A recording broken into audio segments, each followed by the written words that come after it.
Sitting on the cramped train for nearly 3 hours had left her feeling like she'd been sleeping in a box. She looked up and down the platform. Only one other person appeared to have gotten off the train with her. Stood about 20 or 30 feet away was another woman. A strikingly beautiful woman, in fact. Pause this. Wait, are you sure you submitted this to the farm secret? Recent runs.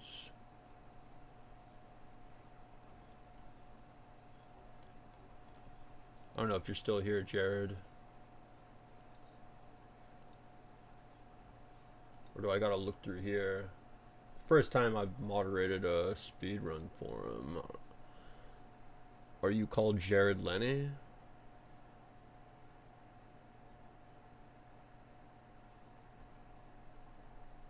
I really need to filter this shit here. Super Mario.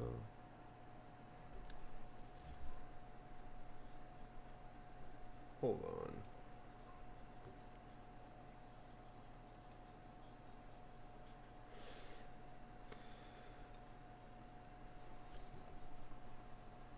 Okay.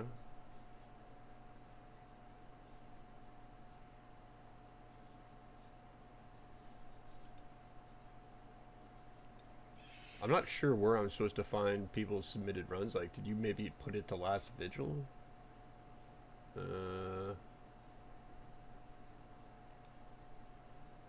Or the Night Stalker, maybe? I'm not sure as a mod where I'm supposed to find people's, like, submitted runs.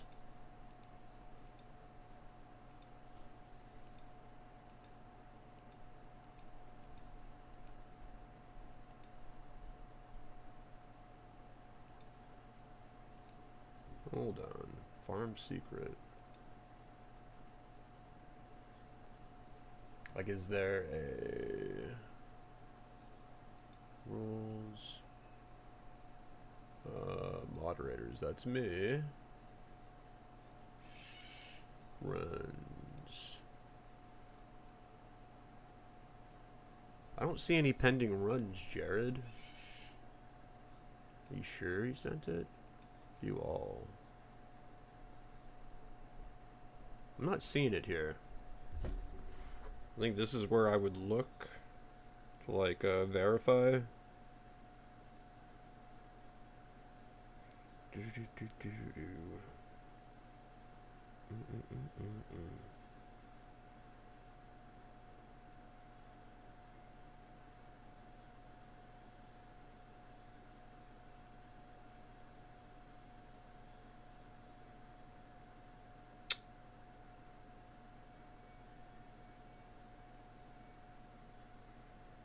Yeah, I'm not seeing it.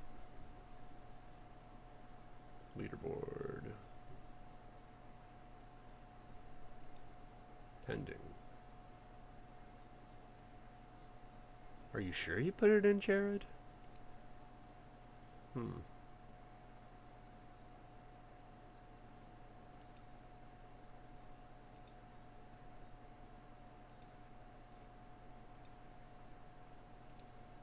I guess I'll check after stream, but I'm not seeing anything here for the farm secret. I'm pretty sure that was the game you ran, right?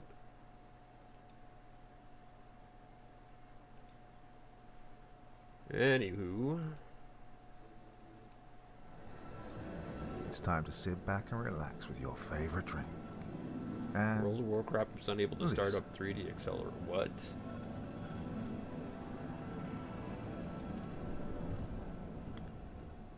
The Eternity Engine by Alice Thompson. Susan rested her head against the cool glass of the train window. The sensation of the glass against her forehead initially uncomfortable, and yet then oddly soothing. Her eyes were shut tight. There was little going past except more of the same. Looking out across the forest was pleasant enough at first, but soon became repetitive. She didn't need to open her eyes to know that all she would see out the window was more of the same. A vast expanse of greens and browns, with perhaps the occasional faint orange or yellow thrown in the mix. There was little in the way of development to be found until she reached her destination.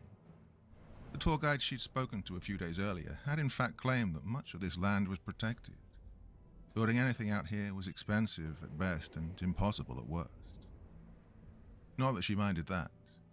It was nice to think there were still a few places like that, where people couldn't just burn, bulldoze, or otherwise demolish everything in their path just to put up supermarkets, housing estates, or malls. Yeah, it was nice to think that there were some things that might last forever. That said, the splendor of nature quickly became the tedium of nature when it was all you'd seen for the past hour. The pounding headache she was currently suffering from didn't improve her mood either. She was bitterly regretting letting her friend Amanda talk her into going out with her the night before. As enjoyable as it had been to take a break from her research to actually enjoy the company of human beings who hadn't been dead for a few hundred years, well, the aftermath was not pretty. Hangover and motion sickness were a less than ideal combination. The voice that issued from speakers somewhere within the train compartment let her know that they'd soon be arriving at Havenfield.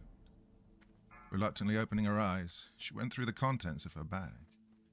Her phone and tablet were still nestled snugly within it, and she decided to flip through her papers.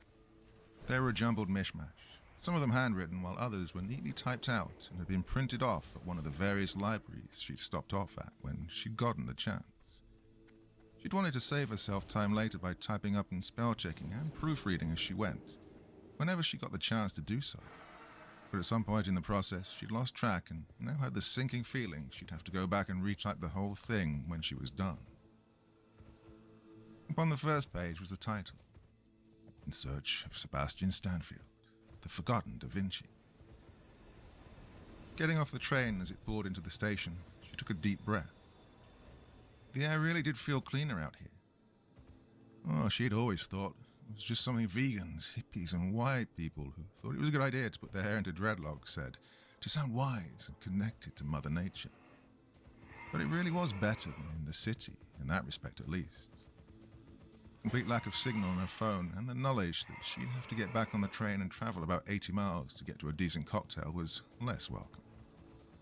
She stretched out, trying to work out the kinks in her back and banish the pins and needles in her legs and feet. Sitting on the cramped train for nearly 3 hours had left her feeling like she'd been sleeping in a box. She looked up and down the platform. Only one other person appeared to have gotten off the train with her. Stood about 20 or 30 feet away was another woman. A strikingly beautiful woman, in fact. Her hair was raven black and reached just below her shoulders. It looked silky and glossy, like the impossibly perfect hair people on television commercials boasted could be achieved by simply using the shampoo and conditioner they were selling it. Susan felt a little twinge of jealousy to accompany the attraction she was currently experiencing, as she thought of her own hair, a scruffy, matted mess that she was sure probably looked like a bird's nest to the stranger. The woman had dark glasses over her eyes, and when you combine that with the dark suit and black leather duster she wore, it gave a very striking visual. Susan idly wondered who she was. She looked wealthy and impossibly well turned out. She could have been a model or a film star. The woman glanced down the platform at Susan and gave her a little smile. Then she turned and walked away, eventually vanishing from view up the stairs. As she made her own way toward the exit, Susan amused herself coming up with improbable stories for who the woman could be and why she was here. A glamorous spy, here on a secret mission perhaps.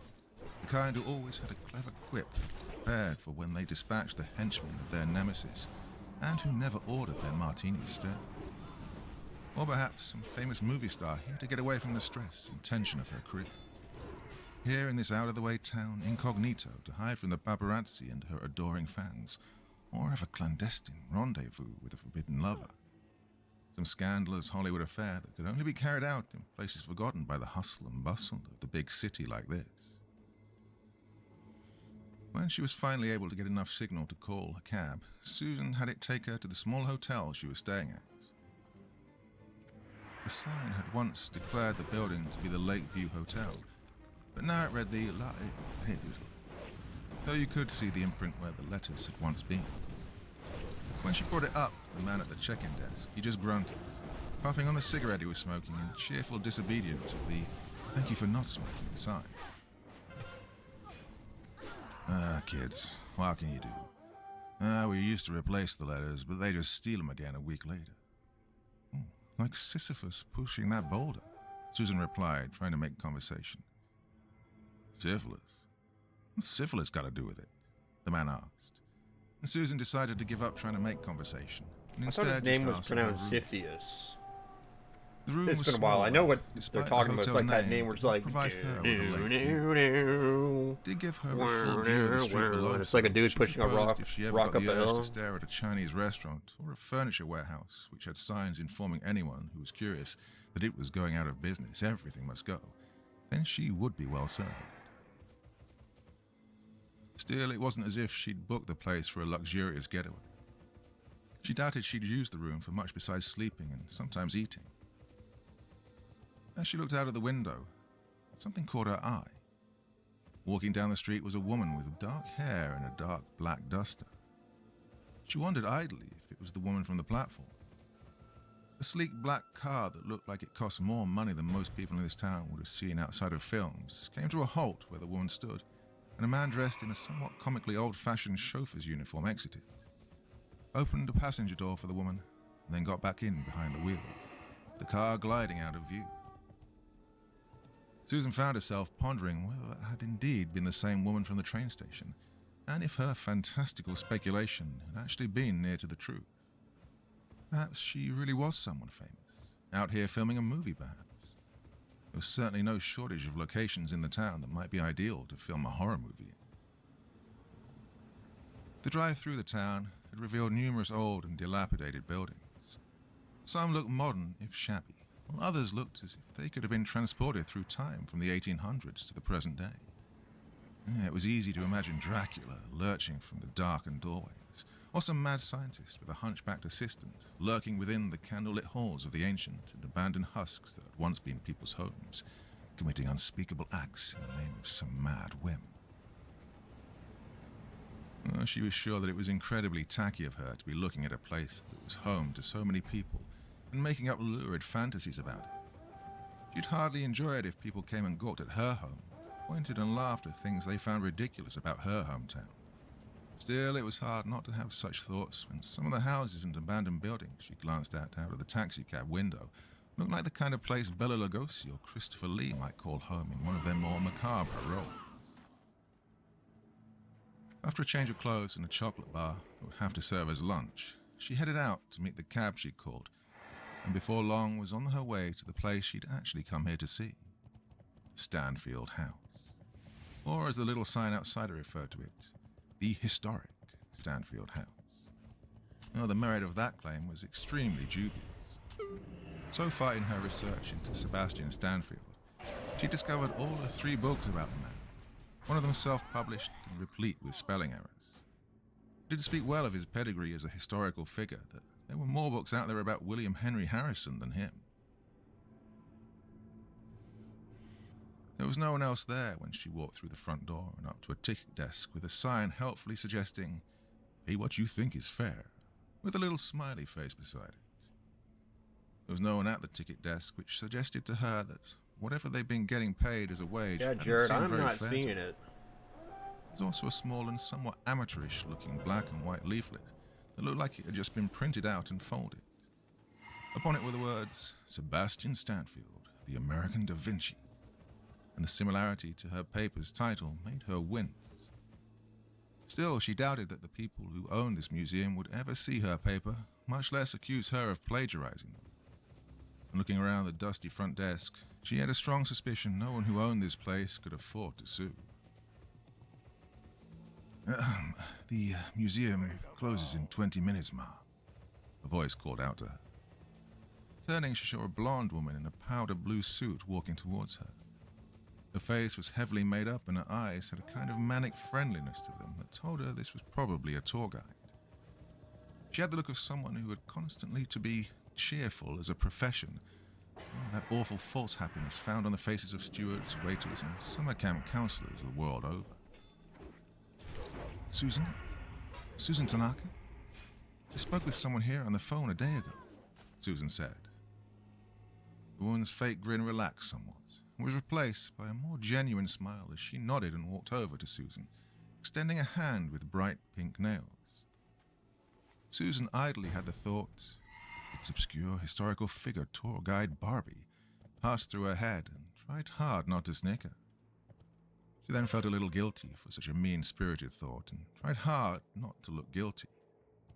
She dreaded to think what the ultimate expression this sudden clash of emotions produced was, but it can't have been too awful. That or the woman was just good at not showing her discomfort. Oh, of course. Yes, that was me. I'm Anne, the curator. Well, curator/tour guide, / everything else. I'm actually the only person who works here, Anne said, looking a little sheepish as she did so. Susan instantly took a liking to her with this little burst of embarrassing honesty. The fact she was extremely pretty, even with the fake nails and bleached blonde hair, didn't hurt either. She shook her hand warmly and motioned around the room the two of them currently stood in. Slow season? She asked. Actually, this year's been our busiest, though that's not really saying much. Well, at least I won't have to fight my way through the crowds to look around here, Susan said. Anne laughed softly and motioned for Susan to follow her further into the building. With one last look around the dusty and cobwebbed entrance hall, Susan followed behind her, wondering if Anne had forgotten about locking up the museum entrance, or if it was simply that it was unlikely anyone would be breaking in here anytime soon. I have to say it's rare we get many people from out of town even contacting us about Stanfield, much less coming all the way down here just to see our little tribute to him. He's not what you'd call famous, Anne admitted as they walked down a long hall. Various portraits hung at regular intervals. They typically depicted fairly stern-looking men in expensive-looking suits. The Stanfields who had come before, Susan would guess. I think that's why I wanted to write about him. Where everybody knows Edison, Tesla, well, I wanted to do something that hadn't been done a million times before. And plus, this way no one will be able to accuse me of copying their paper, right? Anne let out another soft laugh at this, and Susan decided that she'd definitely taken a liking to her. As they entered a room that looked like it had once been a study, she let out a sigh and gave a little shrug. Stansfield wasn't what you'd call respected in his field during his own lifetime. Oh, it's a tragedy, really. If he'd been wealthier or just been able to find respect, funding, recognition for what he was doing, if he'd been able to achieve the legitimacy that other inventors of his time found for themselves, well, I firmly believe he'd be seen as his generation's Einstein if things had worked out differently for him. Susan nodded and took a seat as Anne went to one of the bookcases and grabbed a few heavy-looking volumes from the bookshelf behind her. None of them bore a title, though each had a Roman numeral upon them, starting at 3 and ending at 8. As Anne laid them out in front of Susan, she continued. Of course, a major frustration for his work was the limitations of the technology of his time. It's like a caveman having an idea for spaceflight. He might dream of reaching the stars, but if all he's got to work with is rocks and sticks, then making that dream a reality is impossible. He was that far ahead of his time, you think? Susan asked, and Anne nodded eagerly. Susan was pleased to see that she seemed to have a genuine enthusiasm for the subject. It would definitely make asking for the favor she wanted much easier. The designs that have been found, the drawings and schematics alone, not to mention the prototypes that Stanfield created. If things had worked out differently, we might have put a man on the moon in the 1860s, not the 1960s. He was a genius. Even his critics and doubters at the time would talk about how alive with ideas his mind seemed to be to them. Mad ideas, they thought. Blasphemous ideas, some called them. But none of them could doubt that the man was brilliant. They just also thought he was insane. Susan finished, and Anne grimaced at the word. It had probably been poorly chosen. Still, if she'd offended her, she at least hadn't offended her so badly that it caused her to anger. Instead, she just let out another sad little sigh and nodded, sitting herself behind the desk as Susan began to flip through the book. Yeah, sadly that was the prevailing attitude of the day toward him. Susan flipped through the pages and thought to herself that she could see how people back then might reach that conclusion. For a man who claimed to be a serious scientist to propose some of the theories and inventions Stanfield did in his day It would be like watching a scientist today declare that he thought of a way to create a potato chip-powered car. And yet, crude and unfinished as they were, many of Stanfield's ideas and diagrams clearly had great potential. Designs for advanced flying craft, schematics of advanced prosthetics, designs for medical equipment that you could easily connect to devices now viewed as mundane and commonplace. Of course, there were also the more fantastical ideas. Flying suits, the designs for what had infamously been dubbed the Devil's Transmitter, and gotten Stanfield all but blackballed from the company of his peers in the scientific community. Complex notes regarding the augmentation of the human frame. It wasn't hard to see how Stanfield had become a figure of first infamy and then simply ridicule amongst the other minds of his time. Anne's caveman allegory was accurate. Well, hopefully I Another can game help with change fucking some minds about it. retards. I'm just gonna wait this out and find. Luigi I'd began rather. and It's gonna trailed take off. way more than 15 minutes to like Standing finish forward that game. prompted her to continue. Well, this stuff is great, but I was hoping to see some of the latest stuff he worked on, Susan said. Anne hesitated at that. A look crossed her face that made it clear that she wasn't at all certain that this was a good idea. Susan wondered if others had come here asking for the same, or if perhaps it was simply that the subject matter in question was what made Anne so hesitant. The latter seemed more likely. Susan had a hard time believing that many people even knew about the work Stanfield had done after coming back to this house, where he and his daughter had spent the last days of their lives. It certainly wasn't the kind of thing that most legitimate biographers gave any serious thought to. We have a great deal more material in the public areas of the museum, you know. And there are some more volumes here I can show you, Anne said, and Susan nodded. And I would love to see them, she said earnestly, but I was hoping to start with some of the things that weren't on public display. Anne bit her lip fretfully and fidgeted, acting on a hunch that she'd picked up on a certain vibe from Anne that told her that her initial physical attraction to her was not exactly one-sided. Susan leaned forward across the desk. The physical closeness made Anne's cheeks flush a little, and Susan gave her a playful wink. Oh, it would be a big help, she said.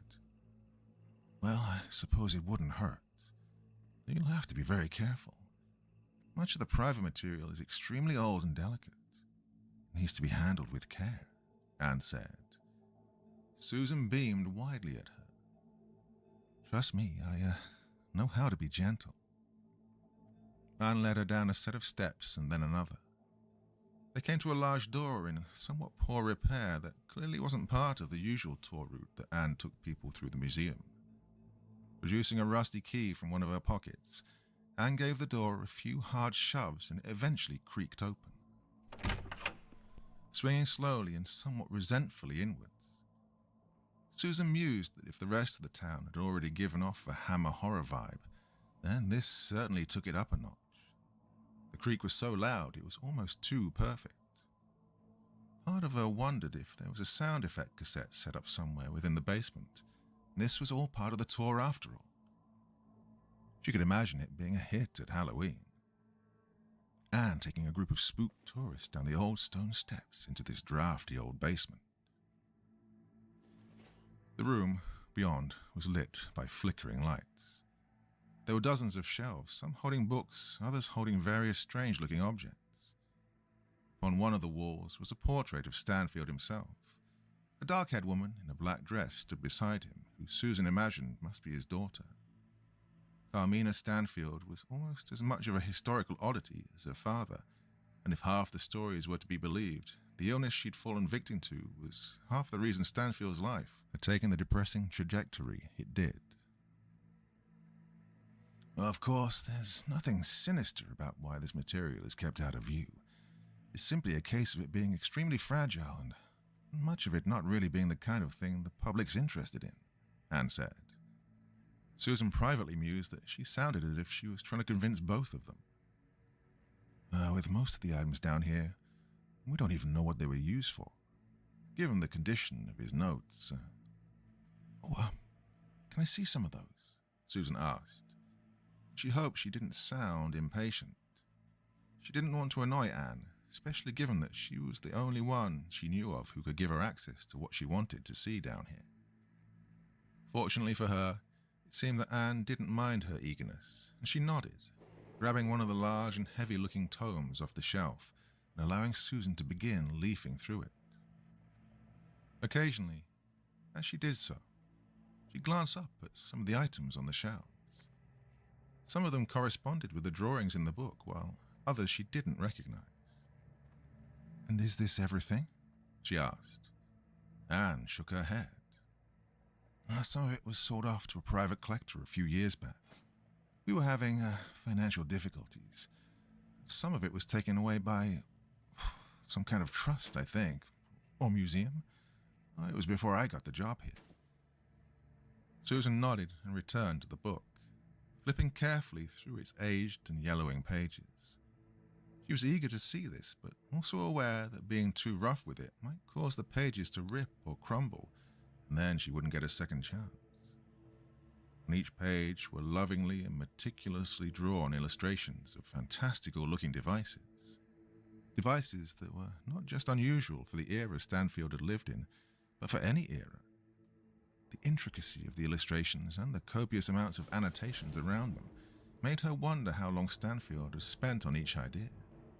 How many days or weeks he'd spent carefully drawing out his impossible things. Of course, it was hard to tell, given the entire book was written in another language, or languages.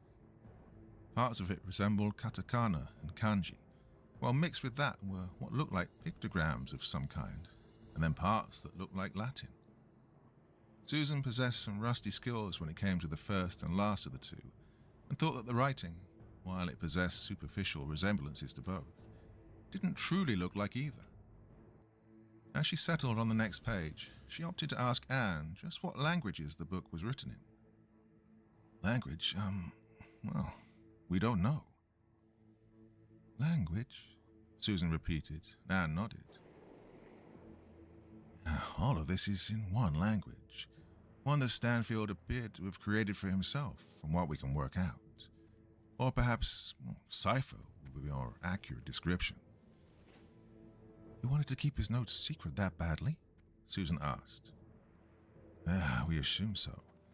Why else write whole volumes in a language only he could read?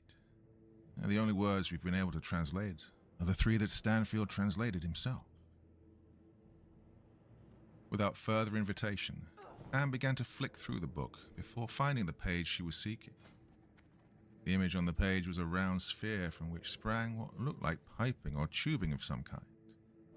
At the end of each of the tubes were sharp little points, the purpose of which was impossible to discern. They looked like they could be scalpels or needles of some kind.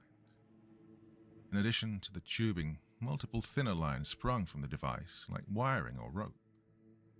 The whole thing resembled some artificial octopus, but one with far more limbs than any natural-born sea dweller had ever possessed. At the top of the page was more of the same unreadable language, but unlike the other pages in the book, Stanfield had written below this one in English. "The Eternity Engine." "Hey, is it here?" Susan asked, casting a look around. Anne shook her head. "Nor has it ever been. It wasn't one of the items sold off or donated. It simply wasn't here," she explained.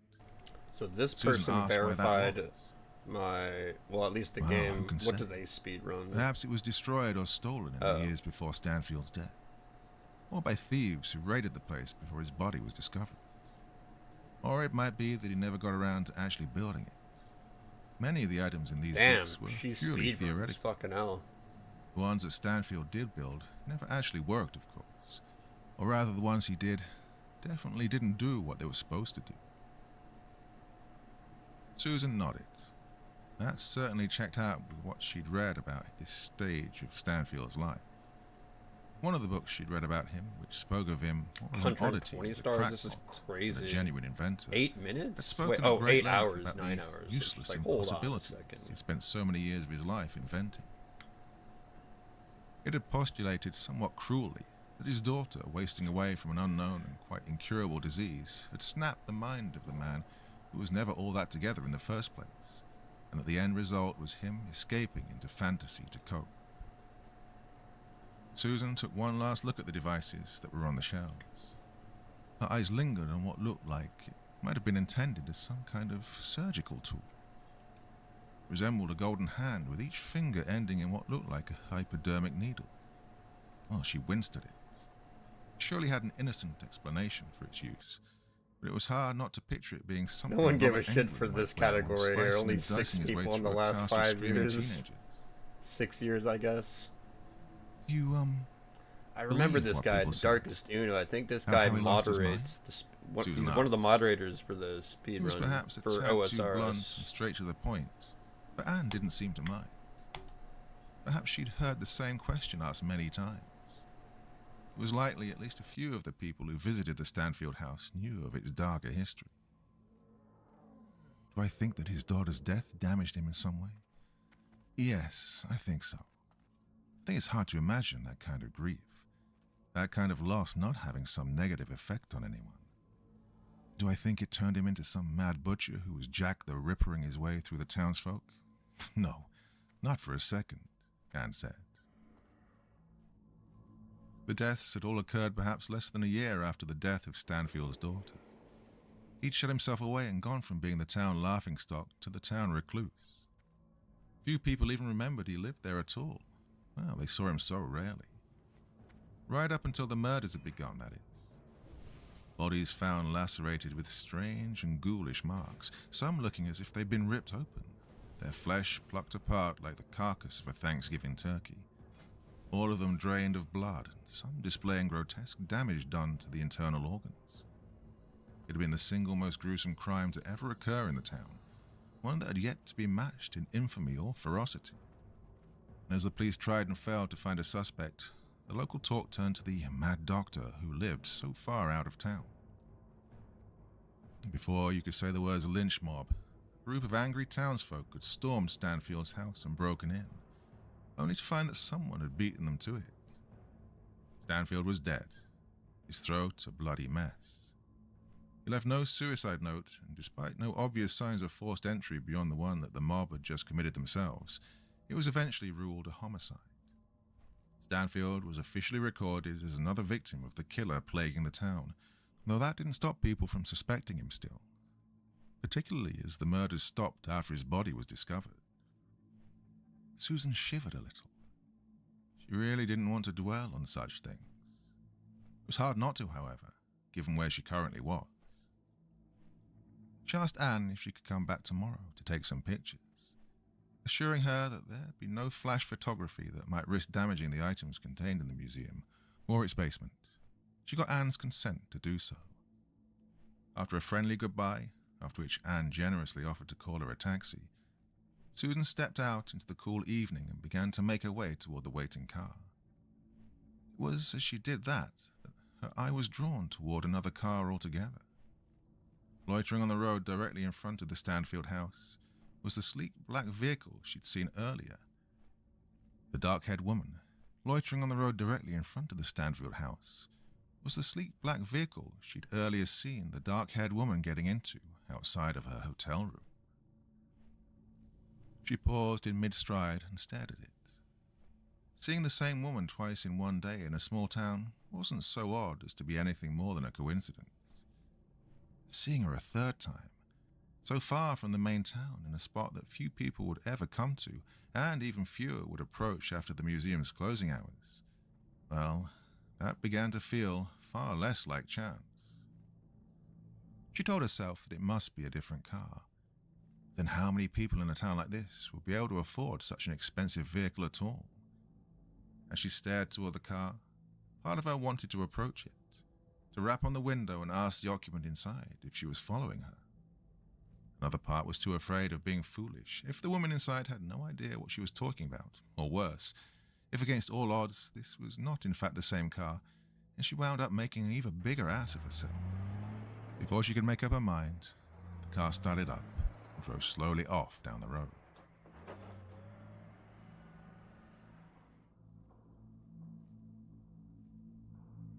Part 2.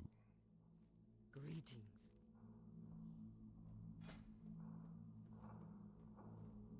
Back at her hotel, a quick shower and some so-so pizza gave the energy to stay up a few hours longer. She scribbled out another page or two of notes on what she'd seen today, along with a few quick bullet points to remind her what she wanted to write tomorrow, when she felt more awake and alert. Even with food in her belly, the long train ride was catching up to her, and her body was craving sleep. She found herself musing about what Anne had said. Why Stanfield? He was, in the grand scheme of things, a nobody. His work had been ignored when it worked and mocked when it didn't. But perhaps that was what irked her. He'd died, and now all that he was remembered for were a few lurid rumors that painted him as some kind of organ-stealing ghoul. And few even had heard those. Susan wouldn't say why she was preoccupied by thoughts of mortality, at least no more than anyone else. She was agnostic and hadn't given a lot of thought to where you went, if anywhere, after death. If there was some great reward or reincarnation, or if we drifted through the netherworld as spirits, she did think a lot about what was left behind. Regardless of whether the soul existed, people's time on this earth as a physical living being was finite, and all the living had them to remember by was what they'd left behind, for good or ill. That was the only thing that we knew really lasted forever, and perhaps it made us sad to think that for all he'd done and tried to do, so little of Stanfield's legacy seemed to have made any impact. Turning away from depressing musings about the point or lack thereof of the short time span given to us on this earth, Susan curled up in bed and let sleep take her. Despite her exhaustion, she slept lightly, and that was probably why the sudden scream roused her so easily. She shot bolt upright in bed, heart hammering in her chest. Fumbling for the light switch, she blinked away tiredness as her eyes scanned the room.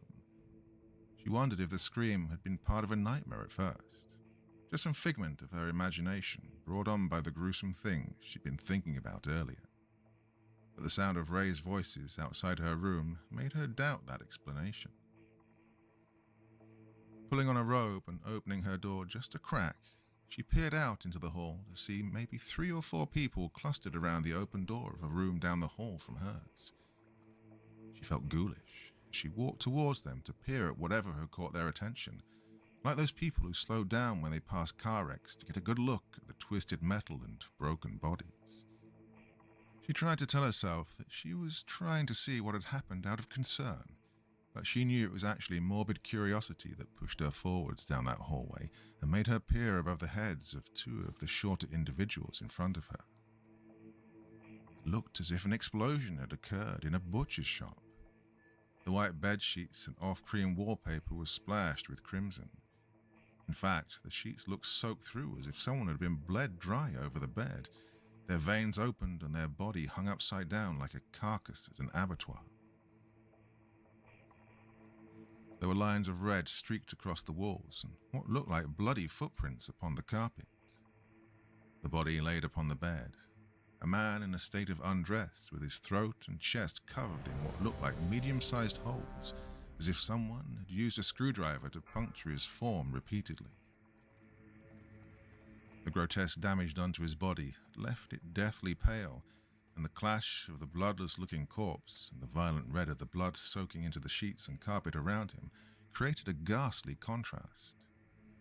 He was splayed out on the bed as if he'd been held down. She found herself wondering how many other injuries could be upon the body, mercifully concealed by its pose and the sheet that covered the lower half. The others stood in the hall, were murmuring, and in some cases shouting amongst each other, as a man that Susan recognized as the man from the check-in desk pushed to the front of the small crowd. Out of my way, out of my way. There's been a terrible accident. There's an ambulance on its way. An ambulance? What good will that do? Accident? What do you mean accident? Call the police. Clamor of voices and the stench of blood from that awful blood-soaked room made the corridor feel intensely claustrophobic to Susan. It felt as if the walls and ceiling were closing in upon her, compacting slowly to less than 1/10 of their size. She had to get away, had to escape the smell of blood and the sound of the fearful and angry hotel guests. She turned and made her way down the hallway unsteadily, her legs feeling as if they might give out underneath her at any moment. She staggered into a stairwell and made her way down the steps, but despite the distance she was putting between herself and the body, the smell still seemed to invade her nostrils. It felt as if it was clinging to her body, that awful, coppery stench of blood and dead meat. Her flailing limbs seeming to operate under their own power at this point, and she found herself staggering out of the hotel lobby and into the street. Sirens in the distance seemed to confirm the clerk's claim that help had been summoned, though how he could possibly think that a doctor would do any good at this stage was beyond him.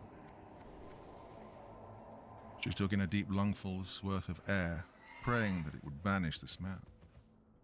She'd earlier marveled at how clean the air out here was, and now she longed for the smells of the city. The pollution, the stink of rotting garbage, and the thick and heavy odors issuing from dozens of restaurants, cooking countless different kinds of cuisine. She wanted to fill her senses with anything that would block out the terrible smell of that awful room. Blinking away tears, she rested her hand against a parked car beside the hotel entrance and tried to calm herself. She looked up and down the street for any sign of the arriving ambulance, but instead her eyes found something else. Parked across the street was the black car. Stood beside it was the woman in the dark suit and the dark leather duster. This time there was no mistaking her. Her china-white features and the dark glasses she still wore, despite the lateness of the hour, were instantly recognizable. She'd also donned black leather gloves and was stood staring up at the moonless night sky, posed as if she was standing for a photograph to be taken. As Susan stared at her, she turned her head slightly and looked directly at her. She gave her a small smile and then got into the black car. Whoever was sat in the driver's seat wasted no time in starting up the engine and driving away swiftly from the scene, as Susan watched dumbly. Her mind was once more concocting fantastical ideas, and this time was a good deal less enjoyable in nature. The ambulance arrived and the clerk spoke with the paramedic. After a brief conversation, the body was being wheeled out and the clerk seemed to be heading off to whatever room of the hotel he normally occupied at this hour. Susan, having calmed her nerves somewhat at this point, approached him to ask why the body was already being moved and when the police would be coming to take statements from people. She wanted to tell someone about the black car and the woman in the dark suit, and about the horrible suspicion that had entered her mind. She had attracted the attention of someone with murder on their mind. The clerk looked at her as if she'd just approached him wearing underwear upon her head. "Yeah, police won't be coming. It was an accident," the clerk said. "An accident?" Susan repeated disbelievingly. "Yeah, a regrettable and unfortunate accident. I've already spoken with the paramedics. They'll be handling things from here." "I saw that body. There's no way that anyone can have that happen to them by accident," Susan said insistently. The clerk grimaced. It was clear that he was eager for this conversation to be at an end. "Well, regardless of what you believe you saw, I can assure you that there was no foul play at work here. Now, if you'll excuse me." "I saw a woman," Susan shouted, and the clerk gave her a look. Stumbling over her words, she continued. "I mean, today, this woman, I think she's been following me. Since I got into town, I mean. She was here tonight, and when this happened, I saw her outside the hotel and..." The clerk interrupted her before she could say more. "Whatever you saw, I assure you it has no bearing on what happened tonight. If you wish to waste the police time with that, then, of course, it's entirely your business. But the matter has been settled, and tragic while it may be, the death tonight was not down to the actions of any other person here." Bidding her goodnight in a way that carried the same energy as if he'd told her to go fuck herself, the clerk walked away, leaving Susan to wonder whether she'd awoken into a world that had lost all reason and common sense. The clerk seemed to not care that a murder had happened at this hotel. In fact, he seemed determined to pretend that everything was perfectly ordinary. Not 2 hours ago, a man had been lying dead in a room in this hotel, the body torn at and drilled full of gaping holes, and he was trying to claim it was an accident. Unless there had been a bed of nails in the room that the guest had tripped and fallen upon, the idea of this death being an accident was a patent impossibility. And so it was that Susan resolved to go to the police as soon as it was morning. She doubted she could get any more sleep tonight, but also knew that getting a ride to the station at this hour was unlikely. While sleep would be impossible, a glass of wine or two to try and stop her hands from shaking seemed like a good idea. She managed not even a half-hour's sleep that night, and found herself checking the door and the windows every few minutes, as if expecting some blade-wielding monstrosity to burst into the room and tear her apart.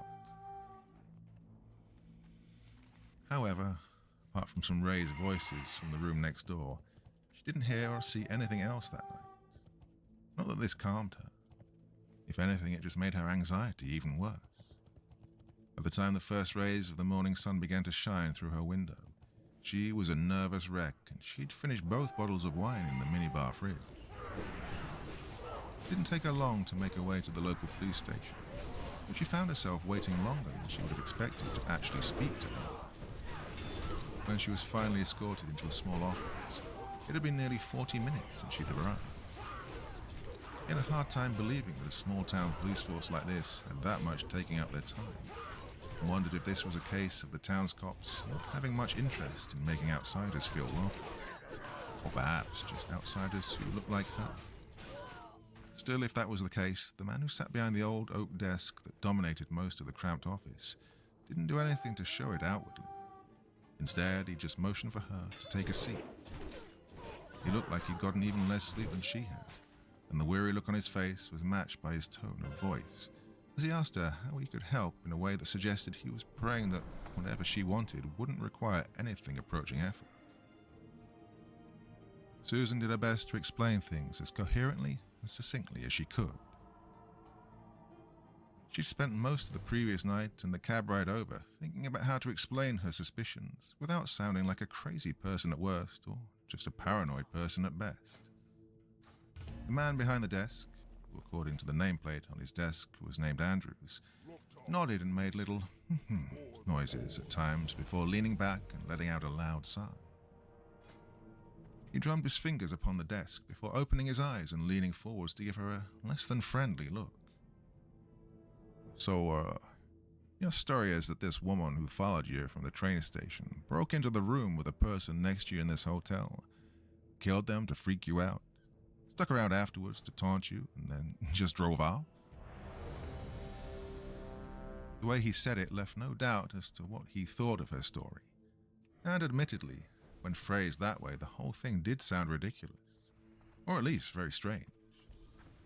Hearing someone else repeat it back to her made her realize just how unlikely the whole situation was, but at the same time didn't allow her to shake the feeling that as strange as all of this was, it didn't mean that she was wrong. The man behind the desk didn't seem to share that view, however, and he wasted no time at all in making that as clear as crystal to her. Look, Miss Tanaka, we've already been made aware of what happened last night. It's an open and shut case. An accident. An unfortunate accident, but an accident. The man was torn apart. It looked like someone had taken a fucking power drill to him. What did he just accidentally decide to do to himself? Susan snapped.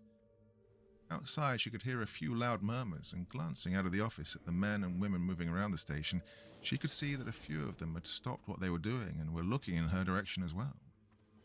Taking a deep breath, she prepared to try again, but Andrews just held up a dismissive hand for silence.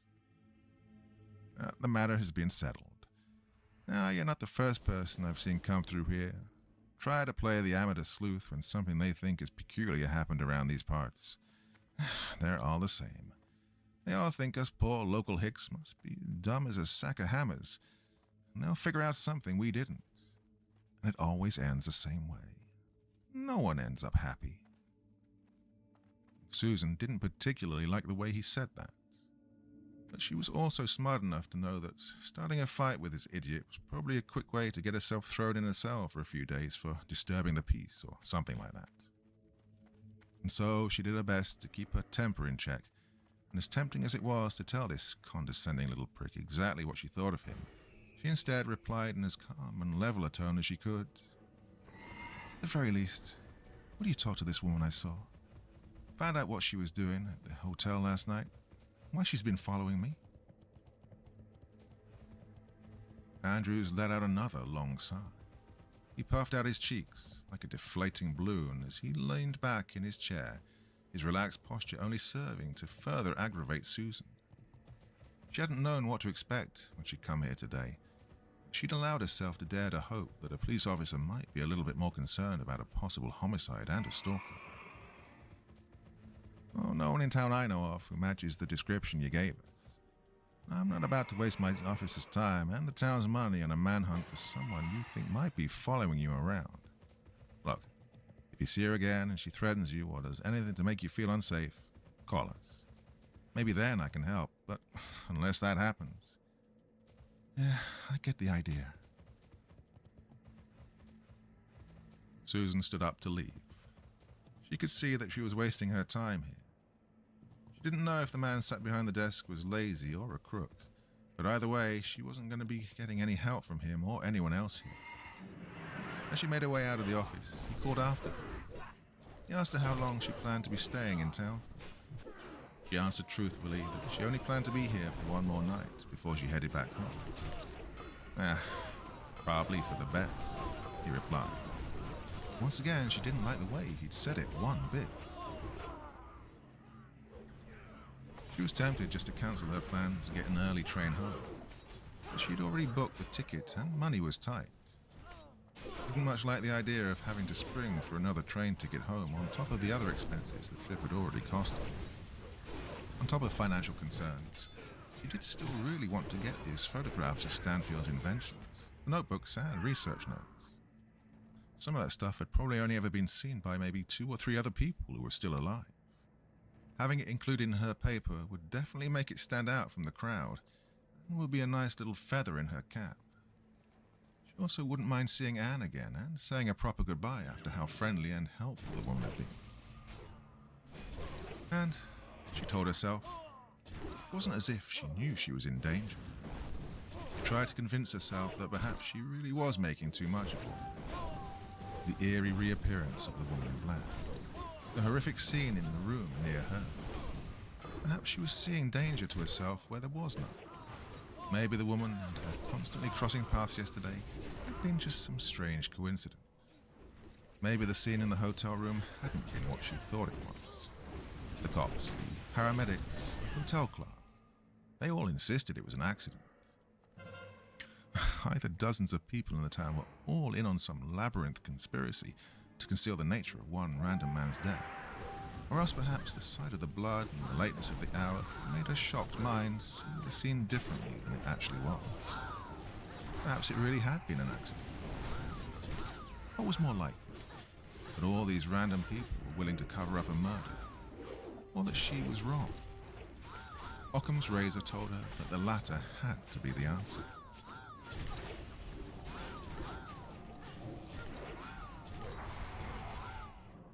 Part 3. Break their bones. She arrived back at the Stanfield house later that afternoon. Despite being within opening hours, this time the place was no livelier than it had been the day before. It seemed that Anne had been looking forward to her visit, or else had very little else to do to occupy herself that day, as she was sat at the ticket desk, absent-mindedly tapping a pen she was holding against the wood until she caught sight of Susan. Her face brightened at once, and she called out her name, standing up to walk around and greet her warmly. I was beginning to wonder if you weren't coming, or something had... She began, but stopped herself. Susan apologized as she placed her bag gently on the ground so as to not damage the camera equipment within. She elected not to go into the gory details of what had made her late, as she doubted that Anne wanted to hear all about that. Instead, she elected just to say that she had to take care of something that came up unexpectedly, which seemed to be explanation enough. It's so good to see you again. We so rarely get any visitors here, much less ones who are so eager, she said as they once again made their way through the house and towards the stone steps that led down into the basement. She walked a little closer to Susan this time, and Susan found that she didn't mind the closeness at all. Now Anne had dropped the false, cheery smile and manic wild eyes, the lunatic energy she sported when they'd first met. She was surprisingly easy company to be around. Susan could easily see how the life of a tour guide / curator was a good fit for her. She seemed like the kind of person who naturally put people at ease. Entering the chilly basement once more, Susan found her eyes drawn towards the unsettling golden contraption on one of the shelves almost as soon as she entered. Given what had happened, it was hard not to stare at the sharp-tipped points of those fingers, not have her mind go to unpleasant places. Still, she forced herself to tear her gaze from it and instead back towards the stacks of books on the shelves. She decided that she'd start by getting some pictures of the sketches and diagrams that Stanfield had drawn. Then a few shots of the actual finished inventions down here, and finally some shots of the stuff in the public parts of the museum to finish up. She knew it was probably more than she'd actually need for the paper, but if she was being honest with herself, she wanted these for herself as much as for that. It'd be nice to be able to look at these whenever she wanted, to have a little something to show for the work she'd done here. As much as she tried to put it out of her mind while photographing the images and notes in the books, her eyes kept straying towards the golden glove on the shelf. Not even making idle small talk with Anne took her mind off it. Anne cheerfully chatted away about how long she'd been living here in Havenfield, and how she'd moved here with family a long time ago, and put down roots. How that while work sometimes take me away, I could never bear to leave here for good, you know. All of which she agreed with fairly short responses like, yep, or or that's true. It wasn't that she didn't want to talk to Anne, or didn't enjoy having her down here with her, but rather that she couldn't stop thinking about that damn glove. Hold on a second, she said, interrupting something Anne had been saying. She walked over to the shelf and examined the golden glove. It was, of course, spotless, as clean as anything so old could be expected to be. What had she expected to see? Dried blood? Some grim sign that someone had used this to commit the butchery she'd seen, or thought she'd seen, in the room near hers.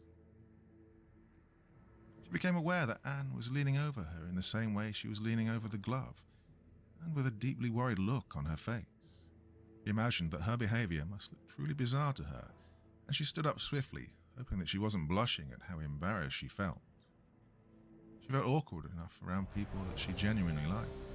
She was starting to like Anne a great deal, and she didn't need to have her thinking that she was some kind of absent-minded weirdo. Is everything all right?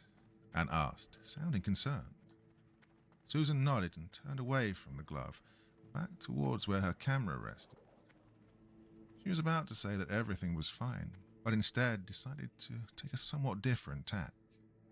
She decided to ask Anne if she was aware of anything odd that happened in town recently. She decided to ask Anne if she'd ever heard or seen anything around town that had struck her as odd or worrying. Well, our town's only claim to fame is that one of its residents was accused of being a serial killer. Does that count? Anne replied. Susan actually found herself smiling. No, not only smiling, but grinning. God, it felt good to be able to grin like this, she thought to herself. She hadn't had a reason to genuinely smile like that all day. And if she was being honest with herself, she'd had few reasons to genuinely smile that way at all in recent months. The night out with her friend a couple of days prior had been the first genuinely enjoyable evening she'd had in a long while. And as odd and frightening as the previous night had been, in this moment all she could think about was that she was very much enjoying spending more time with Anne. I was thinking something a little more recent than 100 years ago, she said. This time it was Anne's turn to grin. I can't say that anything comes to mind. Well, nothing specific. Oh, there have always been stories, rumors, small-town legends, the usual kind of thing, Anne said. Ooh, what kind of stories? Susan asked. Anne looked as if she would very much rather talk about something else, anything else.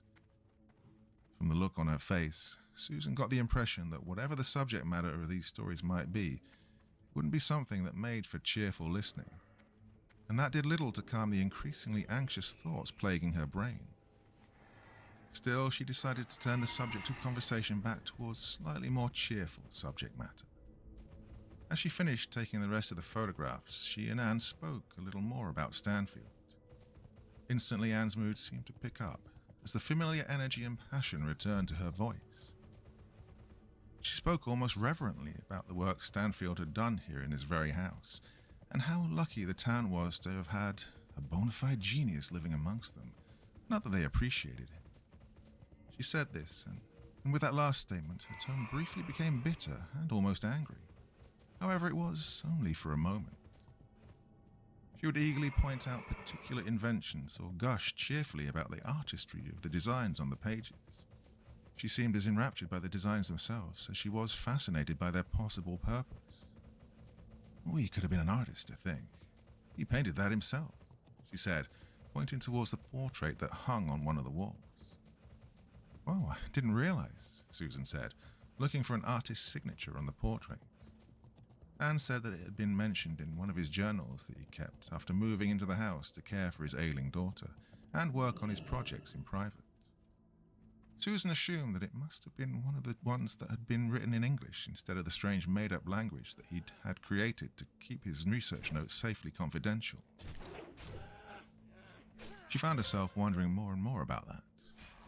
Why had he so fiercely guarded his secrets? After all, at the time he'd come here to live in Havenfield, he'd lost all respect and standing in the scientific community. Whatever little amount of regard his fellows had ever held for him had vanished. He was seen as a lunatic and a dreamer. There was little chance of anyone seeking to steal one of his ideas for themselves.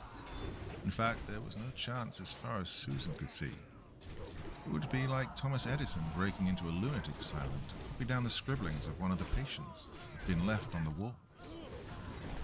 Unless she supposed he was convinced that there was something dangerous about these inventions. Something that could be misused. Something that could harm people. Unless he was worried about what could be done with what he'd left behind. Well, if that had been his goal, he'd succeeded. Probably the only other person alive who would have been able to read those journals would have been his daughter, Carmina. With the Stanfield family gone, the Stanfield legacy amounted to this museum and the items gathering dust on its shelf. Can I ask a question? Go ahead, Anne replied. Why work here? In the museum, I mean, not the town. What made you want to do this? Anne looked thoughtful as she considered how to respond to that question. She paced around the room, and for a few moments her demeanor, her pose, well, everything about how she held herself changed. Something about it seemed odd to Susan for a moment, but the moment passed just as quickly. Anne stood in front of the portrait of Stanfield and Carmina, her back to Susan, seemed to be staring at it very intently. When she at last replied, her voice was tinged with a surprising sadness. I suppose I'm like you with your paper. Neither of us can bear to think of Stanfield's accomplishments. All that hard work and effort he put into his work to try and help people in the world. Just being forgotten. Her answer was so similar to what she'd been thinking the previous night that Susan's immediate response was, You haven't been reading my notes, have you? Well, this flippant remark seemed to cheer Anne up, as when she turned around she was smiling. There was still a sadness about it. Susan wondered how many hours she'd spent here in this house, all by herself. The only person working at a museum few people wanted to visit or care about. The lone curator of an obscure piece of history, working to try and keep it from being forgotten altogether. She imagined it must be an incredibly lonely sort of job. In fact, she found herself wondering if she'd been the first person to come here in who knew how many days or weeks. She wondered how much of Anne's cheerfulness was brought about just by having another person to talk to at last. Just a vibe I got off of you the other day, Anne replied. She took a few steps closer. One of the vibes I got off of you. She seemed to hesitate for a few moments before speaking. Look, do you have to head back to New York today? I'm here for one more night, Susan replied. Anne nodded and fell back into silence briefly before speaking up again. I don't suppose you'd like to go to dinner? Tonight, maybe? I think I'd like that, Susan told her. As the two made their way back up the stairs, she heard Anne let out a little noise and turned in time to see that her foot had slipped on one of the stairs. With a quickness that she wouldn't have thought she possessed, Susan grabbed hold of her and pulled her back towards her. My hero, Anne said with a little smirk. Susan grinned bashfully and so caught up in the moment and the pleasant feeling of Anne's body now closer to hers that it took her brain a moment to register something. When it did, though, it provoked a surprised response. Geez, your hands are like ice, Susan said. Anne pulled them out of Susan's grasp and stuck them in her pockets, looking self-conscious. Susan regretted her shocked outburst when she saw this reaction, but she hadn't been able to help it. The other woman's hands were freezing cold. Well, it's, chilly in that basement, she said by way of explanation. Susan nodded and the two of them made their way up the stairs. They made arrangements to meet later that evening, with Susan giving Anne the name of the hotel she was staying at. There was something else that made her happy to accept Anne's offer. Spending as little time as possible in that building was just the way Susan wanted the rest of her stay in this town to go. And if that also meant spending more time with the one person she'd met here during her short stay, whose company she genuinely enjoyed, then all the better. With a fond farewell and a promise to Anne that she'd be waiting for her in the lounge of the Lakeview Hotel at 6 that night, Susan set off to the waiting cab. There was no black car loitering in the lane ahead this time. She was beginning to convince herself that the strangeness and awfulness of the previous day was behind her. The woman in the dark suit had just been some strange random woman. Whatever had happened in that room down the hall from hers, it wasn't her concern. She was going to spend her last night in Havenfield enjoying herself, and then she'd go home and finish her paper. But all thoughts of strange mysteries and gruesome deaths as far out of her mind as she could. Back at the hotel, she showered and changed and checked her phone's messages while she looked through the photos she'd taken that day. She'd be happier once they were all printed out. She never felt that digital photographs looked quite as good as the real thing. But they were decent, she thought. Her phone's voicemail less so. Another worried message from her sister. Another call from the hospital. A few text messages from friends making general chit-chats. Nothing to absorb her for long. As she looked through the photographs, however, something kept bringing her back to one of the pages concerning the Eternity Engine. Something was gnawing at the back of her brain. Something that kept bringing her back to that image. It wasn't until she stepped outside to have a cigarette and looked up at the Lakeview Hotel sign, or rather what was left of the sign, she realized what it was. That she realized what her brain had been trying to tell her. Missing letter. Working rapidly, she made her way through the text on the page she'd taken a photograph of.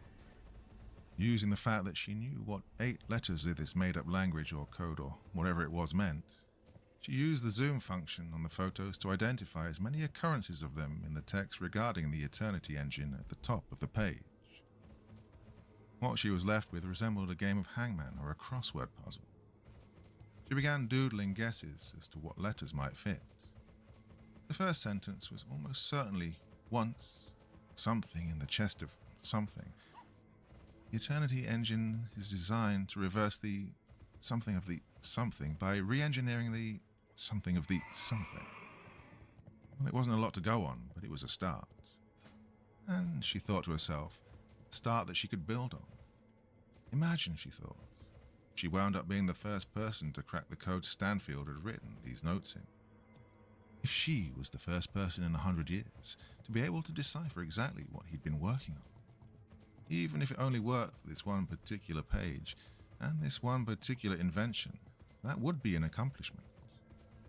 Even what she'd achieved so far, she thought to herself, was an accomplishment. She was the first living person in a century to look at these notes and understand even a small part of them. Feeling rather proud of herself, she put the notes back in her bag with a satisfied grin. The woman who cracked the Stanfield code had a nice ring to it. Definitely something to leave behind. Maybe even something that people would remember. She went down to the hotel bar to wait for Anne to arrive. Still buzzing with satisfaction over her historical sleuthing earlier, she felt like nothing could spoil her good mood. And while she wasn't entirely wrong, she wasn't entirely right either.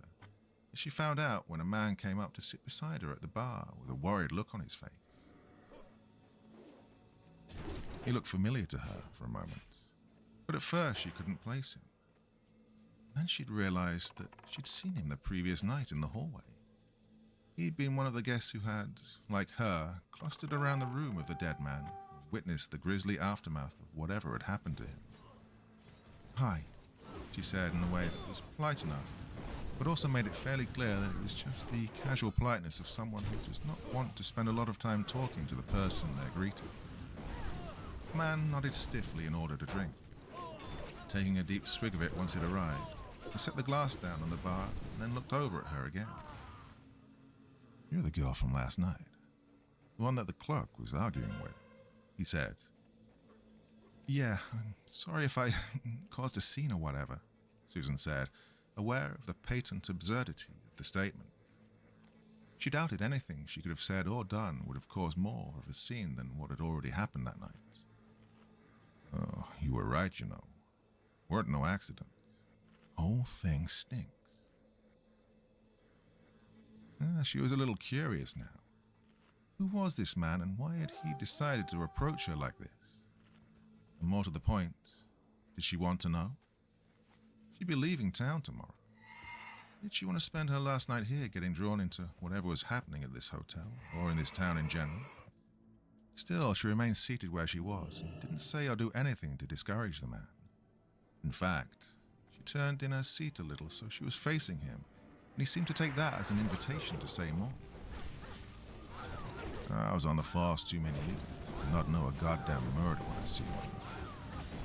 And that's what that was, sure as I'm sitting here talking to you. That or a murder. And that's not all." "What do you mean not all?" Susan asked. She needed to know more now, despite the voice in her head telling her that she'd probably be better off if she didn't. Now that she started listening, she needed to hear the whole thing. "Well, there were people here earlier. Men. Taking stuff out of that hotel room where they found him. Everything he had, looked like. And a woman were talking with him. Talking to the clerk. Some kind of deal, looked like." Susan had a horrible feeling she knew what the answer to her question would be, but she asked it anyway. And the man's response when she inquired what the woman looked like made a chill run through her body. Dark suit, dark hair, dark glasses. Real pale, too. Looked like there weren't a goddamn drop of blood in her body. White as a glass of milk, the man said. Susan asked him if he'd heard what she and the clerk talked about while she was there. He hadn't, because they'd apparently gone off to the clerk's office to talk over whatever the details of this arrangement were. But what the man said next only added another piece to an increasingly complex and baffling puzzle. Looked at the logbook while they was in the clerk's office. Wanted to know who'd been staying in that room, he said. Susan nodded and prompted him to continue. The old man finished his drink and slammed the glass down harder than Susan felt was strictly needed before answering her. Nobody. Weren't nobody supposed to be booked into that room. Weren't nobody meant to have been there this whole goddamn month. Susan pondered this new information carefully before she replied. So he was, what, a squatter? A burglar? Oh, maybe, the old man said. He was already standing up to leave, apparently considering the conversation at an end at this juncture, much as Susan very much wanted to ask him more questions. Maybe the hotel didn't want no record that he was here. With that, he slowly walked away, heading out of the bar and out of sight. Susan considered giving pursuit to ask him more questions, to ask him what he thought all of this meant. If he really was a retired police detective, like he said, maybe he was someone who could help her figure out why this woman seemed to be pursuing her, well, since her arrival here, and, more to the point, what it had to do with the strange and violent goings-on of the previous night. But before she could, her eyes beheld a far more welcome sight. Stood in the hotel lobby, dressed smartly in a pink and red suit, her makeup rather more carefully and expertly applied than it had been before, and with a wide smile on her face, was Anne. Susan walked towards her, calling her name, and as soon as Anne's eyes fell upon her, the smile widened even further. She leaned forward and planted a small kiss on Susan's cheek, which Susan was more than okay with. "Ah, look at you. You look amazing," Anne said. Susan tried to shrug the compliment off. She was certain that she'd hardly looked anything special. Clothes she brought with her in her travel bag were not the kind of thing she'd been planning to wear for a date, but she'd done her best. She told Anne that she thought she looked incredible as well, and the two of them set off out of the hotel and into the night. The restaurant they were going to was within walking distance. As they walked, Susan tried not to think about the old man and what he'd said. All the same, she found herself glancing behind her every now and then. She was certain that at any moment she'd see the black car gliding after her, or the woman in the dark suit and the dark glasses walking silently and stealthily behind them with a knife or something worse in hand, ready to pounce upon her and Anne.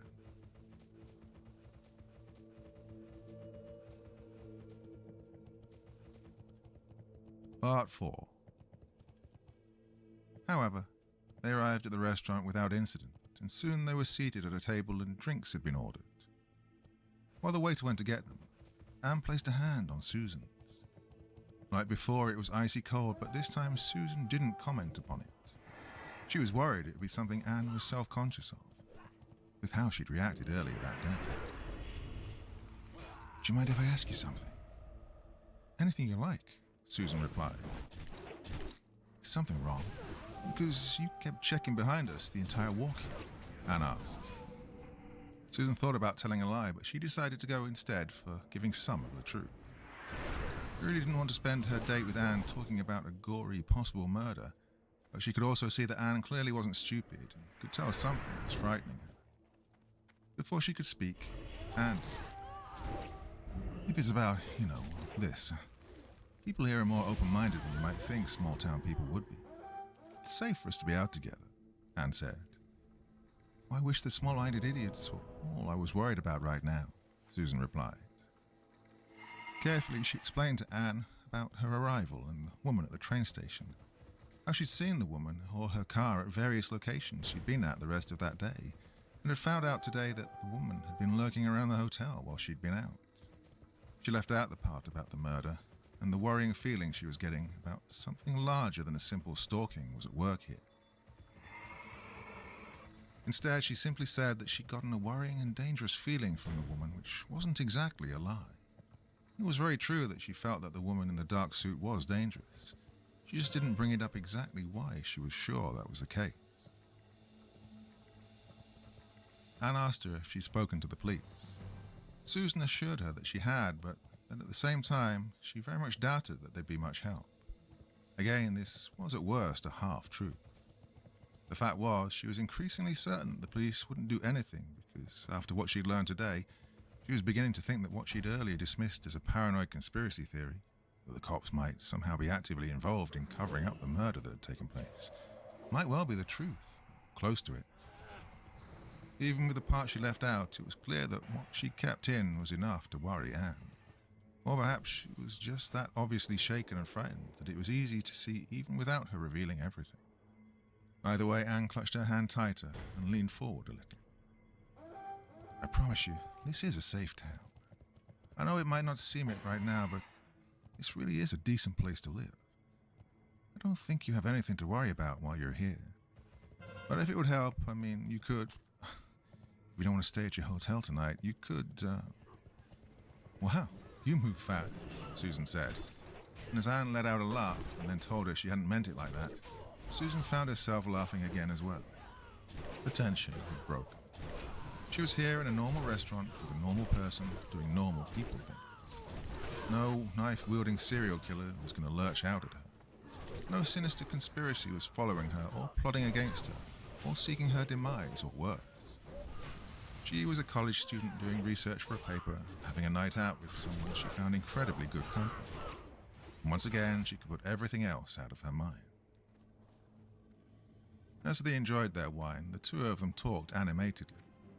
Anne explained how she'd moved to Havenfield years ago with family, and that after they'd passed, she travelled for a bit before returning to the town to settle down. She'd been working as the museum curator since the previous one had passed a while back, and she admitted with a little bashfulness that, outside of Susan, she hadn't really made many connections or friends in town. She confessed to being a little anxious around new people, and she found getting out and about a bit of a challenge at times. She spoke so honestly and so warmly that it made Susan feel a little guilty about her earlier half-truths. Susan, for her part, talked about back home, her overprotective family, and said she could definitely relate to that. My father used to think I was his whole world. I mean, he wasn't a bad guy, just so overprotective. Really had a sheltered childhood. And about her time at college. She eagerly described her friends back in New York, talked about fond memories of going stage diving at concerts, the road trip she'd taken with her friend Amanda and a girl she'd been dating back then that had taken them all across Europe, about her favourite professor back at college, and how excited she was to present her findings when she got back. She carefully changed the subject whenever Anne brought up her plans for the future. She really didn't want to get into that right now. She didn't want to spoil the evening. Instead, she decided to bring up her little revelation early. The fact she might have found a way to decode at least some of Stanfield's notes. As soon as she did this, Anne's eyes widened and a look of genuine shock crossed her face. She immediately asked to know more, and so Susan explained what she'd done and the process she'd used to do it. Well, once I realized that I knew how to read just those 3 words, it just clicked.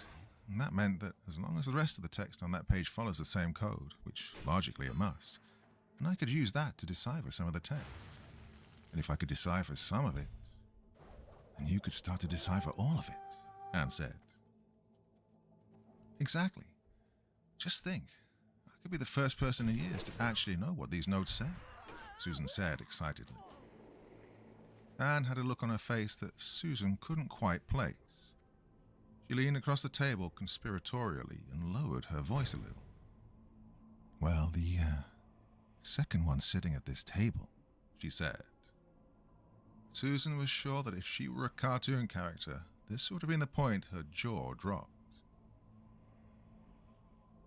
Wait, have you decoded some of Stanfield's notes as well? She asked. Anne was about to reply when her phone went off. Apologizing quickly, she flipped it open and began speaking to whoever was on the other end. Her expression darkened the longer the call went on, and the cheerfulness and the mischievous little smile she'd sported turned to a frown and a look of annoyance. When the call was done, she hung up and gave Susan an apologetic look.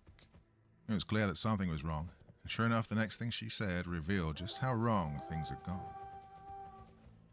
I'm so sorry about this. That was the janitor over at the museum.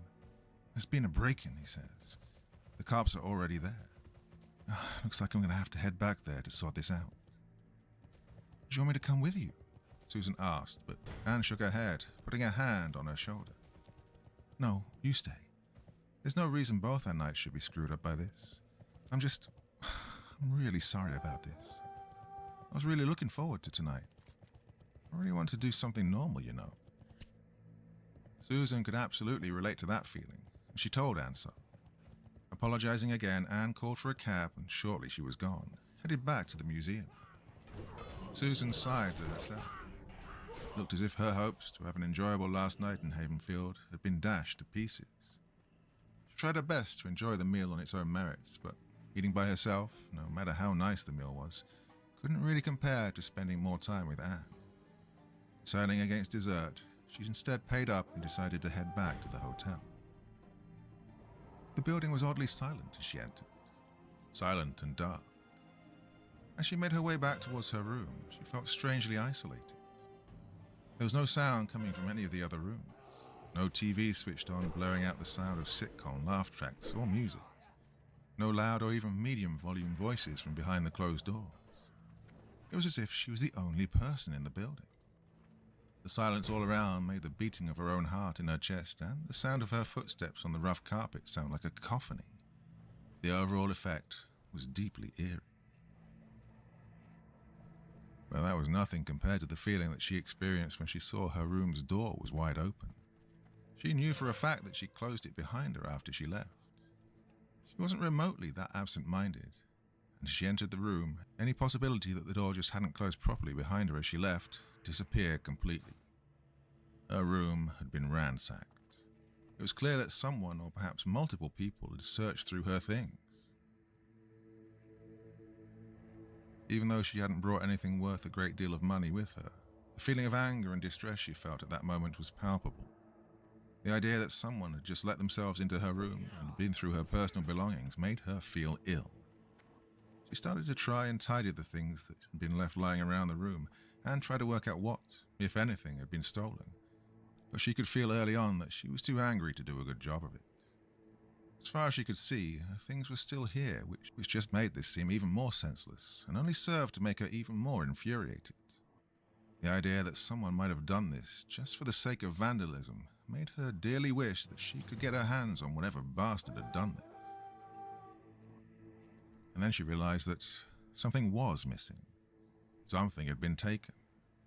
Her translation of the Stanfield Code. Someone had taken the sheet of paper on which she'd scrawled down the beginnings of her attempt to translate it from the cipher Stanfield had written his work out into English. Taking her phone, she punched in 911 and waited only for nothing to happen. No signal. Typical. She knew that there was a landline down at reception. She was halfway towards the stairwell that led back down towards it when she smelled it. The familiar, sickening scent she'd only been unlucky enough to experience once before. The smell of blood. Further down the hall, another door was hanging open. She knew she didn't want to see what was in there. Just as sure she was of this, she was also certain that she couldn't force herself not to look either. The same grim inquisitiveness that had pushed her down the hall the night before was at work now, making her walk down the hall toward the door, making her look into the darkened room within, forcing her to take in the sight that waited for her. It was the old man. Part of her had already suspected that that was who it would be. He was slumped upon the bed, his neck and chest sporting numerous puncture wounds. The body had been less brutalized than the one the night before, but that was hardly much in the way of comfort. Dead was dead. Murder was murder. Just because this murder was less messy than the one she'd seen last night didn't make it any less easy to cope with. Laying there in a pool of his own blood, with his throat and chest shredded, and pieces of himself spattered across the carpet and over the walls, was what had once been a human being. Something was on the table. It took her a moment to realize what she was looking at. When she did, she wished desperately that she could delete the sight from her brain. Laying there on the table was the old man's heart. It had been cut cleanly out of his chest, or else ripped clean with brutal strength. Whoever had done it then simply left it on the table, had discarded it casually after clawing a human being's body open to tear it free. She could feel vomit rising in her throat. She had to get away. She had to get somewhere safe. She had to get the fuck out of this fucking hotel. And then she had a thought that came to her unbidden and refused to leave her mind. Her room had been ransacked, and at the same time this man had been killed. The two could be unconnected, and yet she hadn't been able to shake the strange feeling ever since the first death that she'd witnessed that somehow there was some connection between the deaths and what had brought her here. The woman in the dark suit and dark glasses. Could she have come here for the same reasons she had? Could her journey here always have been connected to Stanfield and his strange history and bizarre inventions? Was it possible that she was willing to kill for whatever it was that she'd come here for? Well, the coincidences seemed to line up all too neatly. The two of them arriving in this small, out-of-the-way little town together. The fact that her car had been outside the Stanfield house that day that she'd first gone there. And now she'd seemingly struck again while also robbing her of the work she'd done to research Stanfield's inventions. Could the people who'd been killed be connected as well somehow? Or had they just seen too much? Witnesses to this woman being involved in something. The woman. Stanfield. The Eternity Engine. It all seemed tied together in some way, pieces of a puzzle that she couldn't quite put together. And at that moment, putting it together wasn't the most pressing thought on her mind. Instead, she was also thinking about how Anne had told her that she'd also translated Stanfield's books, and how that car had been loitering outside the museum where she worked, how there had been a break-in at Anne's museum that very night. What if Anne was in danger as well? This unknown woman really had been watching her somehow, or had employed someone to spy on her. Maybe even the clerk at the hotel or one of his employees slipped a sizable bribe for their assistance. Well, it would explain how she knew about her success in decoding some of the Stanfield text, and it would mean that they knew that Anne had as well, which would almost certainly put a target on her back. Imagine talking shit She and knew then that right putting now the person she you're should be talking trying to shit on find a way to ignore. contact What a the police. fucking pussy. Just as she knew that it was likely that Anne might have already headed home or to the police station, but it was possible that she was still at the museum dealing with the break-in. And as much as she distrusted the police in this town after what had happened when she tried to report the previous night's murder, she could always hope that she might find someone, anyone, who would actually listen to her now. Someone who wasn't so stupid, lazy, or corrupt that they'd actually do something to keep her safe from whatever it was she'd found herself wrapped up in. And right now, she needed to know that Anne was safe, and that what she was caught up in hadn't put her at risk as well. She didn't bother to try and alert the clerk to what had happened. Given what the old man had told her earlier, she was fairly certain that he was in on what was happening here. She couldn't put together why or how yet, but that was a secondary concern right now. What she was certain of was that this hotel was not a safe location to stay in, and that the people or person who ran it was at the very least turning a blind eye to whatever was happening here. When she got outside, she managed to signal on her phone. She honestly didn't know how she managed to make herself sound calm enough over the phone to call for someone to take her to the Stanfield house. As soon as she was in the back of the cab, it felt like she was about to have a minor panic attack. The cab driver didn't seem to care much, and the only reaction he offered to her distress was to ask if she was going to throw up in his back seat, because, as he explained, I get it taken out my pay if they throw up in my back seat. She told him she was fine, with as much irritation in her voice as possible, and tried as best as she could to think about what she was going to say. How on earth she would even begin to explain what had just happened.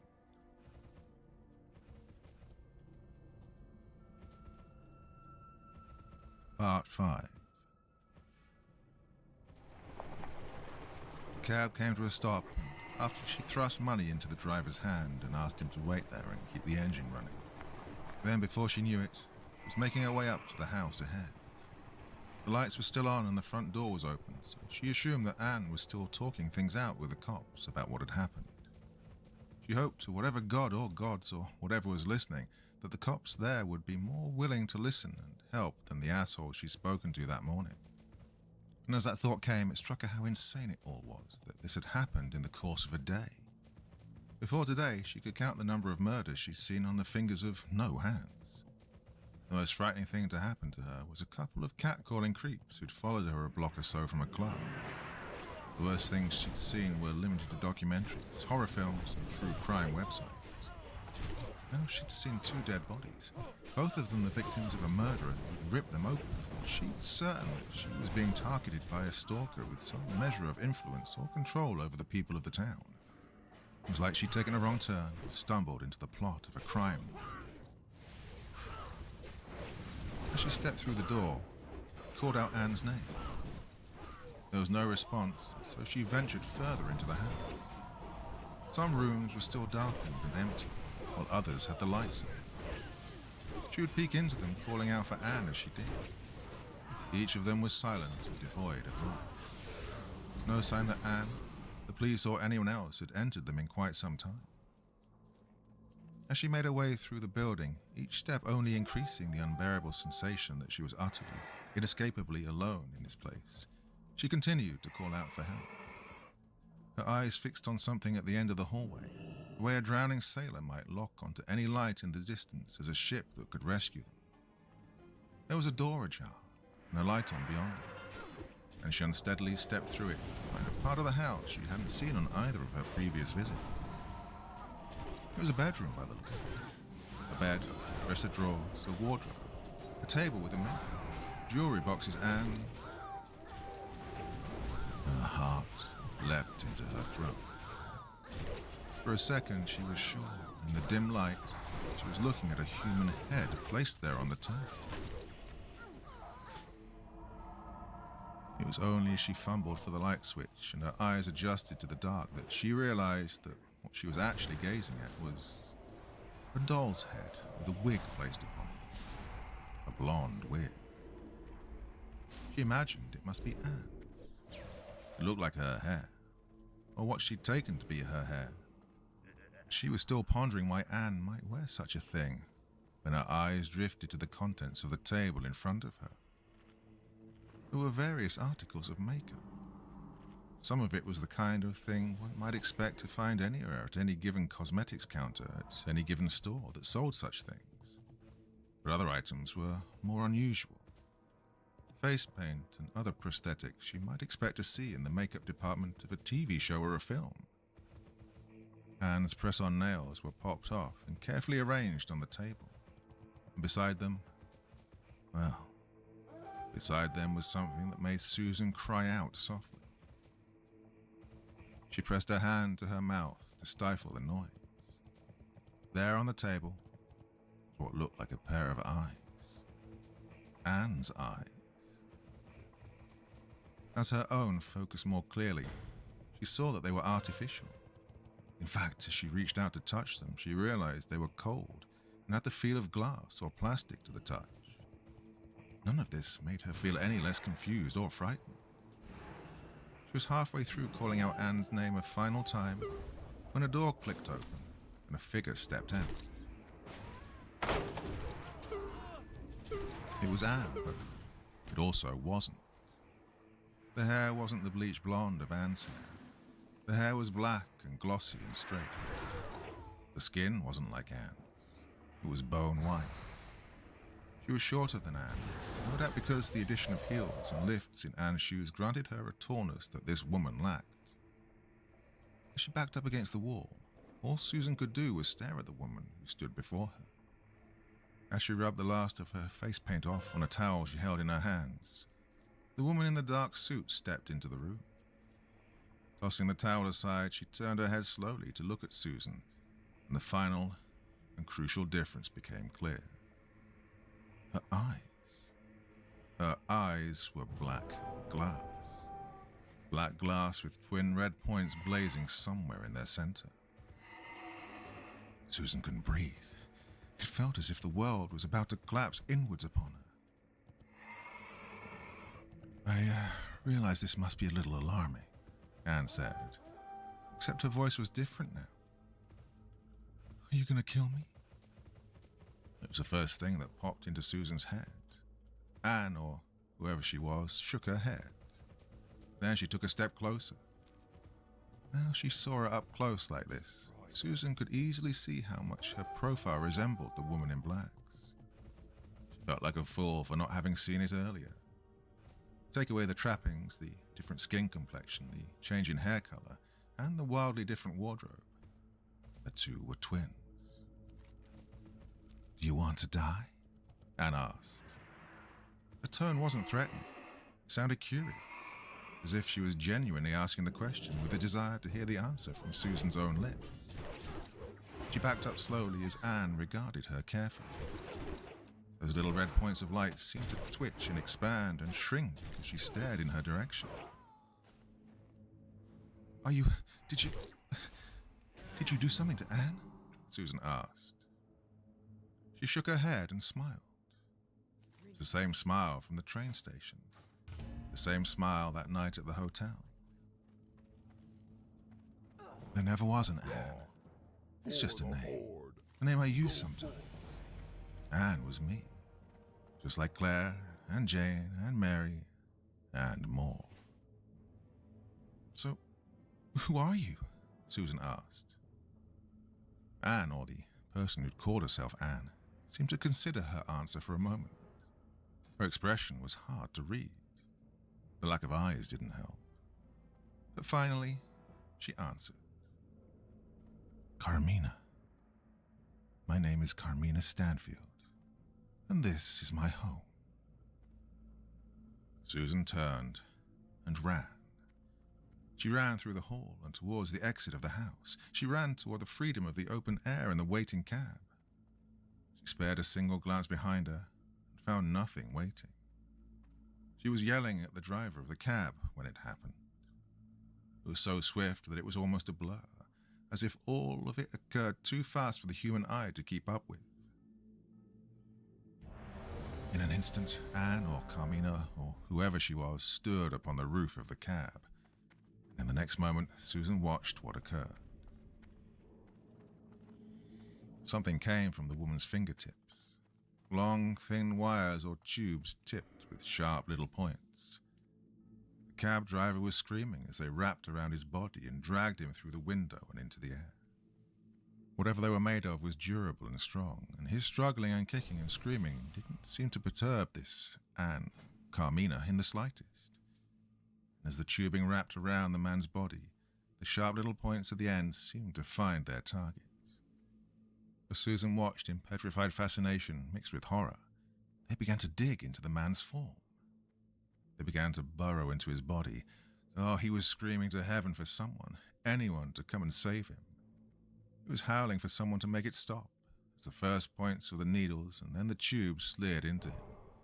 Through his arms, his legs, and his chest, they wormed their way through his body, making human Swiss cheese out of his thrashing and twitching form. He was unable to articulate words at the end. Blood was pouring across the cab and over Carmina as the tubes ripped into this man. His skin and muscle was being pulled apart with a sound that made Susan's stomach turn as he screeched one final time and fell still. The tubing was pulsing, fattening as a sound like someone gulping down a pint of beer could be heard. The man's body twitched one final time, then he fell still. The tubes retracted and dropped what was left of the man to the ground. His body looked as if it had been ripped open from the inside out. Carmina was caked in blood, and as she turned to look at her, Susan found that her limbs had given up ignoring the commands of her brain. She couldn't run if she wanted to. I can't have witnesses, she said. And as she stepped down and walked towards her voice calm and level as she did so. I never lied to you, Susan. I want you to know that. Not exactly. And what I said, I meant it. I just left some things out. I was 15 when it happened, the disease. My body betraying me, every organ failing, my own blood raging against me. No cure, no hope. When my father brought us here to find a way to save me, well, to keep me alive. Susan stared in fascinated horror at the figure approaching. Like Venus from the clamshell, Carmina was approaching her, slick with the blood of her kill. The tubes had retreated back inside her fingertips and were no longer visible. The red points in her eyes seemed to blaze brighter. As she watched, she licked the blood from her fingers as if it was a succulent dressing upon a well-prepared meal. Carmina's body language was utterly ordinary, as if what she had just done was no more unusual than savoring a glass of wine. He knew things. He'd been to places on this world that aren't like anywhere else. The same places he learned the language he wrote his journals in, I imagine. The same places he learned that there were always ways where one could not only cheat death, he could master it. He perfected his artistry there. And he found a way to make me live beyond death, outside its reach. But nothing comes without sacrifice. Susan managed to find her strength to stand and run. With no other good options available, she ran back toward the Stanfield Hill. If she could barricade herself in one of its rooms, she could call someone, anyone. If her phone could just get some fucking signal again, she could call for help. Call the cops, call her friends, call anyone, everyone. She couldn't hear Carmina pursuing her, but that didn't mean much.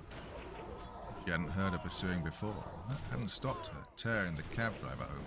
She was coring it out. She ran through the house, stumbling into one room after another, looking for one that had a lock on the door or anything that she could barricade it with. And she heard Carmina's voice from somewhere behind her. He gave his own life to test it. His own blood. It lives within, you see. It burrows into your heart. And it gives you life. But you have to feed it. You have to give it blood. It needs it. You give it blood and it gives you life. God, you're a fucking vampire, Susan screamed into the darkness. There was a soft laugh. Anne's laugh. Carmina's laugh. It sounded like it had before. She laughed the same at this as she had at Susan's jokes and anecdotes when they talked and flirted over the previous 2 days. I suppose we're not what the stories say, though. And there's no curse, no bite on the neck, just the engine and the blood, oh, and the transformation. I was cut open, bone replaced by metal, veins and arteries replaced by wiring. My body peeled open like an orange, aware of every second, every moment, being remade from the inside out. Agony beyond imagining, ecstasy beyond comprehension, the engine feeding on it all, feeding and feeding, still hungry for more. You're gonna kill me, Susan breathed out. She was huddled in the dark of one of the rooms, her body hunched over, her knees touching her chin. She desperately wished more than anything that her hands would stop shaking. Could her body just give her a little fucking dignity in death? Do you want to die? The question was the same as the one that had been asked moments earlier. Susan shut her eyes tight. The voice sounded closer when it came again. Do you want to die? The tests, the treatments, the one you stopped showing up for. You don't know anything, Susan muttered, but the voice when it came was confident and assured, arrogant even. I know you gave up, Susan, like your body did. Lung cancer, a bad way to go. Probably worse without treatment. You don't know anything, Susan screamed at the darkness. She looked around the room. There was no sign of Carmen, but her voice seemed to carry through the house. She could be hiding somewhere in the shadows of that room or in one of the adjoining ones. It was impossible to tell. It was like her words were coming from far away and close by all at once. You were researching my father. That's what brought you to my attention. And when you had my attention, I learned about you. To kill me, Susan finished. That laugh again. At first. If I had to. I'm not a monster, you know. Yeah, but you killed those men, slaughtered them, Susan muttered. The laugh sounded closer this time. Could she feel warm breath against her cheek, or was it her imagination? She had no way of knowing for sure. The man in the hotel room, a rapist. He was procured. I have connections in this town and beyond. They helped me find my meals, helped me be a picky eater. Susan finished bitterly. Oh, the laugh, warm and soft and filled with genuine mirth. Something like that.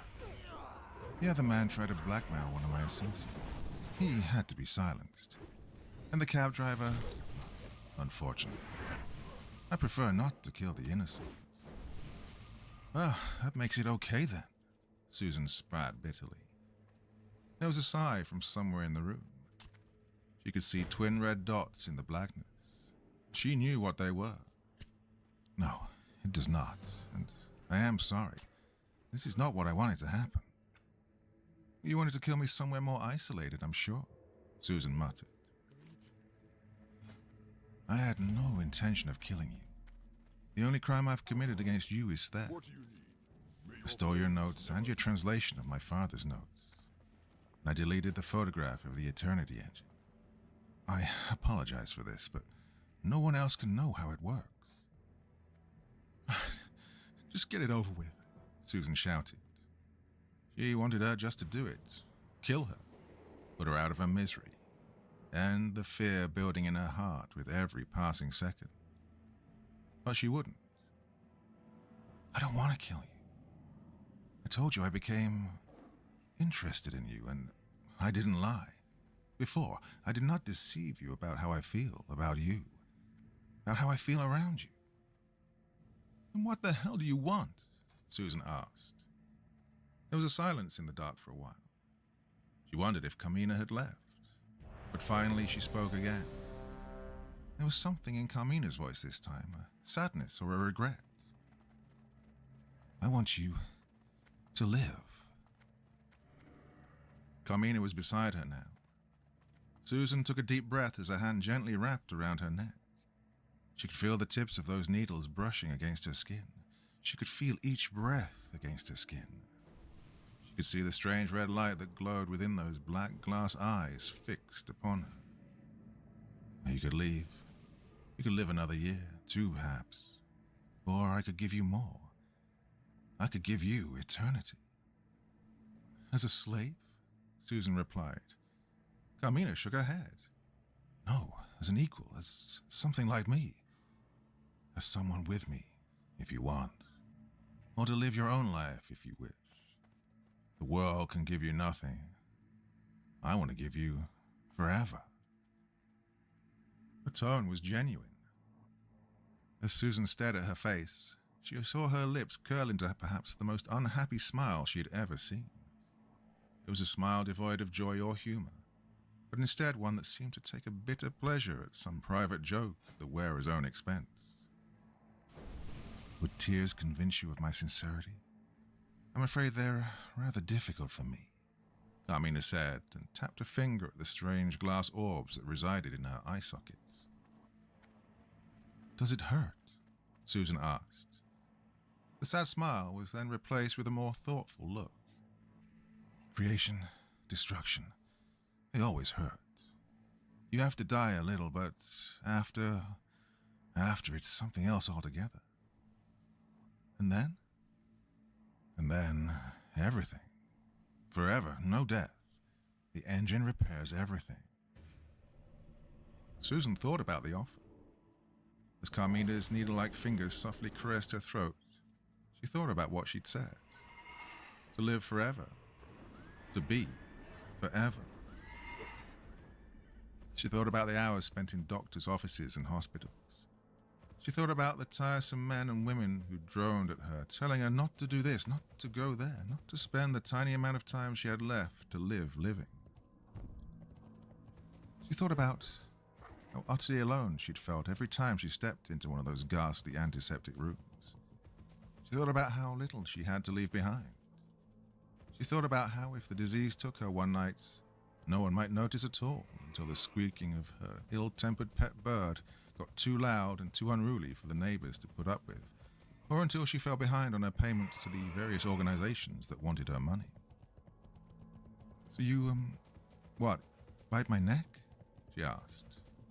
Carmina shook her head. Not quite, no. It hurt. It hurt like dying, maybe worse than dying. Strapped down to a table, she felt her skin being delicately peeled open. She felt cold blades slicing through nerve and muscle and soft, fatty tissue. She felt agony beyond anything she'd ever experienced before. She was no stranger to pain, but what she felt now was beyond that. Beyond broken bones and sliced flesh. Then when the blades found her bones, and the machinery began its true work, she realized that what she'd experienced so far was nothing at all. A prelude, a prologue. It opened new worlds of agony to her brain. She felt the transformation take place. Smooth, breakable human bone replaced by something else, something beyond humanity. something beyond mortality. And in the pulsing wet mass that was her body, it was placed. The engine. The second Eternity engine. Carmina's ability to read her father's notes must have made it easy for her to create another. Susan wondered if she was the first Carmina had done this to. Her brain felt a twinge of jealousy at the idea that she was not unique in this way. The ludicrous nature of that thought in this situation might have moved her to laughter in any other circumstance. For a while, everything went dark as her eyes were removed. Then, when they were replaced, the world swam back into focus in ways she never would have imagined before. A beautiful, terrifying, wonderful rainbow of emotion and sound and detail. She was reborn. She was dead. She was alive. She was more alive than she ever had been. Dawn broke. The first faint rays of the morning sun. The pain was gone now, but her body felt sensitive. Raw and fresh, as if every sensation was a new one. As if every sight, every smell, and even the faintest brush of contact against her skin was something beyond the ordinary. The restraints on her ankles and wrists had been released, and slowly she sat up, the motion making her dizzy for a moment. The door was open, and further down the hall, she could see that the front door was lighted. She could hear the scurrying of field mice, the flutter of birds' wings, and she could feel the hunger of the engine that burned inside her chest. It throbbed and pulsed and thirsted for the substance it needed to keep going. She swallowed hard as she stood, afraid that it would hurt at first. It didn't hurt, but it felt strange at the same time. Her limbs felt as if they belonged to someone else. She felt effortless, devoid of mass, as if she'd slipped free of gravity's tyranny. Months of her body betraying her, making her a prisoner within her own form, and now she transcended it, freed herself from it. She stepped down the hall slowly at first, and then with more confidence. The sun on her skin was warm. Her artificial eyes allowed her to gaze directly up at the blazing orb in the sky. The hand on her shoulder made her turn, to see Carmina stood there beside her. She smiled at her. Susan smiled back. "What do I do now?" Susan asked. "Anything. Anything you want." The tubes extended from the tips of Susan's fingers. She felt herself rising up into the air, luxuriating in the sunlight. She tilted her head back and opened her mouth wide in an expression of purest rapture. The Eternity engine burned within her, and forever beckoned.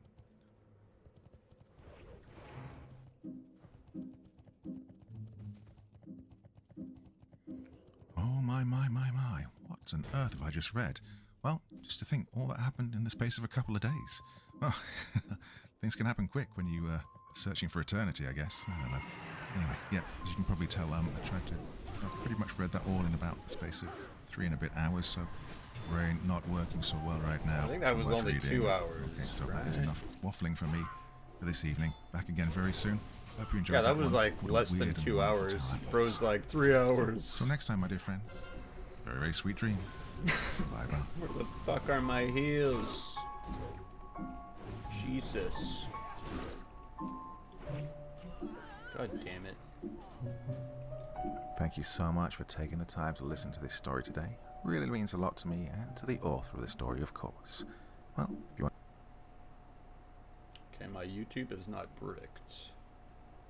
I'm looking on Reddit for YouTube, etc. And everyone who uses ad blocker is what you calls it, seeing all this shit is all blacked out and you can't click anything type of deal. Cargos. Warlock. I always thought Cargos was like a hunter. Break their bones.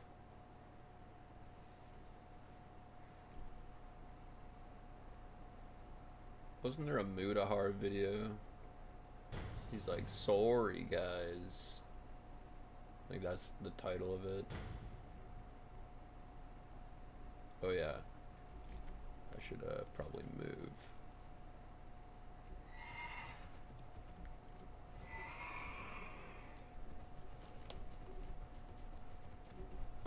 one? Oh yeah, right here.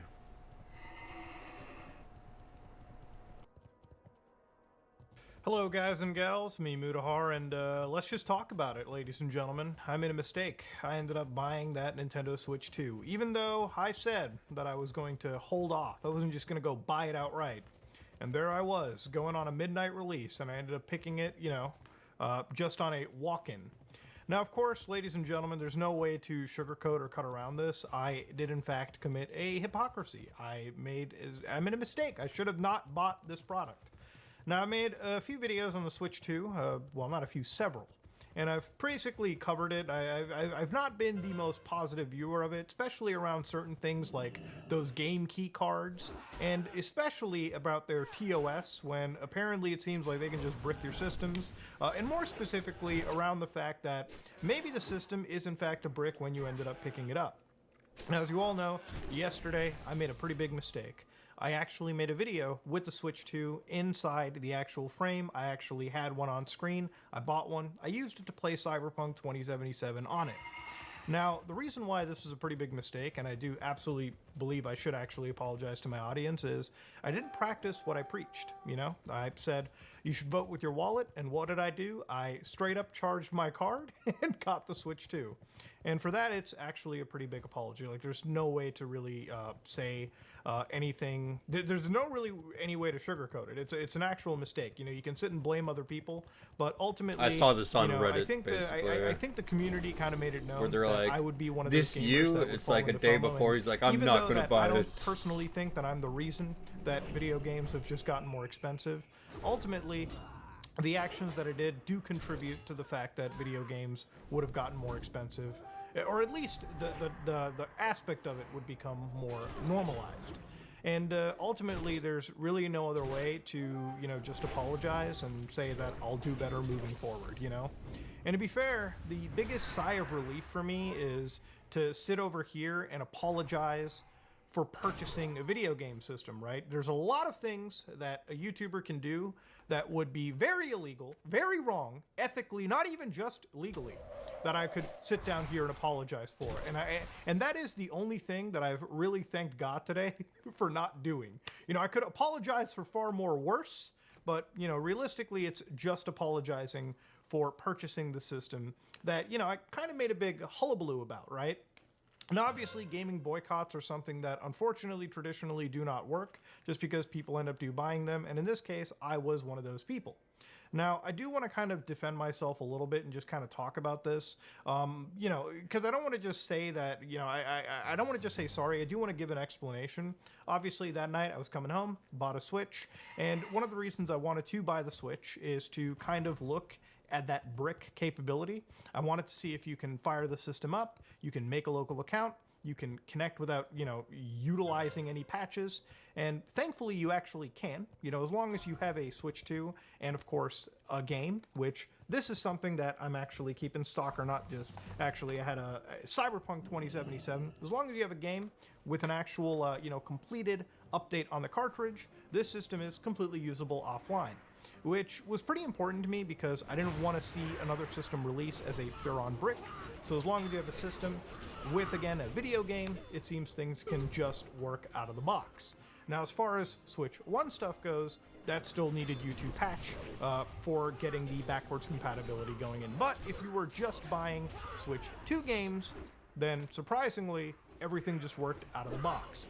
The other thing I wanted to see was, again, the functionality of these games too, especially one game completed on the system. And for that, I played Cyberpunk 2077. In fact, that was a pretty massive section of the video where I just showed the game actually running for anybody to come into the video, watch, and see. Now, I could make the video overly negative, or I could make it overly positive, but the reason I just kind of went the way that I did was I wanted to just objectively look at this product as what it was and talk about things, right? And, you know, one of the things that I kind of read was like, the grifter stuff. You were just grifting on that hate. Well, if I was grifting on the hate and I released that, you know, video, I would probably be overly negative, or I would try to spread some level of misinformation to garner more viewership on hating the device or loving the device. But in reality, I just wanted to cover things from an objective perspective. I wanted to show that there were some games, Cyberpunk 2077, which worked out of the box day one. Now there is like one other game, or I think actually 3 other games, all from Nintendo, that all come pretty much on the cartridge, being Mario Kart World, Legend of Zelda, both Legend of Zeldas, and they all just come pretty much without that game key card stuff. So one of the things that I didn't do in that video was obviously buy the game key card stuff. Like, I didn't go out into the store and purchase those gimped copies that I was speaking so much against, which again, I only really bought the system and the one game that was of any interest to me, just so I can show it in the video. And ultimately, regardless of what I'm saying over here, all of that is still a mistake. I was hypocritical. I bought a device that, I actually shouldn't have. I contributed to, unfortunately, a bad practice in the gaming industry, right? Which was supporting this Nintendo system. I did want to cover it from a review perspective. I did want to cover it just from the preservationist perspective to see if a lot of those alarm bells that were ringing literally days before the system was actually launching were actually valid alarm bells. But ultimately, look, at the end of the day, there's nothing I can say to, not accept actual fault at purchasing the system when I made a big hullabaloo about it. And ultimately, for that, I do completely apologize. There's no joke, no fun you can make in this manner. I feel like ultimately I do have to apologize for that, and that's what I do. Now, if you're somebody that, is, looking at me and, you don't want to watch my videos anymore because you don't like me anymore because of the Switch 2 stuff, then, I'm sorry. I'm going to have to wave by. We're going to have to wave by at each other. All I can really do is say I'm sorry. That's really all I can do. I can't just whip myself or do something to self-flagellate myself just for the camera at this point. All I can really do is say I'm sorry, and I'll do better next time. And ultimately, for me, as somebody that's made tons of videos on countering misinformation regarding game preservation, when people talk about, like, how every disc nowadays is a digital download and there really isn't any way to preserve video games anymore. And I have made videos where I've talked about this. I've corrected the misinformation. For me, the Switch 2 was kind of like that, right? I wanted to see if in this situation, game preservation, at least for fully completed titles, was actually there. Now, obviously, I did make a point in that video, if you watch it, where I said, when this device has 256 gigs on it, buying game key cards, already completely incomplete copies, you're going to be basically downloading and filling your entire new system up with just 4 or 5 games effectively down the road. And that's going to become a pretty huge problem, not just for game preservation, but for the average person that, probably isn't also going to spend 80, 90 bucks, 70 bucks, whatever, to buy external media for the system. These are all things that I did talk about in the video, and these were kind of the most important things for me too. The other thing was obviously seeing how a game like Cyberpunk 2077 could run on a newer ARM-based chip device. Now, ultimately, as part of my apology, all I can really say is, look, at the end, I am sorry. I probably shouldn't have contributed to Nintendo's dog shit in video gaming, but ultimately I did. And, I'm one of the bad people in this process. Now, do I think that I'm the most evil person in the world? No, I don't think that. And I don't even see really anybody saying that. But as far as being hypocritical and bad for gaming, I can definitely see how I've contributed to that. And for that, I just really humbly apologize.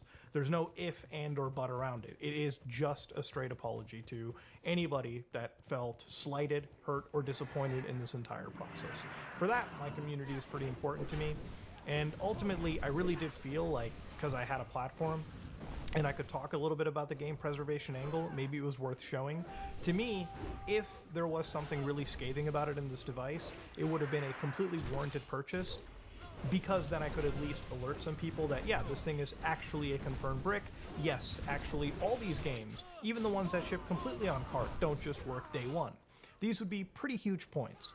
But when I actually got the device and I tested it myself, I couldn't find that to be the case. So it was really just to be honestly reporting on something versus, maybe raising more misinformation and hurting myself down the road a lot harder than, the hurt that I've taken right now. But yeah, that's really all I have to say. I can just look into the camera and just say, I'm sorry, I'll do better. And that's pretty much all it comes down to. And the only thing I'm really thankful about here is I could be apologizing for, as a YouTuber, there's apology videos that I've watched through my career where people have done really terrible things. And ultimately, this might be one of the worst things that I've done. what genuinely is support bad game practices and, not practice what I preach. I can't make videos where I say I'm not going to be buying a Nintendo Switch, day one at least, and then here I am buying it day one. Even if personally I felt making the content, and at least if I could find something scathing about it, I could talk about, sure. But for me, I'm still not somebody that is in line to be, known as a hypocrite in this regard. And for that, I do apologize. I've done something wrong, which is purchasing the device after the hullabaloo that I've raised. And for that, all I can do is honestly just apologize. Really, that's all I can do. So if you accept this apology, great. If you don't accept this apology, then it is what it is. But yeah, our word is really all we have. That's really what it comes down to. It's alright, Muda. I forgive you. I don't even plan on getting the Switch 2. Like, I have a Switch 1, and I have, like, Switch games that I still haven't even played yet. So it's like, why would I get a Switch 2 at this point?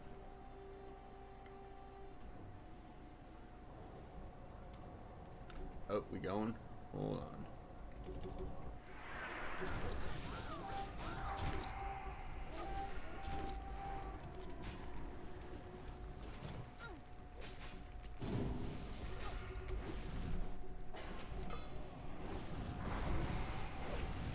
Taunt resists.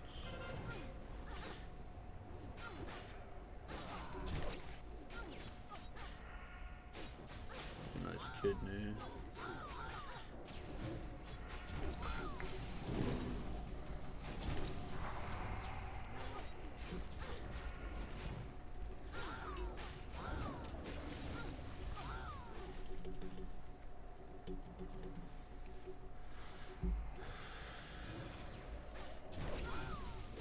Fuck it, we wrecked.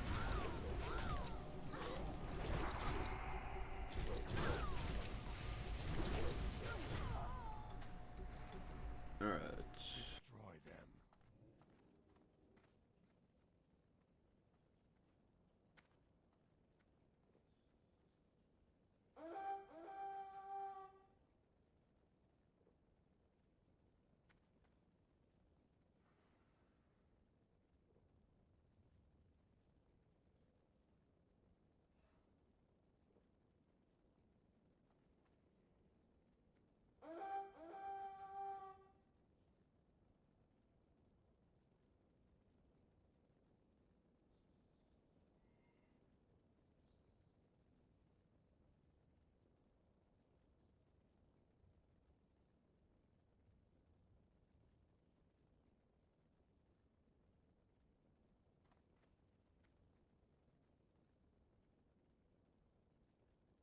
I should probably... I'm taking too long here. People are like, why is that guy AFK?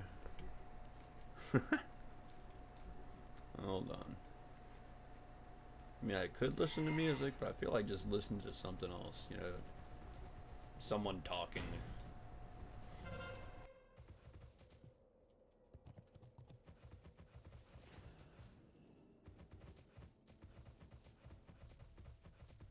Slay them all.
Oh, this is what we listened to earlier.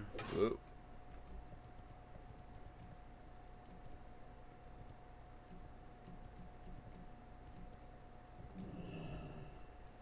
How long has the stream been? Yeah, a little over 2 hours. We did 2.5 hours like earlier today. So almost like our daily 5 hours of AV. Fucking hate this place. Almost done with it. Just need how much? 164k more honor.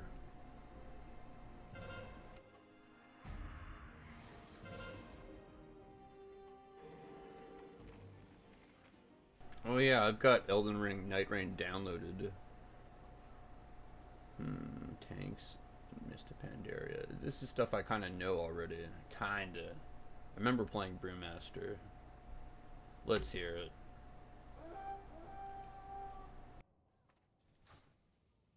It's time to go into some more detail for the tanking classes that are available in Mr. Pandaria, so you can get a better idea of how well each will do and where they excel. Mr. Pandaria is of course infamously the expansion where for once, it wasn't unrealistic to see tanks being top of the damage meters given certain circumstances. This was thanks to a passive effect that all tanks have called Vengeance, where in short, when you take damage, you do more damage in return, and on harder hitting bosses this effect will really stack up. Blizzard have also already made some notable buffs to Vengeance on the Mr. Pandaria beta, since the 5.4 version that we were set to launch with is much weaker than how this effect would have been originally. So this is a win for whatever tanking class you're most interested in playing. Overall though, tanks remain as ever a very important role within all areas of content, so picking the right one will matter. For each tank I'll be talking about the following points. How are they in the early raid tiers during Mr. Pandaria? How is their scaling? Do they get worse? Do they remain consistent? Or do they get a lot better? Their complexity, so is the spec easy to play or a bit more difficult? Whether the spec will be stacked at all, their utility, so their personal cooldowns or what they bring for the raid. And just to note, I won't be talking about PvP for tanks here. This will also be rated off a 5-star system where 1 is poor, 2 below average, 3 average, 4 above average and 5 excellent. So with that said, let's check out the tanks of Mr. Pandaria and see how well each one will perform. Warrior should expect to start Mr. Pandaria as a tank that has strong offensive capabilities as well as mobility, however is somewhat lacking on the, well, being tanky side of tanking, which is, you know, quite important too. Whilst other tanks are capable of creating consistently massive shields or applying self-heals, more often than not the Warrior will be a bit more reliant on their healers. They are expected to do fine early on into Mr. Pandaria due to this, but I doubt they'll be the most popular pick for most raid groups. Their scaling is also known to be strong, and we can see plenty of logs from back in the day where players were on the same balance patch that we will be on, and warriors are absolutely blasting on damage. Again, in Mr. Pandaria, it's not uncommon for your tank to be doing a bunch of damage on your raid team, rather than just being more of a supportive role. Difficulty-wise, the warrior's main concerns may be feeling a bit underwhelming in lower levels of gear, and as though there isn't really much that you can do to control your incoming damage when compared to other tanks. That being said, it's fairly straightforward to just keep your main damage dealing abilities on cooldown and plan around when defensives are required at certain points throughout the fight. Stacking wise, if you have a warrior tank, obviously it's going to be a one-off. In fact, there really isn't an ideal setup this expansion where you should often expect to see 2 of the same tank. I don't think there is a single spec which is so far above any other tank that any raid would seriously consider this.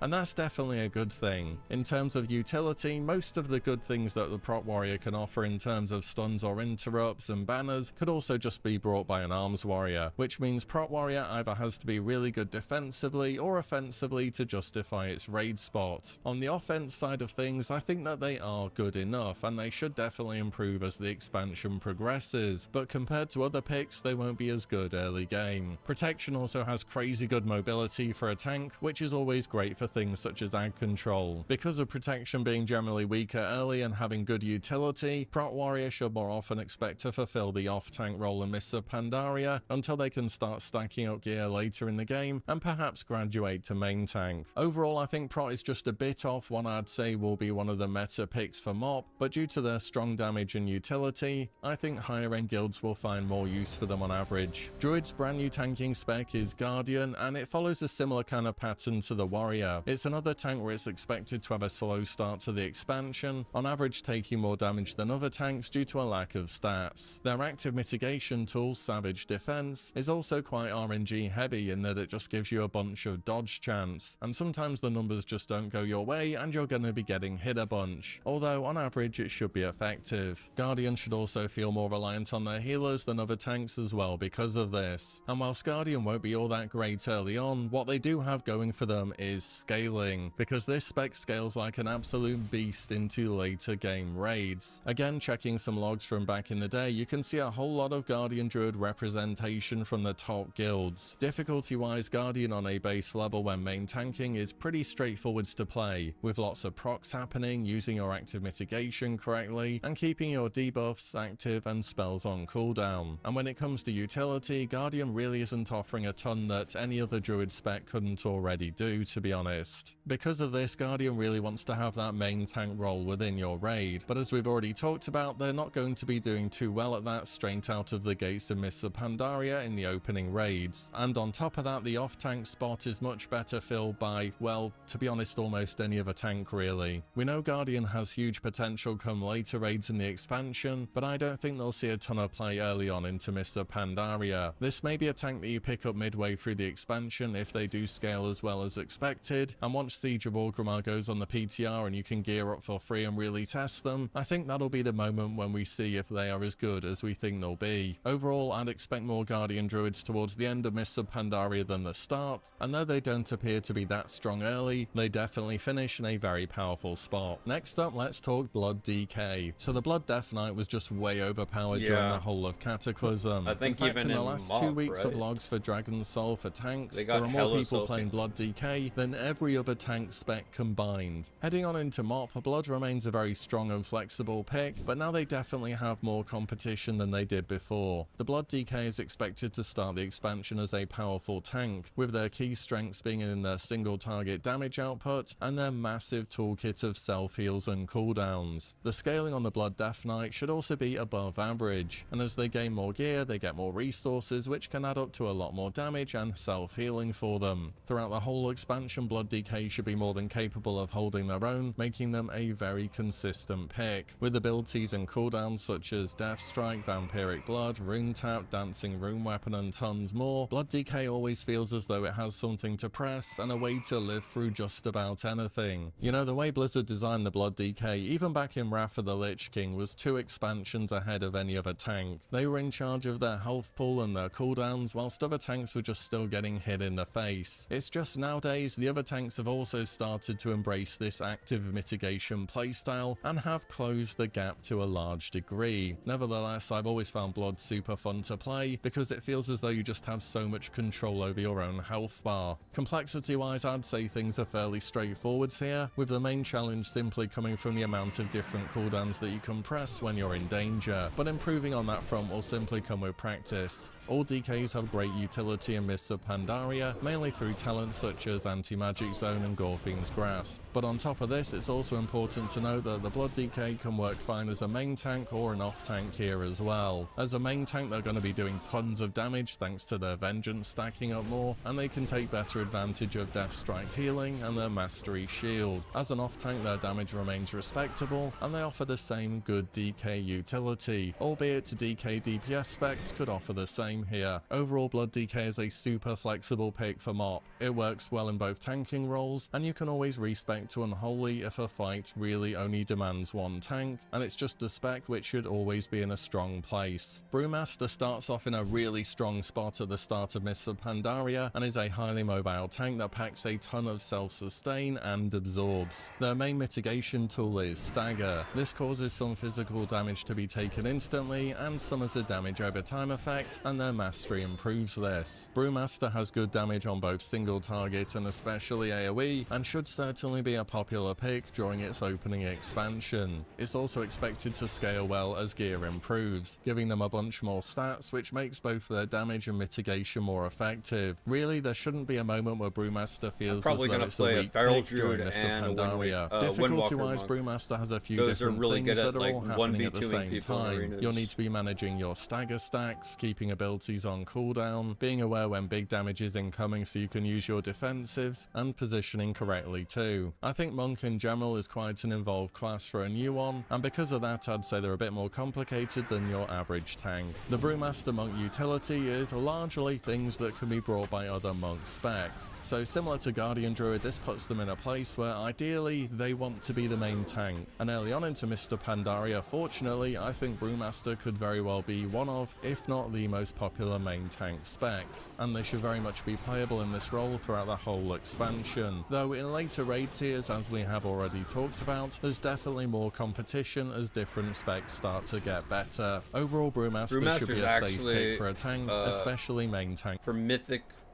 like version of Garrosh, that's like a really long ass fight. I think in phase 2 or phase 3 before you're sent to the Dream Realm or whatever. There's a part I remember the guild I was in. I played a Windwalker monk, but they're like, just play Brewmaster for us right here, and you had like this long range AoE, like slow brood that you could throw, and or a keg, I guess. I forget what it was called, but you could use that to kite some of the like multiple ads, and I just like roll around and shit basically. So no one had to deal with having to heal me, and they didn't have to deal with those mobs, and they could just continue melting Garrosh to push to the next phase.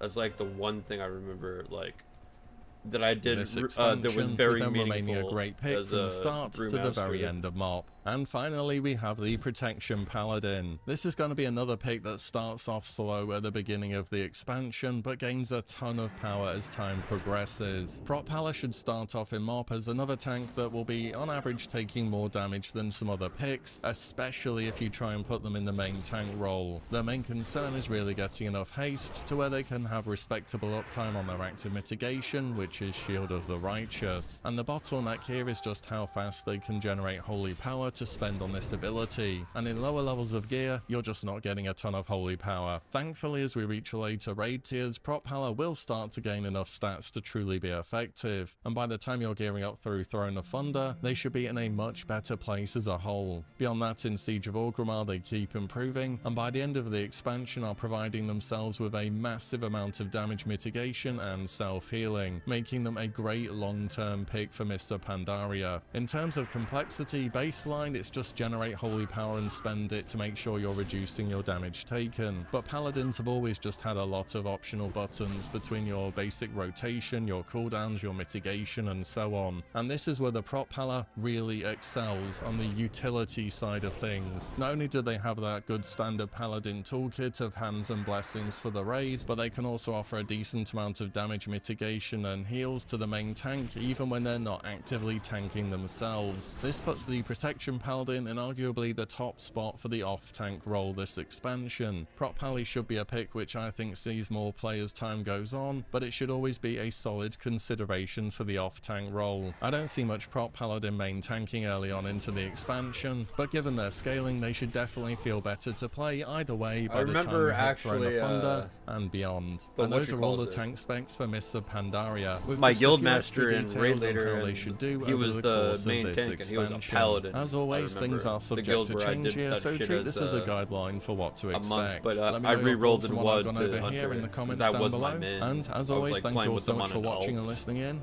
and I'll see you all in the next one Oh my very God. soon. Game Pros, I think. Yeah. This is what I deal with every now and then if I'm, for some reason, I don't know. At least the game's not crashing. So I ain't frying my BIOS chip.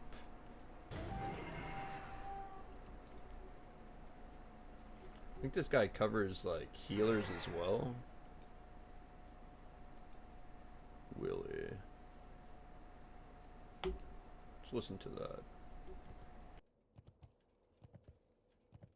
Healers undergo quite a few changes heading on into Mists of Pandaria, seeing powerful new cooldowns, updated talents, and plenty of challenging boss encounters to look forwards to. Today I want to cover each of the available healer specs and go over how they're expected to perform during this expansion so you can get a better idea of what might be the right fit for a main for you during Mists of Pandaria Classic. I'll be using a rating system for each spec too, with a few different criteria. Those will be how well they do in early raid tiers, their scaling as in do they get worse as the expansion progresses, remain consistent, or get better, their complexity, so is the spec easy or more difficult to play, stacking, are raids actively going to look to stack this spec, their utility, so does this spec bring strong cooldowns for the raid, and how well they do in arena through PvP. These will be rated from 1 to 5, where 1 is poor, 2 below average, 3 average, 4 above average, and 5 excellent. There is one more thing to mention about maining a healer in general too, which you might want to consider.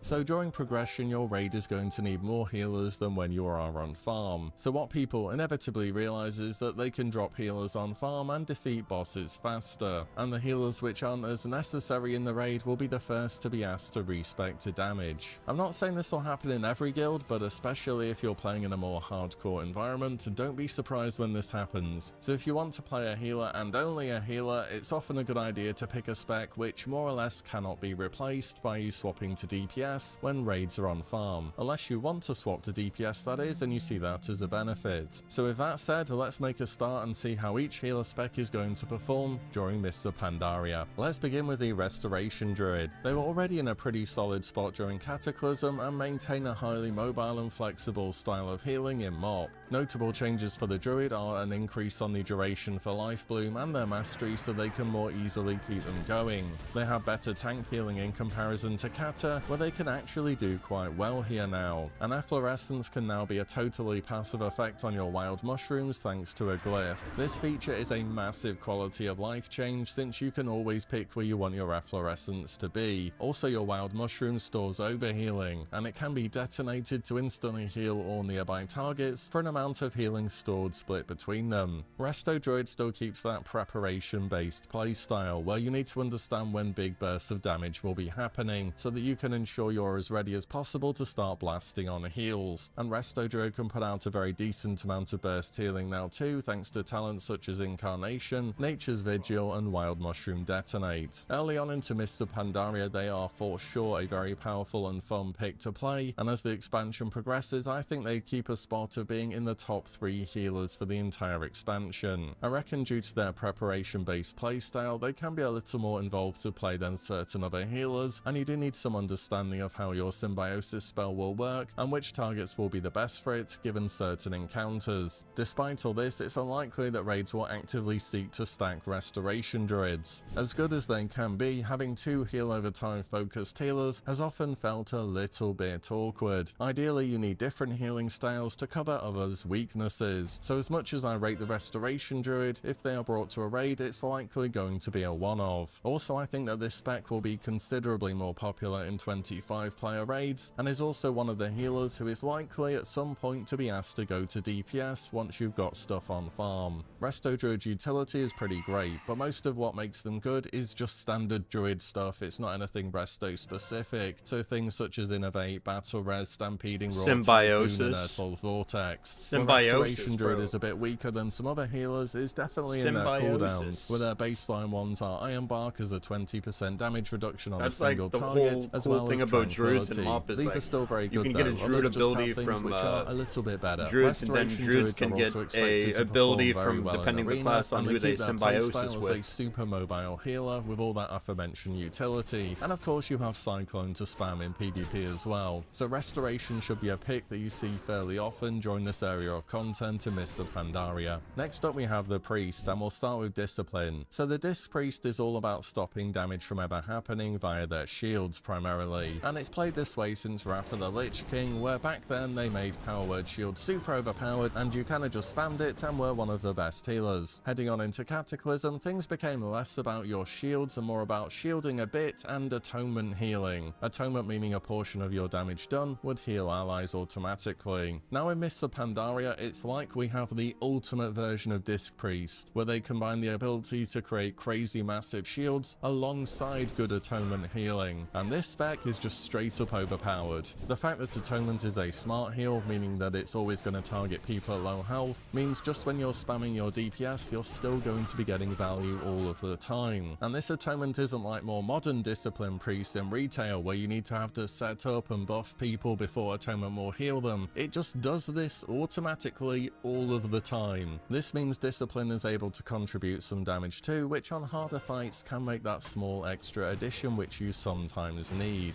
As for their shields, a new ability which has to be mentioned is Spirit Shell. This changes it so your heals now shield instead on a 1-minute cooldown. With knowledge of fights, this allows Discipline to set up massive shields on allies so they can block huge amounts of damage from ever happening. Spirit Shell also lines up with a cooldown on inner focus, which makes it so spells always crit, which of course translate to even bigger shields. Oh, and your mastery buffs the effects of your shields too. Utility-wise, baseline Disc Priest has pain suppression, which allows a single target to live through just about anything, as well as one of the best, if not the best, raid-wide cooldown in Power Word Barrier, which reduces damage taken by all allies inside by 25%. They also have things such as Void Shift to swap health with somebody, Leap of Faith, and they can pick up Angelic Feather too as a powerful mobility tool. The life you can even swap cast Penance in whilst arenas. Moving now thanks to a glyph. So of course throughout the catch it whole quick enough, expansion you you can should kill expect shot all or raids of all execute, sizes to the want other Discipline person. Priests as they are so good.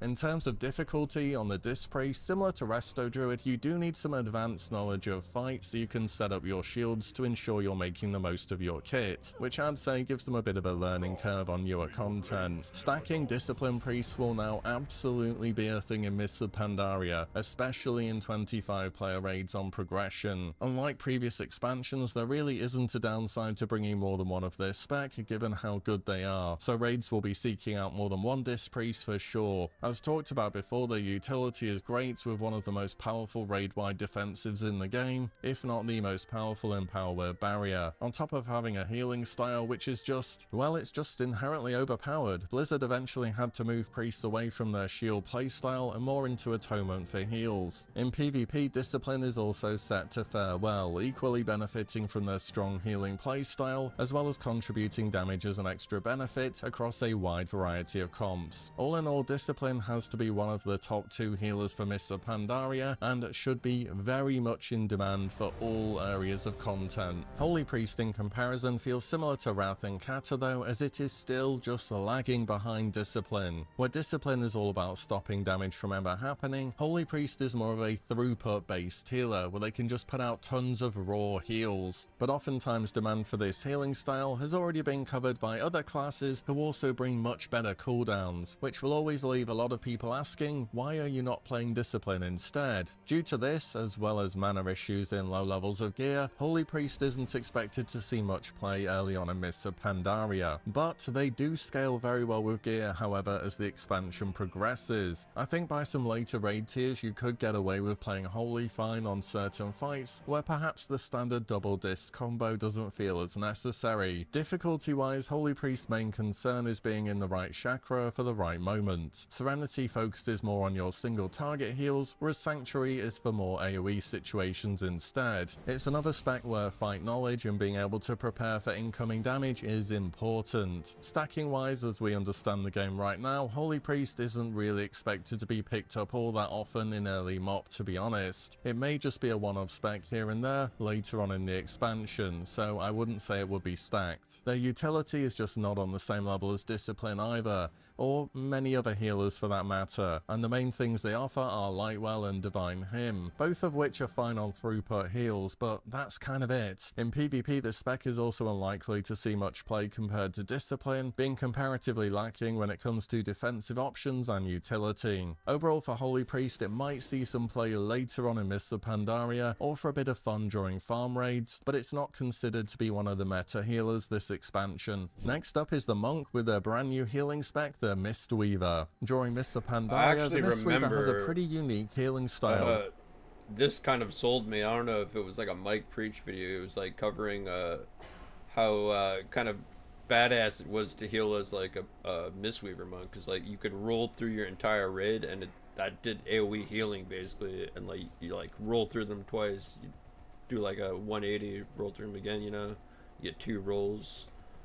That was the main badass part, and then I think you like put a hot over them, and then there's this healing statue I remember, and then there was like a spell that healed everyone who had the mist on them. I think. Let's hear what Willie has to say. I think. Where again it's about setting up your heal over time effects and then topping targets off spending chi with uplift. You also want to be in melee range to take advantage of fist weaving. Through this, your various melee abilities will enhance your heals and generate resources for you. Early on, Mistweaver is expected to be a solid pick in terms of mainly being a throughput based healer that can also offer some damage as well. The scaling with gear is also quite good, and they should certainly improve as the expansion progresses. I reckon this spec is also fairly complex to play. Melee, simply put, they have so and you many get mana different back buttons for it, I to believe. press. There is fist weaving going on, there's managing your mana through mana tea, there's keeping renewing mist going, not overcapping your chi, using your cooldowns and taking advantage of your mobility. There will be decisions to be made on each fight, where a great Mistweaver monk will definitely be able to stand out from one who's kind of just sitting at the back and channeling Soothing Mist. In terms of stacking, Mistweaver is another pick that may be a one-off, primarily in 25 player raid environments, and this is the space where they're the most likely to see you play. It's a similar story to a few of the healers as to why this is, where the healers that are stacked are often bringing both throughput heals and a ton of utility, and healer spots just tend to be a bit more limited on average. Speaking of utility, Mistweavers of course have your standard monk stuns and interrupts, and their main cooldowns are Life Cocoon as a good single target absorb, usually on your tanks, as well as Revival, which instantly heals your raid and will lose negative effects on them.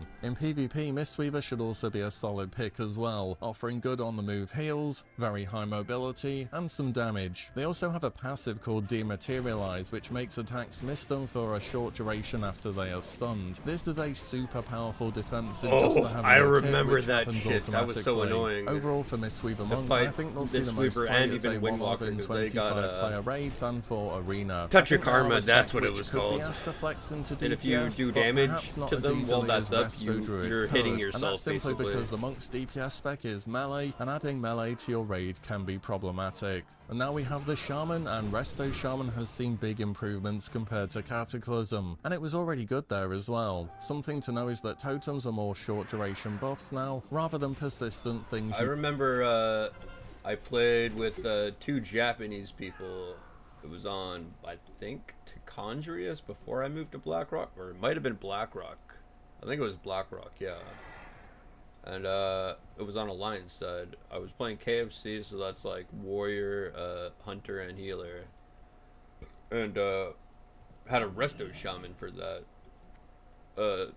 The girl was the Warrior, and the dude was the the Resto Shaman.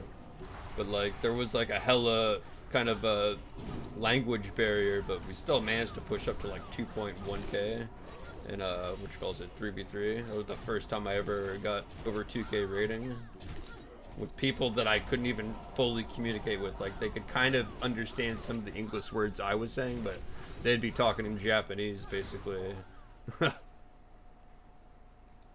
I remember I met them through one of my. I had made my own guild. On top of that, there is a tier of talents that allows you to modify your totems in a variety of ways too, such as resetting some of their cooldowns or allowing them to be redirected via totemic projection. Early on into Mists of Pandaria, the Resto Shaman is a beast of a spec, offering great heals for stack groups through chain healing and healing rain, and also offering good single target heals. They have seen some quality of life improvements too, such as chain heal no longer consuming Riptide, so you can spread this heal over time effect across the raid much easier. Resto's Shaman scales amazingly too, and their mastery providing more heals at lower health values is just such a great passive effect to have all of the time. I'd say they're a bit more straightforwards to play than other healers as well, with most of the skill coming from timing cooldowns correctly, but other than that you're just blasting a ton of throughput heals. Resto Shaman should be the second healer of Mists of Pandaria that is expected to be stacked, again more so in 25 5-player raids just because more heals are overall needed. This is in part due to their great throughput as well as their utility. And speaking of utility, Resto Shaman just has so much of it. They have Tremor Totem, Grounding Totem,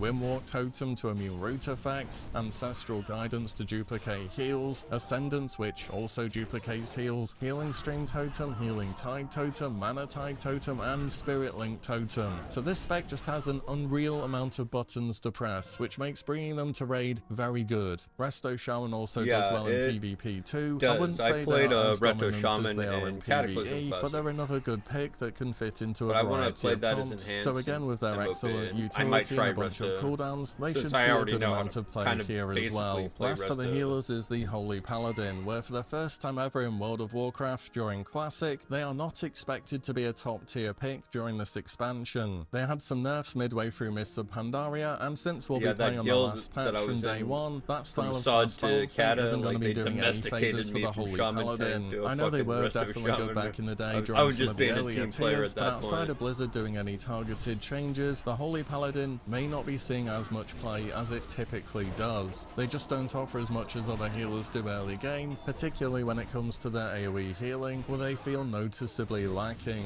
Usually Holy Paladin compensates by being the go-to tank healer, but Blizzard started to adopt a different style of tanking in Mists of Pandaria, where tanks start to become much more self-sufficient in terms of their own defensives, absorbs and heals, and other healers can compete on single target while seriously outpacing them on AoE and utility. They scale well enough with gear of course, but I'm not convinced they will do so to the point where people on Resto Shaman or Disc would ever really consider swapping, or that guilds would suddenly want to pick up a Holy Paladin mid-expansion. They're also pretty straightforward to play in managing and spending your holy power, whilst also taking advantage of your cooldowns. Their utility as a paladin is good as always though, with Avenging Wrath, Divine Favour, Guardian of Ancient Kings, as well as their various hands and blessings, so this is definitely a positive for the Holy Pally. Stacking wise, I think it goes without saying, but this won't be another expansion where you're always seeing multiple Holy Pallies per raid. In PvP I think they're overall set to perform better than PvE, where they can find spots in several comps that allow for them to better utilise their utility heavy kit. Overall for Holy Paladin, I don't want to be a doomer on the state of them. I played this spec throughout Kata and it was a lot of fun, but from what we know about Mists of Pandaria at the moment, this is just an expansion where final patch balancing doesn't favour this spec too well. Then again, who knows what Blizzard will do and whether they will step in to make any changes. But as we are right now, I'm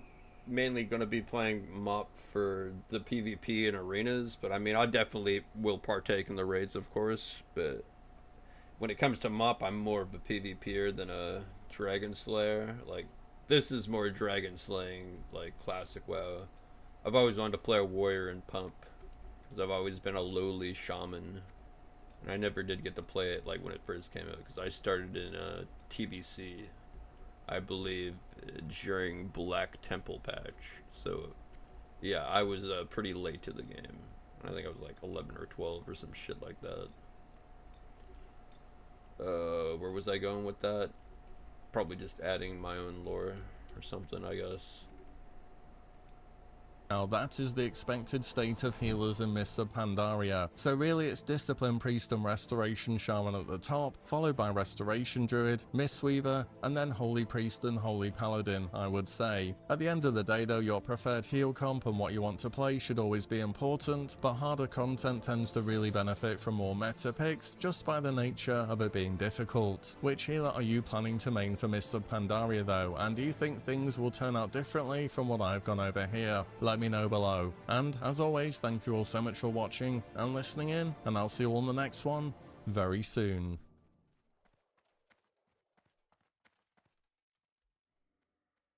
Quick, get another video in there. 40 big changes. I'll take it.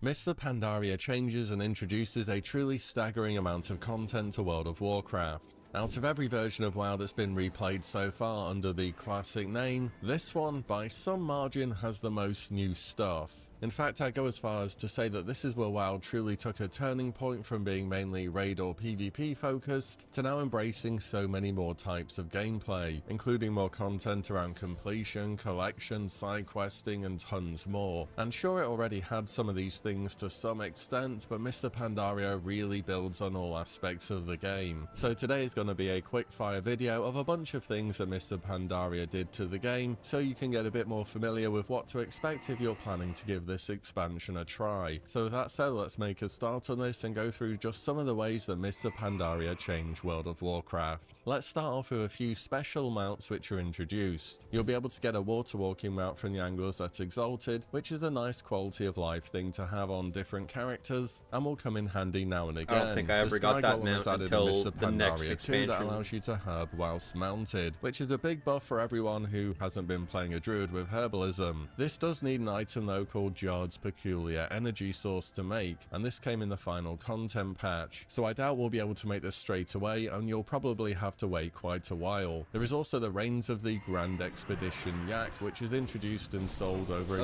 that has Summit. an auction code. This has a repair service and a transmogrification service as well, so you can update your transmog. No, I think it was like Battle for Azeroth or Legion, instead of having we to got head like all the way back to an auction City. host It costs 120,000 gold baseline mode, so it's not cheap.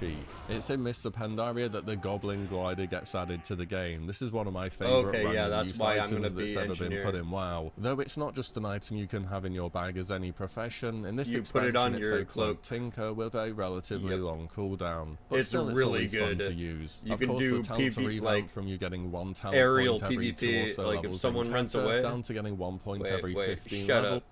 Like when someone's running away, there's like a lot of like verticality in Mr. Pandaria, like the map's terrain, and if you're in world PvP, like I'm pretty sure I'm on a PvP server. I'm on Faralina, but I feel like that's like more horde. I feel like you hardly run into Alliance on that server. I think that used to be like the Asmongold server or something, but I play horde on that, so I feel like it shouldn't be that much of an issue running into Alliance players, at least. But I know I'm on a PvP server for mob. Basically what I was originally, like I played on Maeve, Maiev, however her name is pronounced, the jailer. Ugh. I hiccuped and like my fucking right rib cage kinda got a sharp pain. I shouldn't have taunted that. Where was I going with that? Oh yeah, just recalling my tales of the Goblin Glider. Alright. With a choice of 3 different talents in MOP. And whilst there is a lot less choice here and it's not as satisfying to level up and make decisions for your build, once you're at endgame you'll find that a lot of your class's power is just baked into your baseline specialization instead of being things that you have to pick. The Druid gets a 4th specialization, and now Feral is split up into Feral, which is a DPS spec as Cat, and Guardian, which is their new tanking spec as Bear. Hunters no longer use melee weapons and no longer have a minimum attack range either, so any concerns of when you have to stack for a mechanic and can't shoot are now gone. Disengage is also usable out of combat. Been waiting for this since Wrath of the Lich King. I was wondering when this would happen. For classes that use relics such as druids, paladins and so on, that slot is also now gone from the game. Warriors and rogues no longer have ranged weapons either, and wands are now main hand weapons. Basically, no more stat stick items in Mr. Pandaria that may have been wanted as a large upgrade for another class or spec. They're just all gone. There are a lot of random items that can be obtained in the open world which can be used just for fun, their cosmetic appearances, or their functions. Here's a few ones I picked out, such as the Elixir of Ancient Knowledge, which gives 300% bonus XP for 1 hour. It seems as though this got nerfed in the Shadowlands pre-patch, but up till then this was camped on every single realm forever, and it is really overpowered for pretty obvious reasons. There's the Hosen Peace Pipe, which gives 1000 reputation to all Pandaren factions. I'm sure you've heard about how important reputation think, farming is in this expansion. yes. Again, this one is You're going gonna to do be your camped dailies, like, forever every for pretty fucking much the day. entire I expansion. remember. Maybe people will find ways to abuse ways to farm multiple of these, but still, there's going to be a lot of competition. Yeah, and the cosmetic one I've kill a always rare liked is spawn for Ailu that Sky shit. Mirror, where you just take on the appearance of your target. Of course, there is the new Race-Sang class in Pandaren and the Monk. Pandaren start as a neutral race and get to choose whether to join the Alliance or the Horde at the end of their starter zone, and the Monk is a versatile class that can tank, heal, or DPS. They use energy and chi as a resource, kind of like a rogue, and wear leather, and they were quite different in Mists of Pandaria when they were first added compared to today. We get Half Hill Farm, which is a bit of a farming minigame in the Valley of the Four Winds, where you'll gradually build up a farm, gain reputation with different NPCs, Oh yeah, the plant pillars. stuff I which remember can that then turn for into that consumables reputation. for gold income, and it's just overall something else to do in your Yeah, spare I time. remember that. There's an armor upgrade system in Mists of Pandaria 2, where you need to spend Valor points to upgrade armor. Oh, This yeah, system is I kind of why remember Blizzard that. started to dial could, back on different ways to upgrade upgrade it your armor in twice, Warlords of and then Draenor. same with Let's say you PvP got a gear, new you could base use item, Conquest it would gear usually to have to upgrade be PvP gemmed, gear. enchanted, reforged, and upgraded. Though with upgrade you'd definitely prioritize base items, and not just every single piece you get. Raid difficulty is worth a mention in Mists of Pandaria 2, as Siege of Orgrimmar was the first raid ever to feature flexible raiding and mythic mode. However, it gets a bit more complicated because the whole raiding system went through a restructure at the end of Mists of Pandaria. So in patch 5.4, Blizzard added flex raiding to Siege of Orgrimmar. This was a new difficulty that was in between LFR and normal, where you could bring anywhere from 10 to 25 players, and the health of the bosses and how many players will be affected by mechanics would scale. Later on, when the Warlords of Draenor pre-patch hit, Blizzard added mythic mode in Siege of Orgrimmar 2. This is the standard 20-player super hard difficulty, which it still is today. So basically, flex raiding became normal mode, normal became heroic, and heroic became mythic. And of course LFR was flexible too. But in terms of raiding changes which just existed strictly during Mists of Pandaria here, it's just flexible as a new difficulty in Siege of Orgrimmar. And are Blizzard going to go back and update all the other tiers of raiding to work as flexible? I mean, we don't know for sure based off of the beta yet, but I would be very surprised if they did. Not that it would be a bad thing, at least for normal mode, it's just not something they've really done in the past. I don't think flexible raiding makes sense for heroic though, seeing as mythic mode is assumed to be absent from the game, and there are many heroic mode bosses which are already quite tightly tuned, so I think that messing with the scale of the encounters on heroic mode specifically would just overcomplicate things. So to be honest, it's probably just going to be 10 and 25 normal and heroic in Mists of Pandaria till Siege of Orgrimmar, and then I don't even know if they'll introduce flex raiding, because guilds would have built their raids around these established formats, and then would they go and change for this one final tier? I mean, it might help, sure, but I don't think it'll be a big deal. Anyway, that's raiding structuring in MoP. AoE looting finally arrives in Mists of Pandaria, so no more need to spam click anymore. Scenarios are added too, which are 3-player instance content focused. This is when I started actually playing WoW for free for almost a couple of years, because I played a hunter, right? So I could actually gold farm all these old raids and like do it every single day. Well, every raid every week, but I could do that on I leveled multiple characters, so I wasn't just doing it on my hunter. And yeah, you just loot all the bosses and shit or whatever. You're able to AoE loot, etc. You get a shit ton of gold, and then you just buy your fucking WoW token. And I remember throughout most of MoP, I wasn't even paying like real life money to play the game. Like I just gold farmed every single bond, or yeah, that's what it's called, right? WoW token. OSRS is the what you calls it, the one with bonds. Same thing.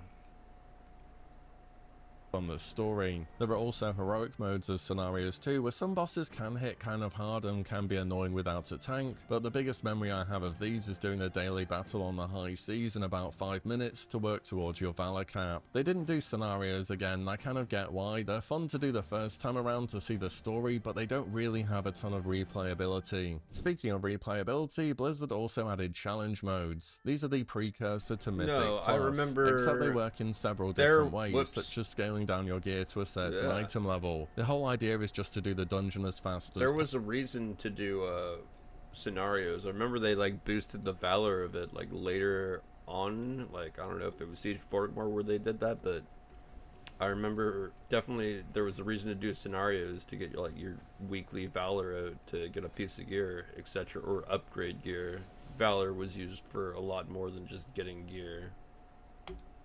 Possible though, and the speed is going to depend on your comp and your tactics used. I remember gem slots were overpowered as they weren't scaled down, so you could absolutely put together a challenge mode set, similar to how you can still put together a time walking set in retail just to blast through the content. I remember this, what he's talking about.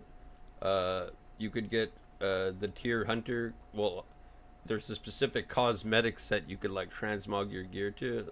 Once you did that, what did he call it? Like, it was challenge mode or something? It was the first version of like Mythic Plus, basically, where it's like a timed run.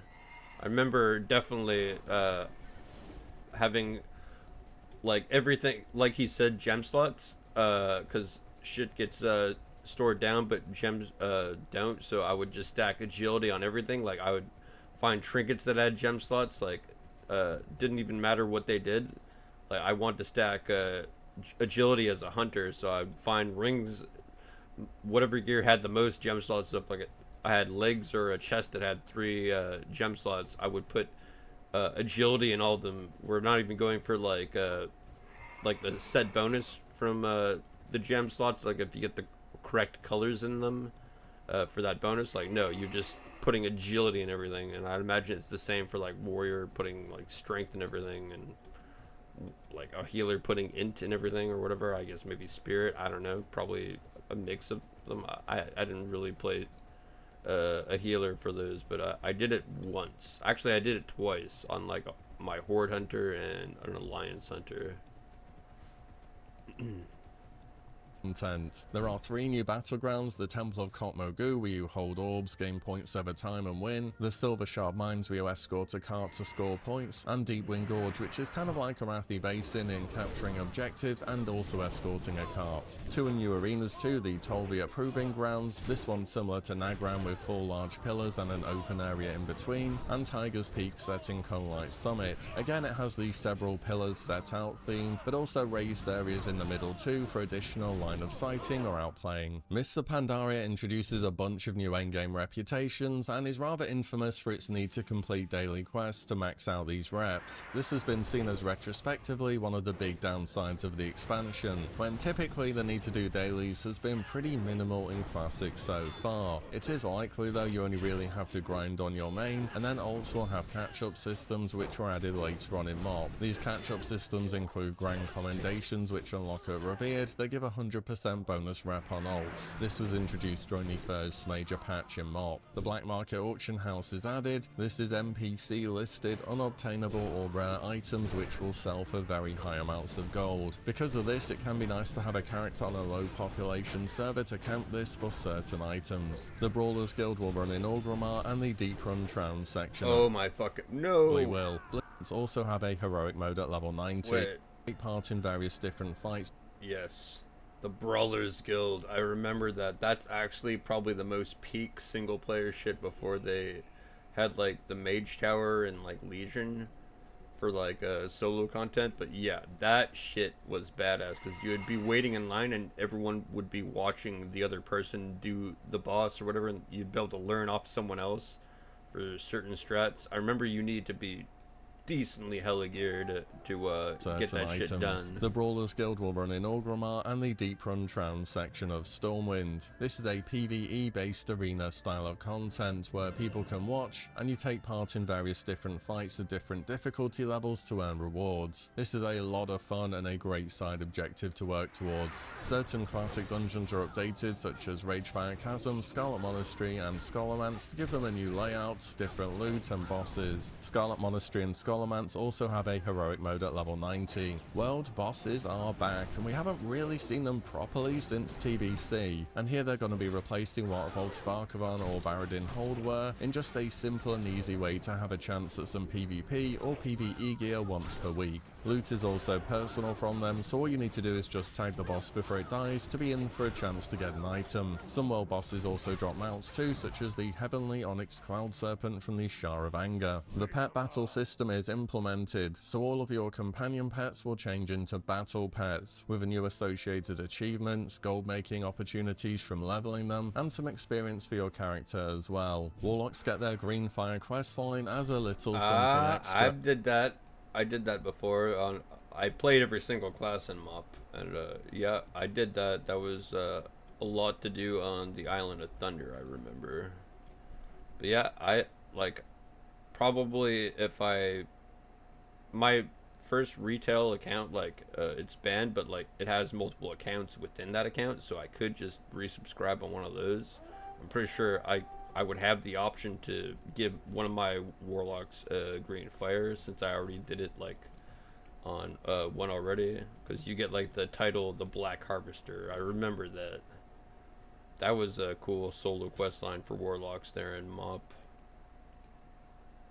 Though this can be challenging depending on your level of gear. This released in patch 5.2 originally, that'll be Throne of Thunder, so you should probably expect it to come around that time during MOP Classic 2. Bonus rolls are earned each week via Charms of Good Fortune from various events. These bonus rolls let you, well, have an extra roll on a boss of your choice, so you have another chance of getting an item. The Stormforged and Warforged systems existed in Throne of Thunder and Siege of Orgrimmar respectively. This is a random chance for an item when it drops to gain +6 item levels. Expect to see some crazy GDKP prices where if this item drops, it gets forged and goes for an unreal amount of gold. Very RNG system though. Tanks will get Vengeance, and yes, they had it in Kata, but this is the actually good version. This allows them to gain a percentage of damage taken as attack power, though we should expect the nerf version as it was on the final patch. So it may not be till later in the expansion where tanks are really able to do a lot of damage, but originally tanks could very much top DPS in Mists of Pandaria, so we'll see how this goes. MOP is the first expansion where everyone gets a legendary for the first time. The first two legendaries you'll get are just gems, which you use to upgrade your gear, and then towards the end of the expansion the legendary cloaks, which have cool effects. Somewhat of a legendary weapon everyone gets. I remember. Troves of the Thunder King was a small. No, like before the whole quest, or maybe it's like a 3-boss or 4-boss raid. It came after Mogushan Bolts and the Bug Raid on Courage 2.0 or whatever. I forget what that was called, Sithlit or something. I'm pretty sure they're related in the lore to the Encourage bugs. But after that, there's like another part to continue like your legendary quest chain to eventually get the cloak. But there's legendary gems that go in a specific weapon. I guess you need like a specific class weapon that drops at the end of that raid, I believe. I forget if the weapon was legendary or not. I think it might have just been epic, but like you could only put those legendary gems inside that specific weapon, I believe. Event added during patch 5.2. This needs a key to enter and is a short one-player scenario where you aim to loot as much treasure as possible from the room before the 5-minute timer runs out. I kind of remember this. This is just a fun extra thing to do, which you get gold from this. I remember gold, some items that can be used either for professions or for I did this for gold, and it's something you'll be doing on every character for sure. The Timeless Isle was introduced towards the end of the expansion. Shit. There was the Timeless Isle, that shit.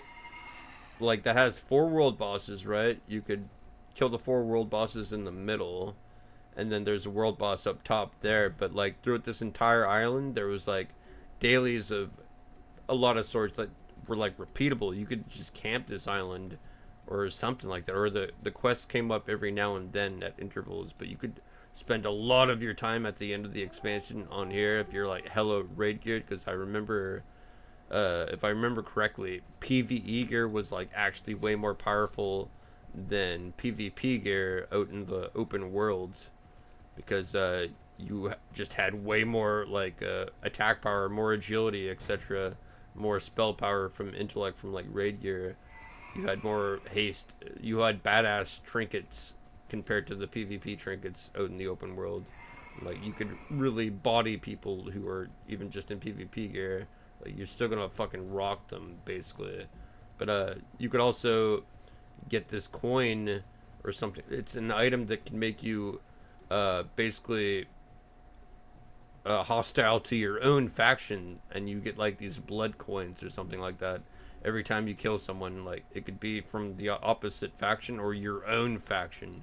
So it was kind of like a bit dangerous, basically. Like, even on, I'm pretty sure, PvE realms, like that this is like a hostile kind of zone, I'd imagine. Like, you could probably have like a whole raid of everyone that are grouped up, 40 men with those, what you calls it, the thing to make everyone else hostile, and they could just control this island, I would imagine. I think, but I think this guy's probably going to mention that.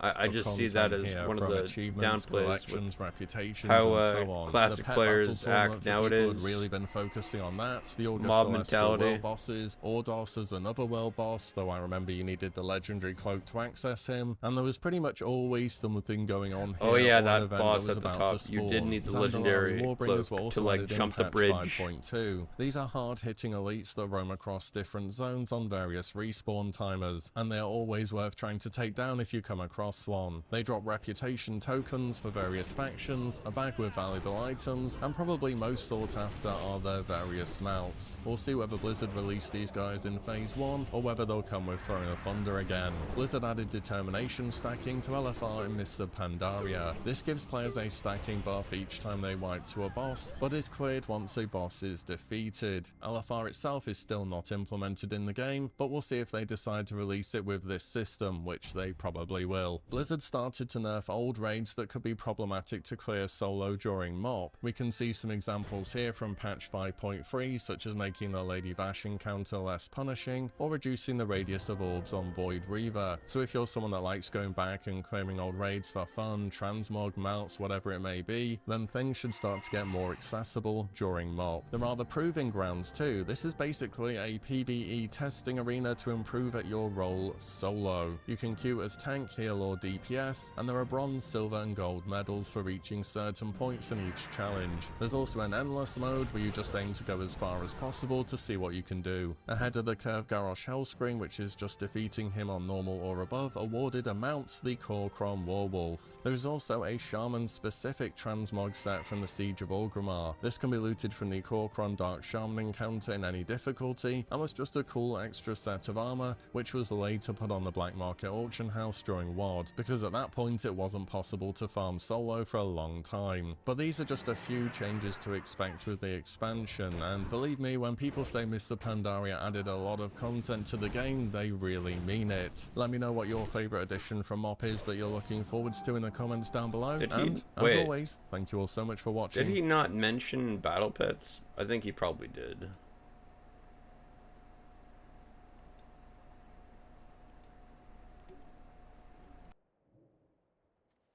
With Mists of Pandaria soon approaching, it's time to think about what class to choose for this latest addition to Classic WoW. As with any expansion, classes undergo pretty significant changes through their new abilities, the talent reworks, tier sets and more, so there'll be a lot to look forwards to. Also, as typically happens, you should expect Mists of Pandaria to release on its final balance patch. So although you may remember a certain class or spec being particularly good when you played back in the day, that very well could have changed by today's standards.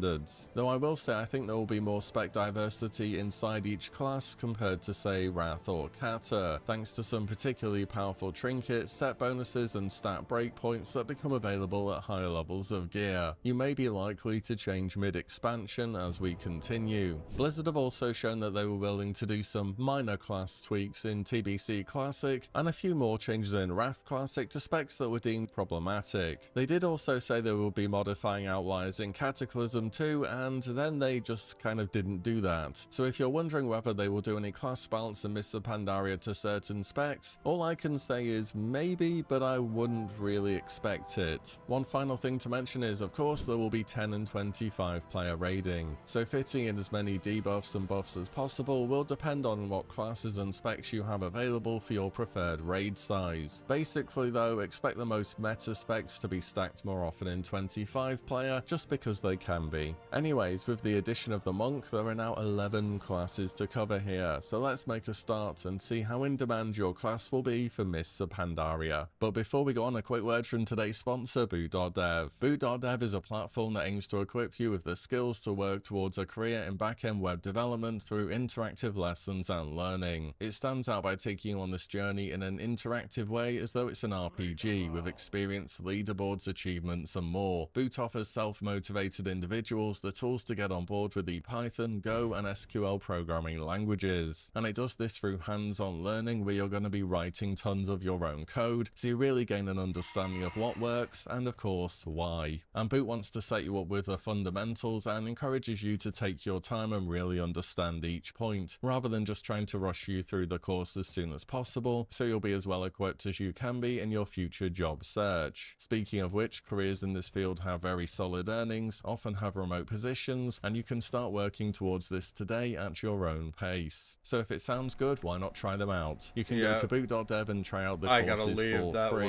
and then use my code Willie to get 25% off your entire first year if you choose the annual plan. Many thanks to boot.dev for the sponsor today. Let's get on back to WoW. You know, for the past 2 expansions, I honestly feel as though Priest has been in a pretty consistent spot in raiding. You have Shadow as a good DPS choice with some strong multi-target and great personal survivability. You have Discipline as a healer focused around stopping damage from being taken, and then Holy as more of a throughput-oriented healer. And in Mr. Pandaria, well, roughly how each spec performs compared to Wrath and Kata also remains pretty much the same. You'll be happy to see a Shadow Priest in your raid, but they will still probably be a one-off type spec. They should also be expected to remain somewhere around the middle of damage meters for the expansion, though they can notably bring utility such as Hymn of Hope and Tranquility if a druid uses Symbiosis on them. Holy Priest once again feels like it's being overshadowed by Disc. Whilst it certainly scales incredibly well with gear, you may have heard of Garrosh 10 Heroic being solo healed by a Holy Priest back in the day, the way Discipline heals is frankly just kind of overpowered, and it warps the entire healing meta around this spec. Discipline, however, maintains how powerful it's been for the past 2 expansions heading on into Mr. Pandaria, and the big difference is that now on 25 Heroic, especially on progression, you can absolutely expect raids to want to stack Disc Priests. Whereas in the past, such as Wrath of the Lich King, that's been suboptimal because a large portion of their heals came through just shielding. Now they have way more options of stopping damage from ever happening. Discipline's new ability, Spirit Shell, allows them to set up massive absorbs on the raid in preparation for big damage happening, and it only having a 1-minute cooldown is just crazy. On top of that, they still have Power Word Barrier, Power Infusion, and Pain Suppression. You know, in time Blizzard had to remove Spirit Shell from the game, because every boss would have to do enough damage to break through the Discipline Priest shields before other healers could, you know,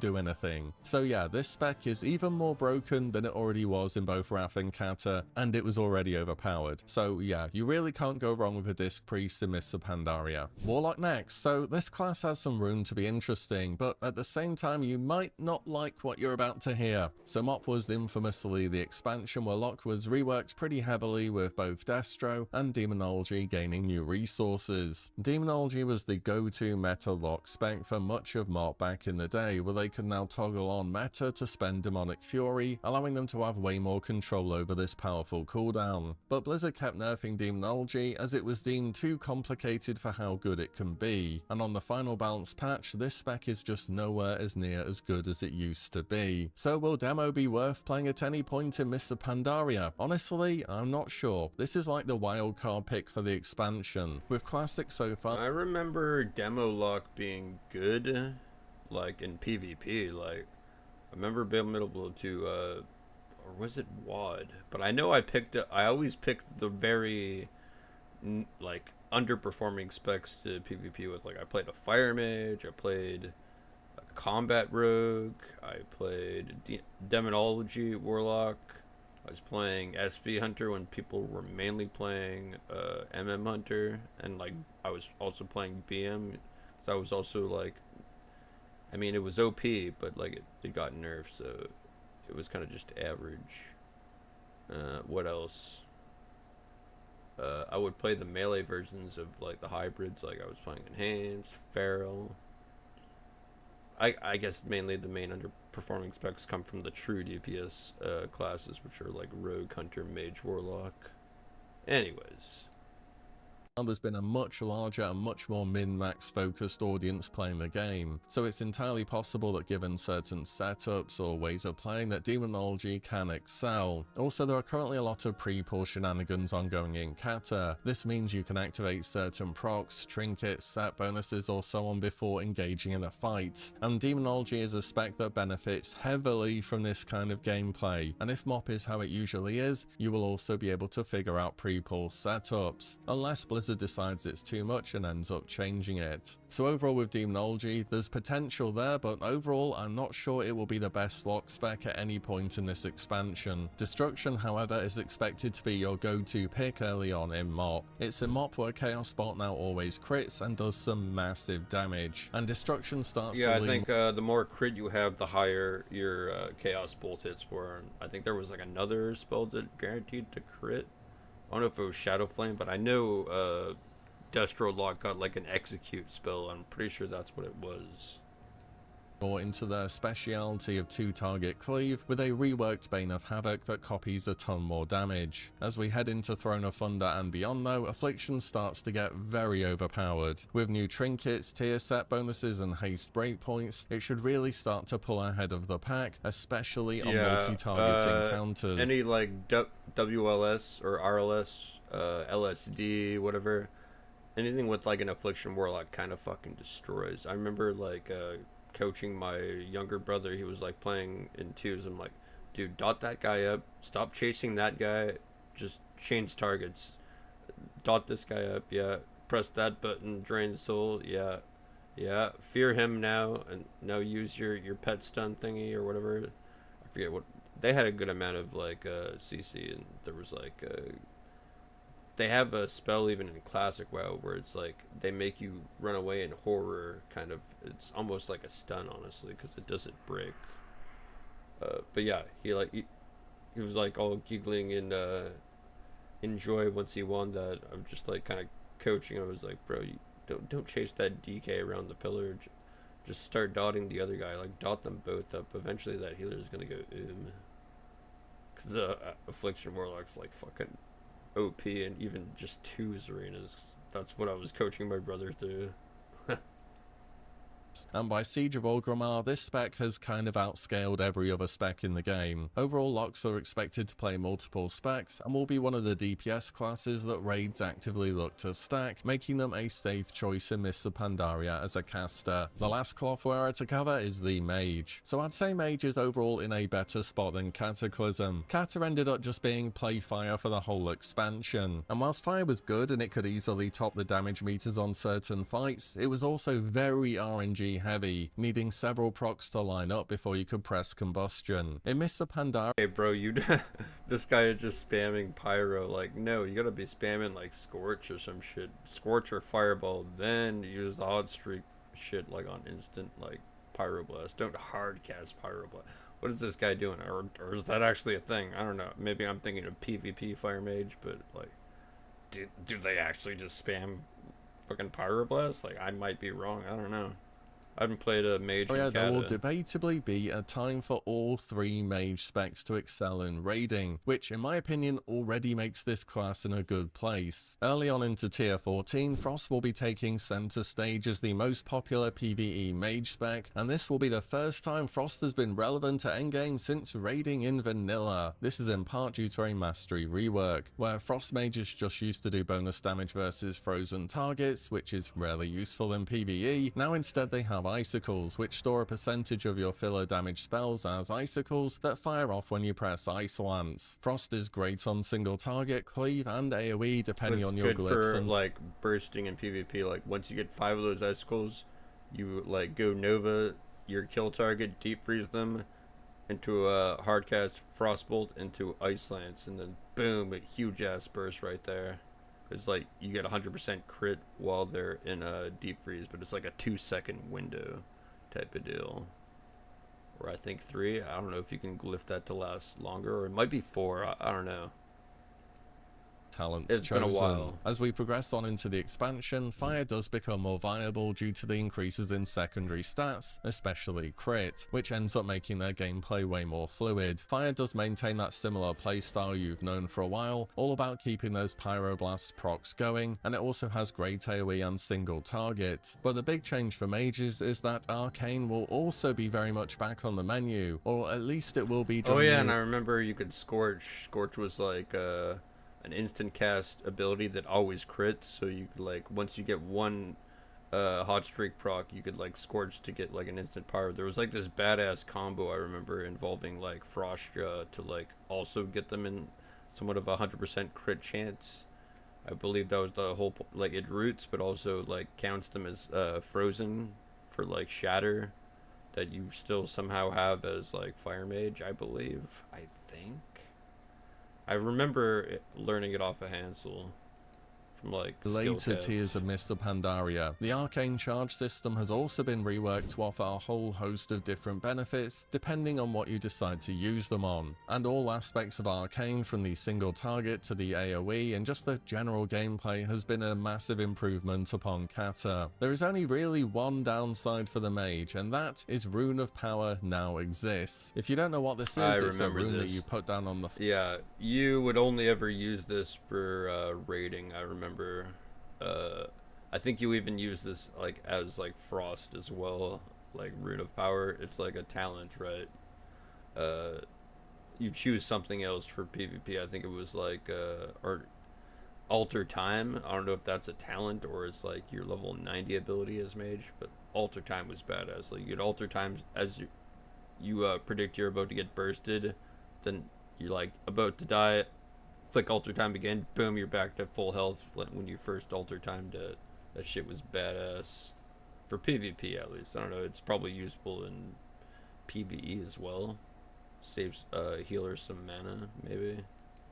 floor, and it gives you loads of mana regen and 15% extra damage, and you want to take this as much as you possibly can. But in some encounters this is problematic, and when you have your BIS talent wanting you to always stand still, it can be more than inconvenient at times. Still, Mage is definitely a strong pick as a DPS caster for Mr. Pandaria, and I wouldn't be surprised to see raids opt to take more than one. Next we have the new class, the Monk. So how are they looking during their opening expansion, given that we have final patch balancing? Okay. Well, So my take on Monk, I've played all three specs.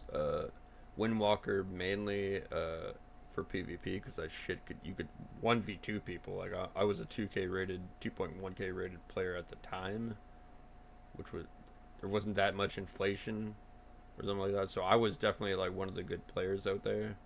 I could get like my elite weapon or some shit like that. I forget. Could I or no? Was that 27 hundo? No, I got my elite transmog.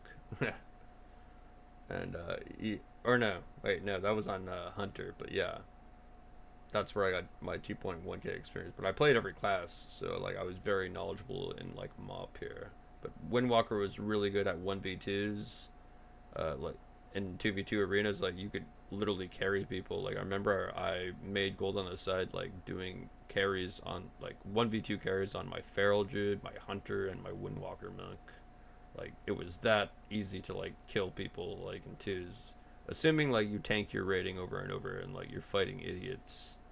well, they won't be as overpowered. Oh yeah, Brewmaster was a decent tank. I already said I did Garros like mythic with that, so yeah. I think I tanked most of my leveling. I forget, but I remember it was not that bad in raids. But I remember using it in like Raid Finder, and apparently we're not going to get Raid Finder in Mop Classic, which is kind of a bummer actually. And Mistweaver was fun. I don't recall playing it in PvP, but I know fighting against it was annoying, and I mainly played Mistweaver for like raiding. I played all three specs of Monk. It was an enjoyable new class at the time. Kind as of OP. DKs were during their own expansion. Since we're getting like the latest patch, like from like Garros, and not when they were OP at the starting, we won't get the same experience we did like 10 years ago or whatever when this came out originally.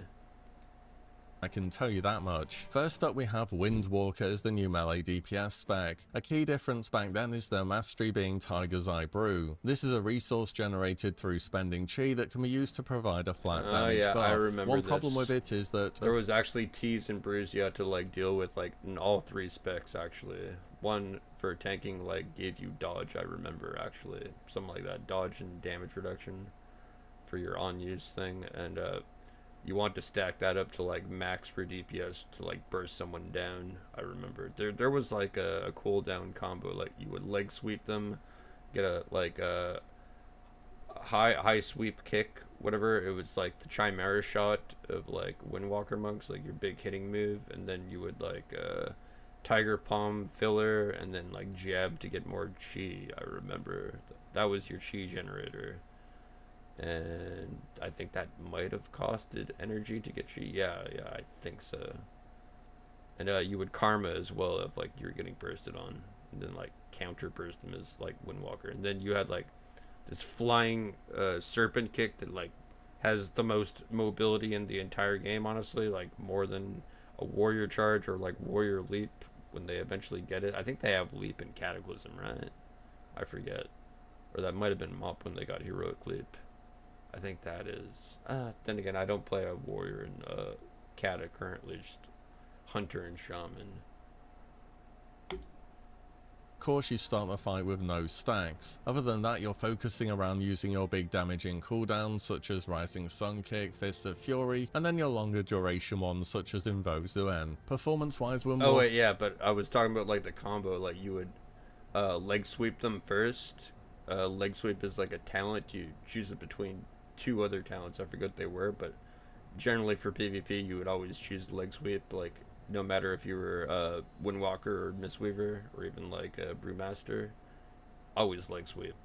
But then as Windwalker you would like do the Rising Sun Kick and like a couple of your fillers, like it was like the kick that was your filler actually. Jab, I believe, was the chi builder. Yeah. And which I think it was called Black Rush Kick or whatever, what this guy just said. You get like 2 of those globals in, or maybe 3, 4 of them, because leg sweep is a 5-second AoE stun, and then you Fist of Fury like whoa, and that shit would fucking hit hard if you had like a bunch of Tiger's Eye Brew like stacked up with like your trinkets and shit. I'm pretty sure that's all you could do in terms of like offensive cooldowns. Like you build up your offensive cooldown. I forget if they're like Touch of Karma is more of a defensive cooldown, but it can be used as a offensive cooldown in like raiding, and like if the enemy is dumb enough to keep hitting you while you have karma and they like kill themselves. So it's kind of both. Anyways. Is expected to be somewhere around the middle to upper parts of your DPS, with them doing better to... Oh yeah, and they got Touch of Death, but it's like it's a guaranteed, like you're gonna kill them when you hit that button, but they need to be like 10% HP compared to like every other class that has an execute. They get to use theirs at 20%. Like the Touch of Death does as much damage as your full HP bar to them, basically. So like it's guaranteed to kill their ass, like kill through even like defensives, I would imagine. But yeah, I remember that was like also a DPS cooldown is like Windwalker. Like you get Touch of Death, I'm pretty sure, as every spec of monk. But yeah, Touch of Death is like a decent. I think you could, it had like a 1-minute cooldown or something, or some, I forget, maybe 30-45 minute cooldown, or seconds rather. Yeah, I remember it being like a good execute phase thing, but you couldn't really spam it. Or there was like something to increase your HP. I forget if there was a cooldown that did that. Shit, I forget, it's been a while. Towards the start of the expansion. They do also prefer fights with cleave or AoE as well, due to how their toolkit puts out damage, and typically Earth, won't be doing fire, as well as some and other wind specs or on whatever. single target. Mistweave is the new monk healing. It was a new ability that Windwalker monk got. They didn't start off with it originally, but I guess we're going to be starting off with it now. It's like a baseline ability where you can put shadow clones on 2 different targets, or 3 actually. So earth, wind, and fire, I think. You would send one on 3 targets, and then you get on the 4th target, and like they basically puppeteer all your damage like that you're pressing. They do the same shit as you. And I remember getting like, I think somewhere close to top 10 like Windwalker parts on like heroic 3rd boss, I think, of Garrosh. It's like it's a council boss, like 3 pandas that you gotta kill after you get out of that water boss rim. Someone probably knows what I'm talking about. Spec, and the way this spec heals is very preparation based, kind of like a discipline priest or a restoration druid, where you need to know when the big spikes of damage will be happening. You'll want to set up your heal over time, renewing miss, and then get maximum chi so you can spam uplift to heal people with this active effect on them. Mistweaver also has Life Cocoon as a powerful single target cooldown, and their raid cooldown is Revival, which heals everyone and dispels negative effects. This spec is also one of the 2 healers that actually does some form of damage in their rotation, which can also help out a little bit on tougher bosses. Overall, Mistweaver is a strong healer that raids may opt into picking one up, but they won't be as stacked as some other picks would be. Finally is Brewmaster, and I reckon Brewmaster is going to be one of the most popular picks for tanking. In Mr. Pandaria, they of course have the stagger mechanic, where they take some damage instantly and then some over time, and you need to manage your purifying brew to cleanse these stacks. Brewmaster is of course a high mobility spec. I mean, all monk specs are mobile, but tanks tend to be a little less mobile, so this isn't a worry when you're playing a monk. Brewmaster also packs a ton of cooldowns to mitigate incoming damage, such as Avert Harm, Fortifying Brew, Diffuse Magic, and of course Guard. This spec I think later on in WoD, Diffuse Magic becomes like a talent that every monk can choose. Because I remember using this in PvP later on as a monk, but not in MoP. Yeah, this is specifically like a Brewmaster talent. Will be a good pick in all areas of PvE for more or less the entire expansion. I reckon it's overall the best spec that Monk has going into Mr. Pandaria on our current balance patch, but it is a tank, so at the end of the day you won't see as many of them as other Monk specs just due to supply and demand. It's in Mr. Pandaria where Druid gets their 4th spec, which is Guardian, so let's start with that. Guardian in MoP is a tank which is expected to have a slow start to the expansion, not competing with what other tanks can offer in terms of utility or for mitigation. This spec however does scale well as the expansion progresses and may see more play by the later tiers. However, by then your tank players are probably going to be pretty set on their mains, which they would have been playing for the whole expansion. So if I'm honest, I don't really see a ton of Guardian Druid players in Mr. Pandaria this time around. Feral Druid is expected to start the expansion as an okay DPS, but my really god, wait, no, fuck. I don't think I'll be leveling Feral because this is on the last patch after they nerfed Feral, because Feral had this ability that I think they have in like in Kata, where like as you build up your combo points as a Feral Druid, and then you use them, like you get a 20% chance per combo point. So if you use a 5%, like 5 combo point finisher, you get an instant cast. It's called like Feral Swiftness, I believe, or Feral Instinct. But yeah, that could be used to instant cast Cyclone on people. So Druid was like very, very good at 1v2ing people. Like you'd have to see early like soda popping content. Like that's when I started watching, was like MoP, where he's like Pia.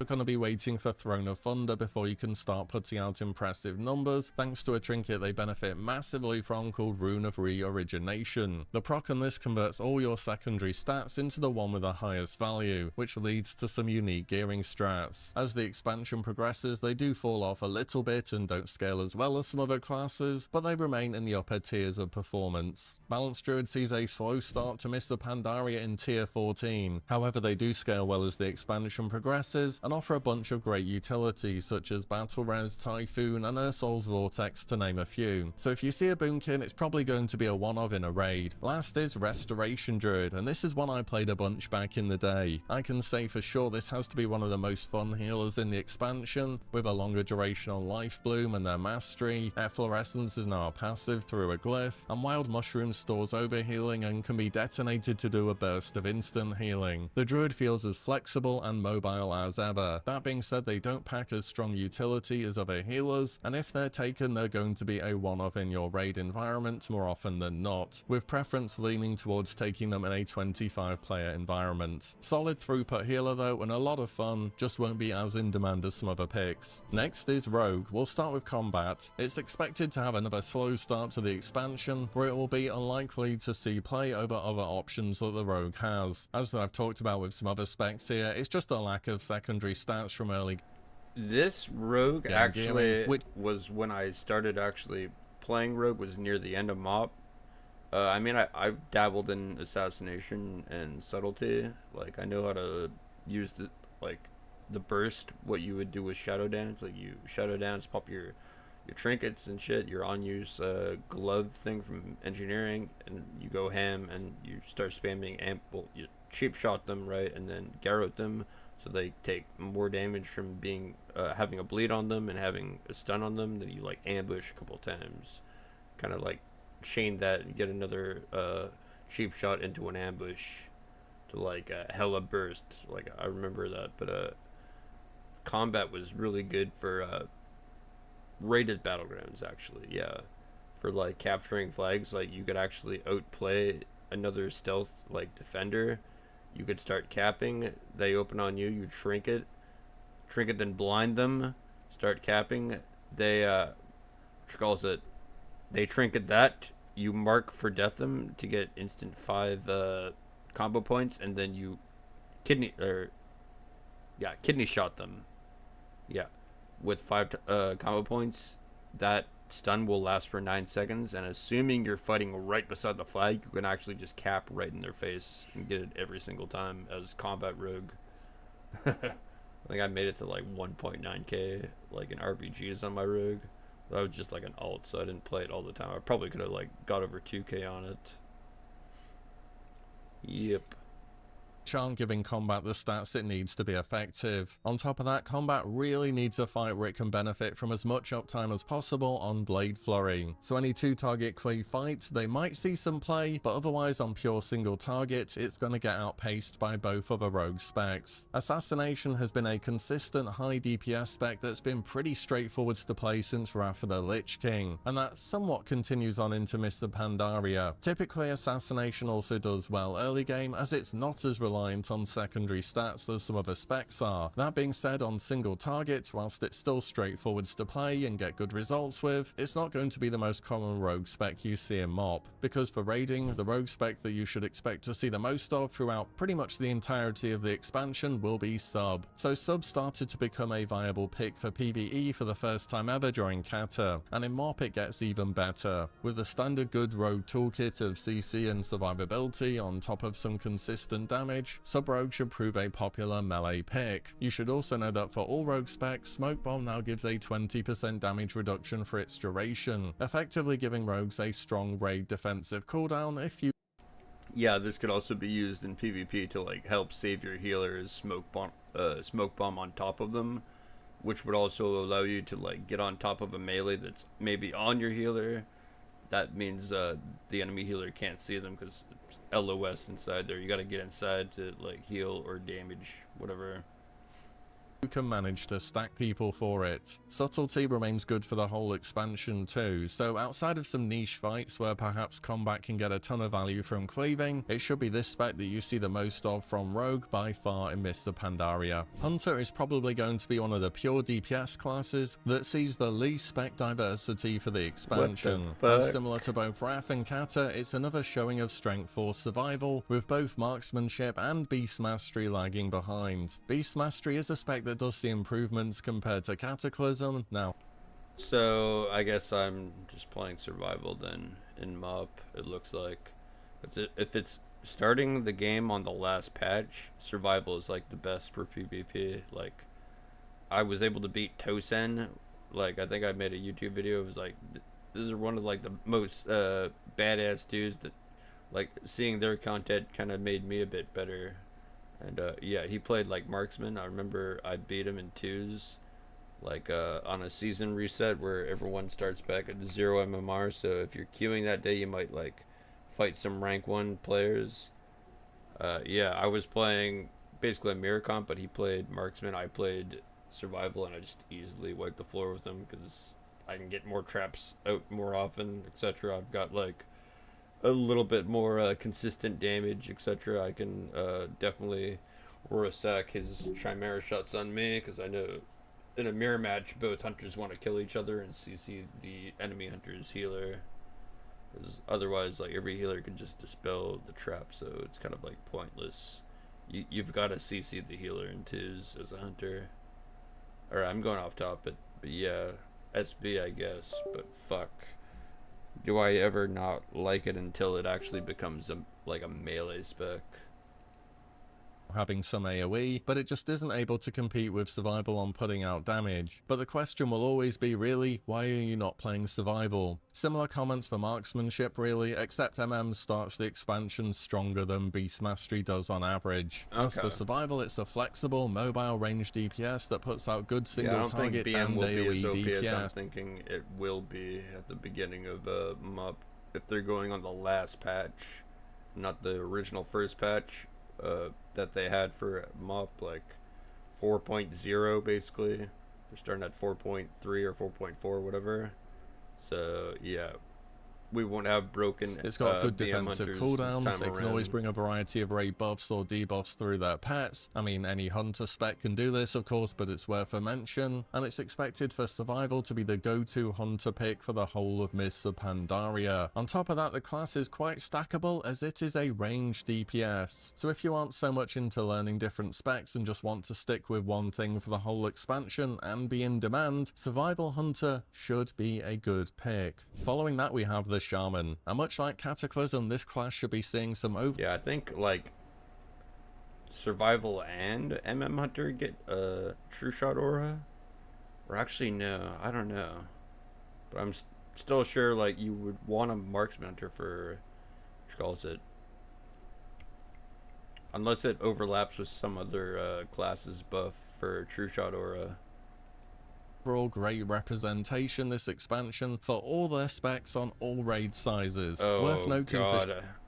So before I was even a Shaman tank, this Shaman is is where I the- fell in love with Shaman, because enhanced Shaman is a fucking beast in terms of like bursting people in PvP once you Ascendance.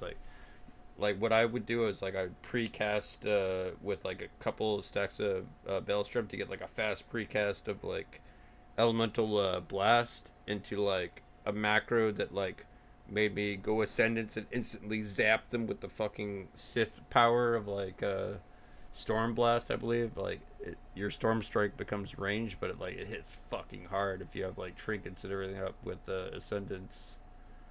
You could like fucking global people in like 1 second. It was funny. I don't know if it's nerfed by these standards, like with this last patch. I don't know, but it should still pump people like the first, 4 point, or I guess like the first phase of MOP.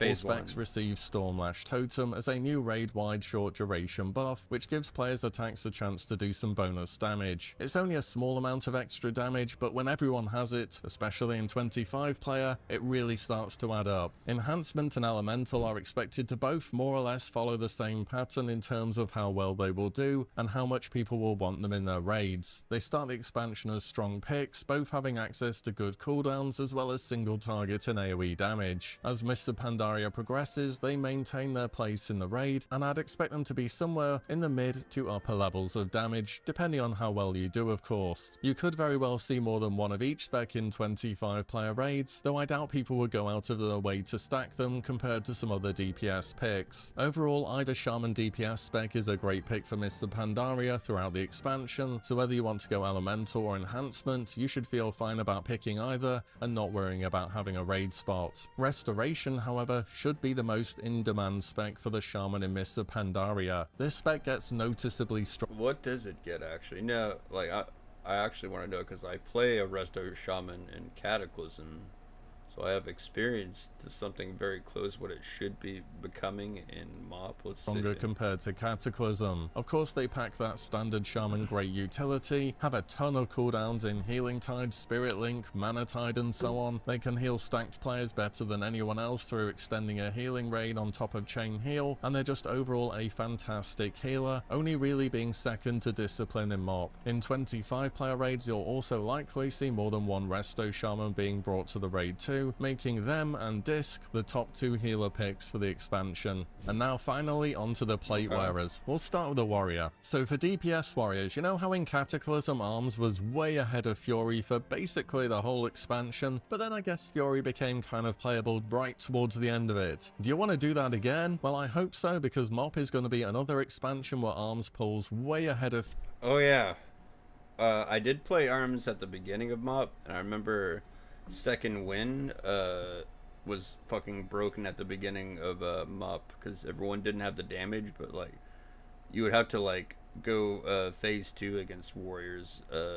Didn't matter the spec really, as long as they respect Second Wind. Like they healed actually 3% HP per 1 second, so it was actually insane self-healing once you got them below 30%. So you had to actually save your cooldowns at that point to actually kill a warrior in MOP, I remember.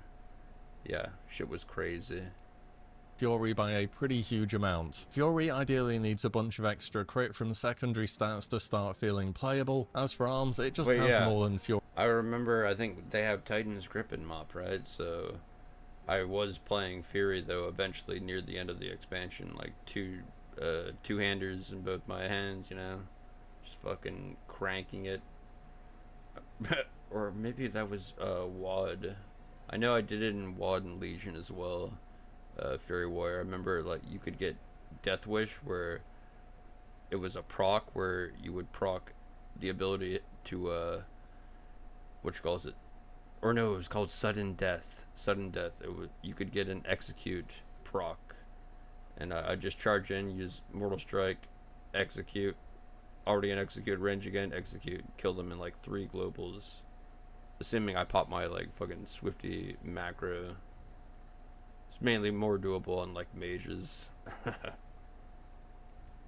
Fury does. It has good single target, incredibly strong burst AoE, and you just never feel bad about picking up an Arms warrior. This may be the melee spec that raids seek to bring more than one of. However, stacking melee is always more difficult in WoW due to certain boss mechanics being more punishing for them. Protection warrior is also in a better spot compared to Cataclysm and should in theory see more representation. I kind of forget how proc warrior goes in MOP. I kind of forget. Like I remember I actually was able to like the one guild that I joined in Cata originally near the end, we had an alt raid, so I leveled up my warrior and got that up into the alt raid, and I was a tank, so I knew like how to tank at least from as early as the late Cata, like I don't know, before the pre-patch even came out. I forget actually.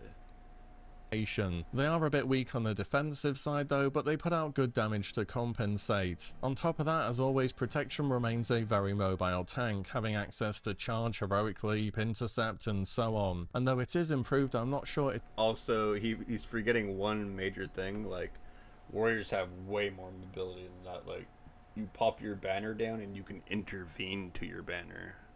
So that's like another, like, close to like another charge. That would definitely be constantly used in PvP. Like in arenas, like once your intercept, charge, heroic leap are on cooldown, like you could still put a banner, like drop it next to where you want to, the person you want to get to, and then intercept to the banner, and then like if you have a macro, it'll like target the last target before you did the macro sequence. Basically, like you would I think I would put it like on my middlemost click button, and I would just middlemost click where I wanted to go and spam that, but then it would also like make me look back at the last target I was on, so I've seen it like used a lot in the bunch of mop warrior POVs where they use the banner, and you get like 3 different banners. One increases like your crit chance by 20%, I remember, but there's a couple other banners. One's an AoE taunt banner, and I forget what the other banner did. It's been like 10 years, like I said. We'll see a ton of play over the 2 meta picks for Mop, which at this early stage appear to be Brewmaster and Blood DK. I find above any other role its tanks were the tends to be the least diversity and straying away from the meta. It's probably due to a supply and demand issue where raids only really ever need 2 tanks, and there's just enough people playing the meta specs to fulfill that demand. You should also know that all warrior specs now have banners, and the most important one of those is Skull Banner, which gives 20% bonus critical strike damage for its duration across your entire raid. This is 20% increased crit damage. Never mind, not 20% chance to crit. Okay, I got that mixed up, but I know 20% was like something I remember from it. So that's like kind of like what they got right now in the arms spec, where once you go far enough down into the arms tree, you can increase your crit damage by 20%. So that's like now like a banner in Mop. Okay, got it.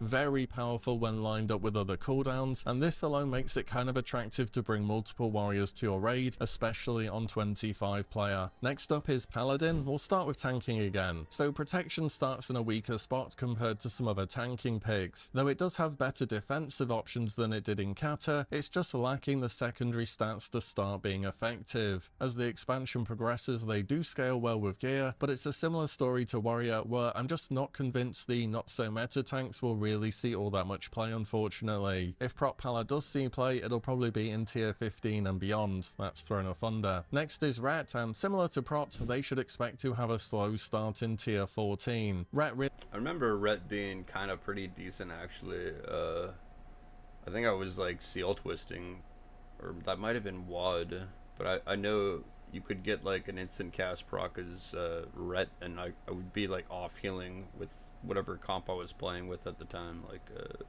Vanguard Cleave or Cupid Cleave with like a Hunter healer. What else? I think the Rising Stars Cleave or something Stars. I forget, but it was like Rogue and Ret Paladin and healer. Is there anything else? Like I think Mage Ret healer is also a thing. Probably Ret Warlock healer. I'd imagine so, right? Probably something. They probably got like a comp for like every weird combination you want to make. I'd imagine. I just they're very unpopular. I remember like double warrior healer was called Lumberjack Cleave. Really needs a bunch of haste to start being effective, and in lower levels of gear you just don't have that yet. As raid tiers progress, they do notably improve with gear, but not quite keeping pace with some other DPS specs, and should expect to be somewhere around the middle of the DPS meter for basically the entire expansion. Right. Finally, Holy Paladin. So Holy has been somewhere between meta to overpowered all the way back since vanilla, Hopefully, and finally in Mr. Pandaria for the first time ever, this spec really isn't looking anywhere near as good as it usually does. Holy Paladin got hit with a few nerfs right towards the end of Mr. Pandaria, and since we're playing on the final balance pack, oh shit.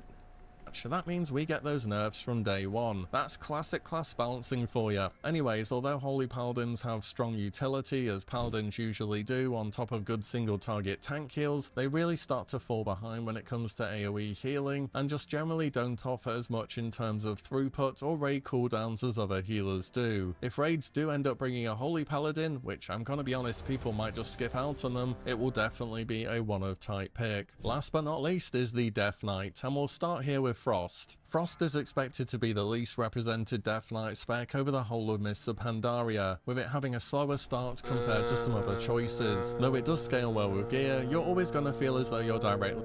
I don't know about that. I mean, there's also PvP that happens. I'm very positive that like two-handed Frost DK was like a thing. If not in MOP, it was definitely in WAD, but I think also like I know Unholy DK was actually very a common spec to play, but like even in PvP, but I know there was definitely like frost DKs because they did more burst damage.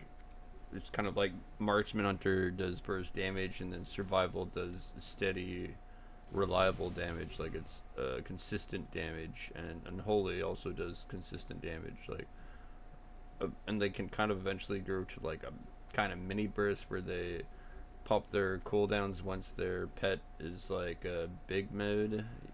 I think that was a thing in MOP. I forget. It's been a while. Death Knight was like one of my least played alts, but I know I played one at level 90 in MOP. I'm pretty sure.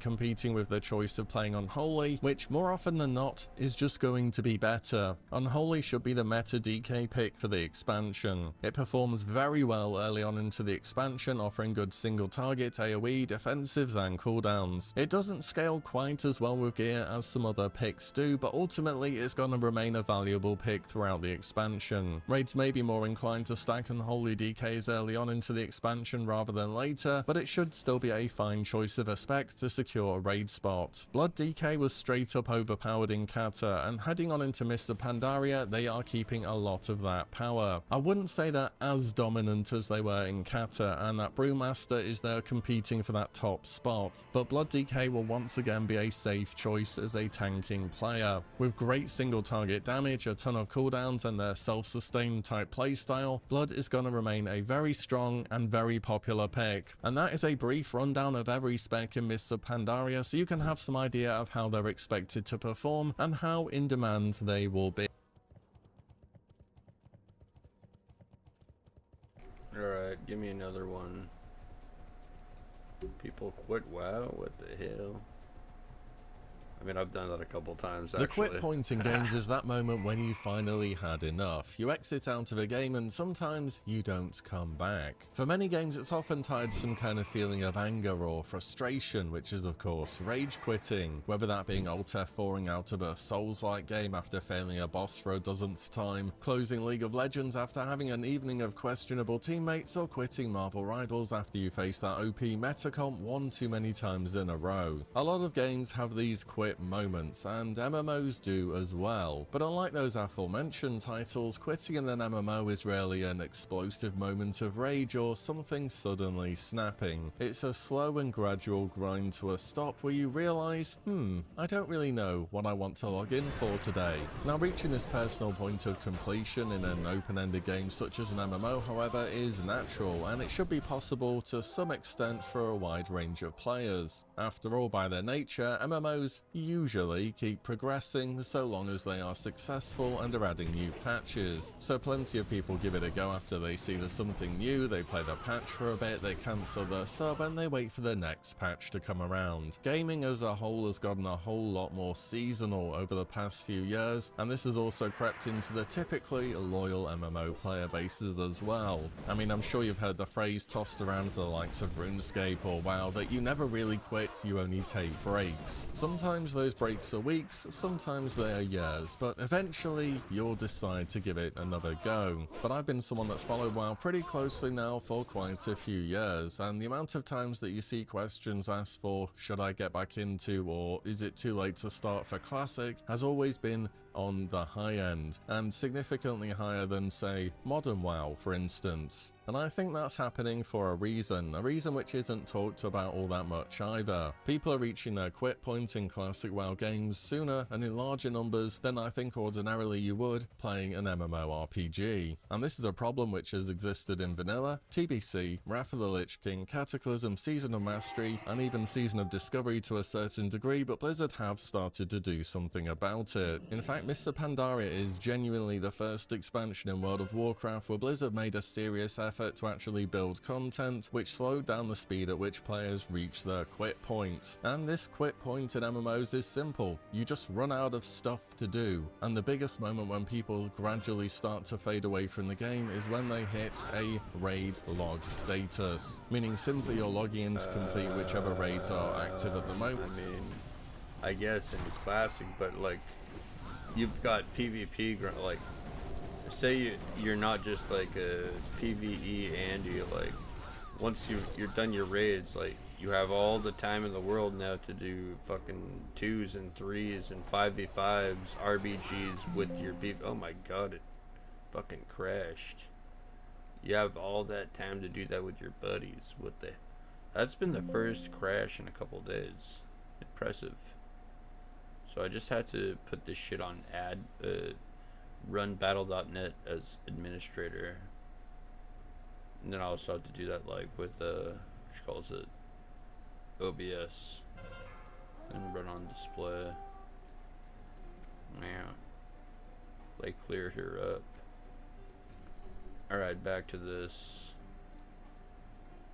And after that you log off for the week and don't really log in otherwise. Again though, much like reaching a personal point of conclusion in an MMO, raid logging isn't inherently a bad thing. If you love your raids and you want to play several characters and do them each week, then that's a great way to play the game, and it has been since Classic WoW dropped in 2019. It's just, if you wanted to say, log in and do something on your main, quite often during these classic games, there really isn't much else to do apart from raid log. And I don't think that's playing it. He is correct. That or grind rank 14, which I'm about to do, and then it's like, yeah, I've kind of did what I always wanted to do in this version of WoW. Is like I've always wanted a character that was high warlord. Maybe I'll like send a couple of raids with like my high warlord weapons. You know, maybe get some purple ranks. Maybe, I don't know, legendary ranking logs, whatever, and yeah, I'll be happy. But yeah, I'm probably gonna definitely hella move on to Mr. Pandaria because it's coming out like pretty soon, like next month. This will be pretty lit content for me because that was like my favorite expansion. Like raiding and PvP was like, that was like where I peaked, was Mr. Pandaria. I want to relive that shit. Alright.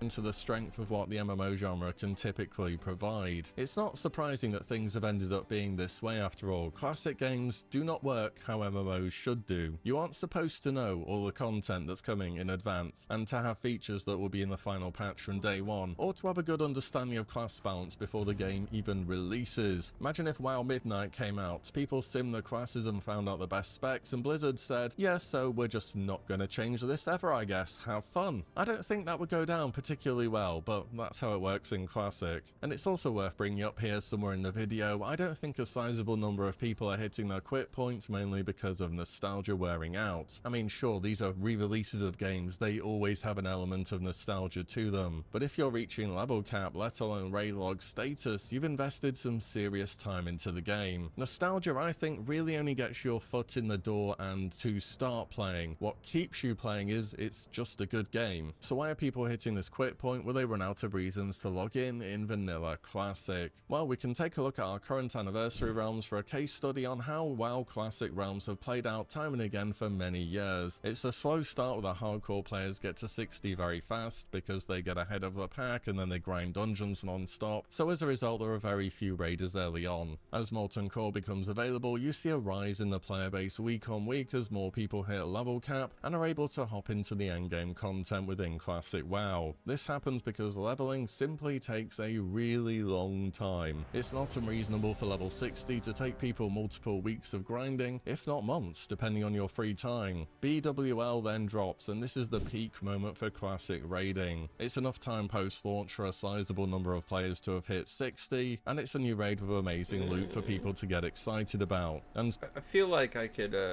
do, or I probably leveled in under a month, like IRL time, to 60. Most times I'm kind of just chilling, so it's probably like at least less than 60 days, like 2 months is probably my average for like leveling a character to 60. Like, I'm normally not trying to speed run, honestly. In most cases, like, I don't fucking stream for 12, like, when's the last time I streamed over 10 hours? Like, I guess in total today I've streamed 6 hours and a half. Like, I did a 2.5 hour stream earlier, just doing this, and we're at 4 hours and 5 minutes. Damn. Gotta So up the those Blackwing numbers. release week nearly always sees the largest volume of players in Classic in raiding. From here on out, new raids will see a bump in players, as we indeed have with ZG, but then there's a decrease in each tier instead of player numbers consistently rising again. After Blackwing Lair, two things also happen. The ranking PvP grind opens up to rank 14, and you have AQ as the next major tier. Now we're gonna save talking PvP for just a little bit later. As for AQ, well, it's not exactly Classic's most popular raid, is it? From having read tons of opinions around raiding in Classic so far, I'd say it's most people's worst raid. I never minded it that much personally, but I think it really depends on how hardcore your guild is, even if you are indeed raiding with a guild, that is. I've personally never pugged AQ, and I think that's why I don't really mind it that much, and believe me, I'm not about to. And AQ 40 is where things really start to take a downwards trend, because you've now been engaged in raiding since Molten Core to Blackwing Lair. There's ranking gear, which is just replacing a lot of the upgrades you could have been excited about from raids, and you've been consistently gold farming too. This is where the quit point really starts to hit for a lot of people. This is where the raid log begins. But we can look at the expansions we've had for Classic so far and realize they have extended the endgame beyond just raid and PvP. We've had things such as new reputations or achievements, for example, to try and give people something else to work towards when they're not raiding. But I don't believe a substantial amount of people are focusing on that area of the game. For most people, I bet the game is about leveling and then eventually getting into raiding. And I think it's natural things have gone in this way because it's, again, something that Classic games tend to share. And this is a phrase I even remember hearing back in the day: all roads lead to raid. At level 60, you want to attune for raids. Your prebis is to perform better in raids. You level your professions, in part, to perform better in raids. You gather world buffs for raids. You farm gold for consumables for raids. In vanilla, you even do PvP for raids. And us having had several That's where I'm releases at of the right now. fresh You do version of the PvP game now kind of for also prove raids. how people do quit more often and I just want to do earlier in AQ40 Classic. because I've A lot never more actually people done seem that to enjoy that first half of as the current vanilla content, experience, so, the leveling, yeah, I want the to do that. prebis, starting to raid, gearing up your character, and eventually hitting that raid And log then,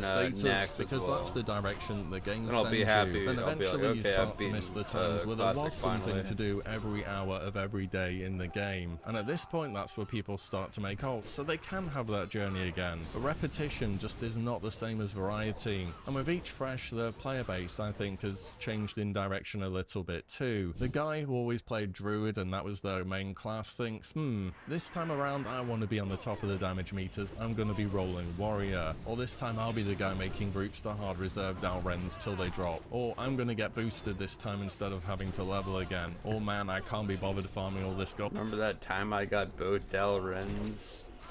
Good times.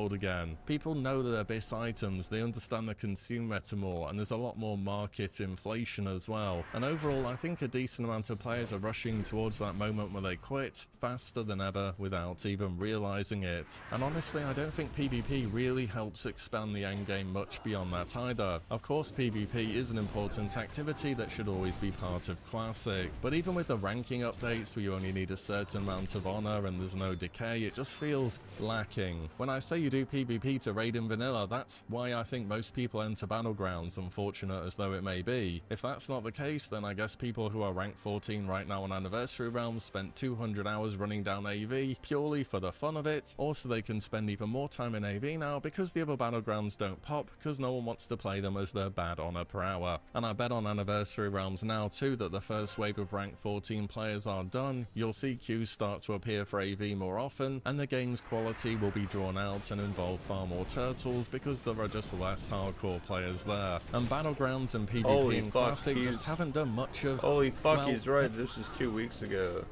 And this is literally happening right now. Like, I'm getting turtles. I'm having to leave Battlegrounds because I'm like, I don't want to play a turtle. We already killed the lieutenants. If they're gonna turtle, I'll fucking AFK out. And I'll wait my deserter buff, whatever. God damn, he was correct.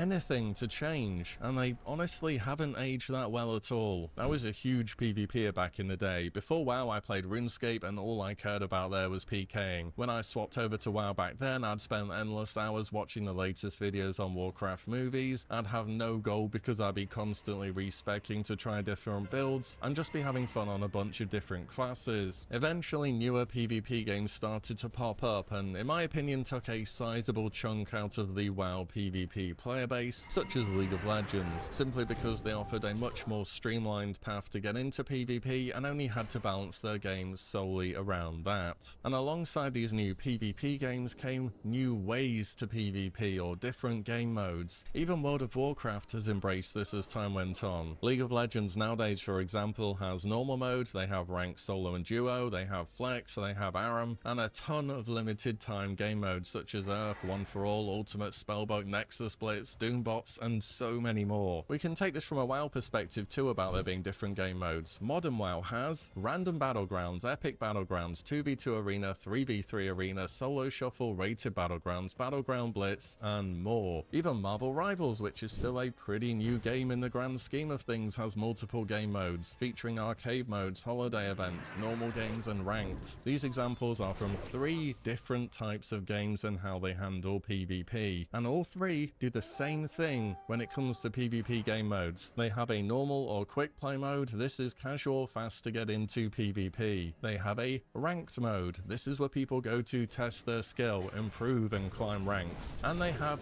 temporary game modes. These change the rules of the game to offer a new perspective. Vanilla World of Warcraft has, and has only ever had, quick play. And quick play for me is when you're really just getting started with a game and familiarizing yourself with it. You want to jump in and see what's up before you get some understanding, and then you go into ranked or try out some temporary game modes whilst they're available. And to be honest, I wouldn't personally play a PvP game for very long if quick play is all it had to offer. Except in quick play in classic WoW, you can get matched versus people in a full pre-made who will proceed to graveyard camp you till they decide to win. Now, as mentioned earlier, season. Yep, I've seen that. I queued for like a Rothy Basin like once on this character, and like it was like an alliance pre-made, and like I queued into like us getting graveyard camped. I'm like, okay, yeah, I guess back to Altering Valley it is.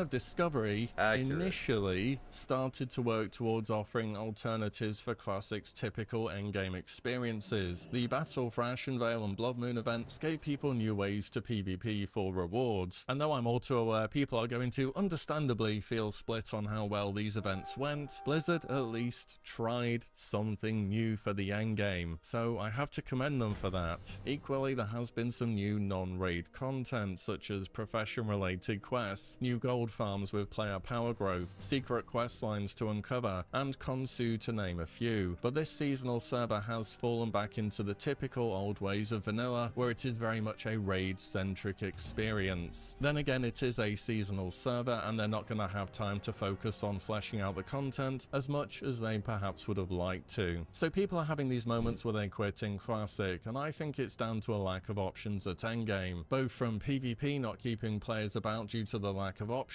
and the rest of the game leading down a road that ends in raiding. And you know what? That is fine. It's fine for Classic Era, and it's fine for the Anniversary realms, because that is what they are, and that is what they have always been. If you want your No Changes Classic, it is right there, and it's available to go back to at any point in time. But I really hope this isn't all we can expect from Classic games forever, because for a future beyond just being re-releases for Classic, I truly believe the endgame has to offer more varied experiences than it currently does in its base vanilla version. And I am hopeful that Blizzard will deliver on this one day, and that there will be a game called Classic Plus, or something along that line. The things that I've gone over in this video are ultimately problems which I believe Classic Plus must address if it's going to pave a new world for Classic WoW fans to keep enjoying the game long term, rather than us going back to those same quit points that we can observe over years of case studies. Will it mean taking some things from other versions of WoW? Absolutely it will, yes. You know old school RuneScape? The MMO where the recreation has surpassed the game that it was made I from? play an that Iron Man contains on there. literally I'm a billionaire on dozens that of game. updates from RuneScape 2 and 3, Self-made. which have been reskinned and made to fit within the old school world, and people actively voted for them to be added too. Not everything from the future is bad.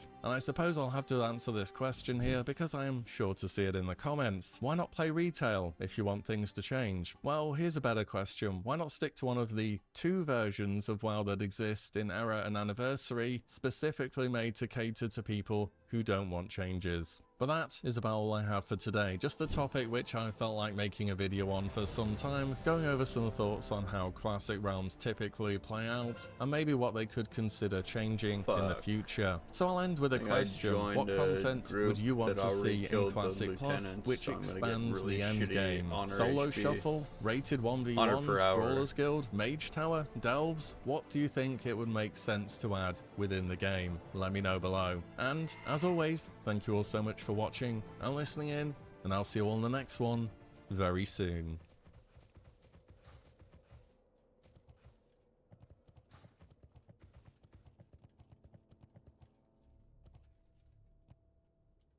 Break their bones. Oh, fuck. Wait, don't attack me. Fuck.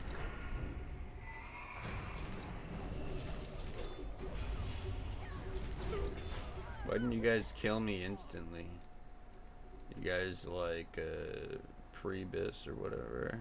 Jeez. Alright, does Burning Crusade need fixing? Why has he got Pokemon shit in there? The Burning Crusade will re-release once again after Vanilla ends on Anniversary Realms. This will probably take place around late 2025 to early 2026, but that is still to be confirmed. Vanilla itself and Anniversary just got Phase 4 on May 1st, which is Zul'Gurub. This means it has 2 major raid tiers left to go through, an AQ as well as an Axramus. And I've already seen a lot of people building up hype for WoW's first expansion and getting excited to go through the Dark Portal once again and see how it all played out. But should the Burning Crusade match how everything was the first time around it re-released in 2021? Or this time around, should some things be different? Because it's worth a note that since the Burning Crusade's first classic release, there are now so many more different versions of WoW that exist in an official capacity, such as there being seasonal realms with Season of Discovery, or hardcore WoW as well. So I want to talk a bit about them too, and whether they could work for the Burning Crusade.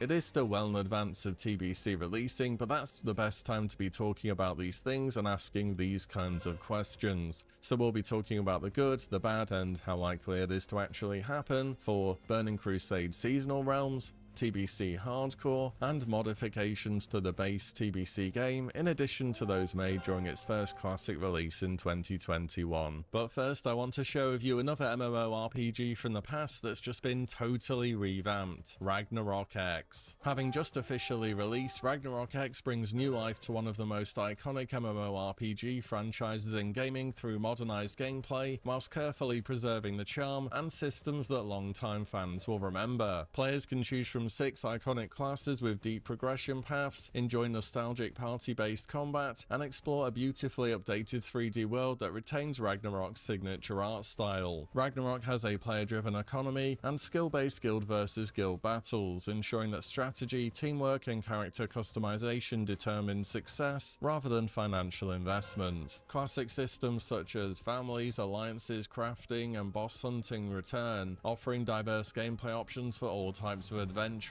Newcomers will benefit from guided onboarding, whilst veterans can dive straight into advanced builds completed today by which most people would take to mean after Season of Discovery has concluded. On the positive side, this would mean a definite future for seasonal servers, for something for them to continue on to and to keep growing. And I've seen this question crop up more and more, because Season of Discovery at this point in time has very much grown its own fan base, and with the season appearing to, one way or the other, draw to a close or slow down, we're still not entirely sure which, people, as they're playing an MMO, are naturally looking for what comes next. past. And that really is the big strength of there being potentially a TBC seasonal. You just know what will happen in the future. But I think there are a few more negative points which you could bring up for TBC seasonal, which would certainly put me off giving it a go. First things first, if developers were committing to this kind of idea, well, they'd have to keep developing it for however long it runs. This would mean easily over a year timescale of them messing with TBC class balance, when instead they could be working towards other things, which I think they already are. And if TBC seasonal happened, it would happen more or less at the same time as TBC's actual re-release. This would be an absolute disaster of a scenario to occur. You really can't offer two of the same expansion at the same time. That will divide the player base heavily and just annoy people. And Season of Discovery so far has been about two main things really, rebalancing classes and new content. So TBC class balance is already in a better place than Classic was, in that at least you want to bring a wide variety of specs to each raid. It has a bit of a class hierarchy where you have your tanks, your healers, your DPS, and then your DPS that you bring to make the DPS that do damage do more damage. I just call them support specs, such as Shadow Priest, Enhancement, Shaman, Boomkin, and so on. As for possible new content in TBC, it just doesn't exist in a way where it does for Classic. Classic has Gilneas, Grimbatol, Hyjal, Karazhan, the Scarlet Crusade, and many more different avenues that could be pursued for new content. Some of them have been. TBC just doesn't have this edge in terms of unexplored ground. During TBC, Blizzard really did everything that they wanted to do, and after they committed to expansions, they really packaged everything neatly together into one massive land, and then moved on to the next when they were done. Overall, TBC at a glance can seem like a natural follow-up to Season of Discovery, but in my opinion, it just doesn't make sense to do. Usually I'm pretty open-minded about updates to the game, but in this case, it's one of the few times where I would actively be against them doing this. In fact, I'll go above and beyond that and say Seasonal WoW doesn't belong in any other version of WoW apart from Vanilla. Only Vanilla has the Eastern Kingdoms and Kalimdor as the key world landmass, and it also has that volume of unexplored content that can really be built upon. The timing with TBC Anniversary I would imagine would be a negative, hypothetically, were this to happen, and seasonal TBC would mean developers are just spending their time on something which ultimately I don't think would be super worth it, when instead they could be doing, you know, Classic Plus for example, which I'm still very hopeful is being worked on in the background. So overall I think that seasonal content outside of vanilla just doesn't work. Next up we've got the Burning Crusade Hardcore. On the positive side, this will be new ground for hardcore characters, and when you hit Outland in lower levels of gear, it will be quite challenging and interesting to see which quests or elites are particularly challenging to players, where are the pitfalls, what zones are the most dangerous, which quests should you skip, and all that kind of stuff. It could definitely make for some good new content. There already were fresh hardcore realms released alongside Anniversary realms too, which could certainly progress to the Burning Crusade at the same time as regular realms. On the not so positive side for TBC Hardcore, while the vanilla content would be mostly unchanged, except it would kind of just be faster and easier. I don't think it would feel as though the game had actually started until you hit Outland, and that is a massive upfront time investment to really get into the new stuff. Also, the endgame content in heroic dungeons and raids will be considerably more challenging than anything Classic has had to offer. On top of that, now you're playing a game with no world buffs, greatly reduced amounts of consumables, really high boss damage, threat mattering a lot more, and so on. Imagine if someone misclicks the cube on Magtheridon, it would be an absolute massacre. Saying that, the Flask of Petrification does still exist in TBC, and as far as I can tell will work the same way, so there is still the get out of jail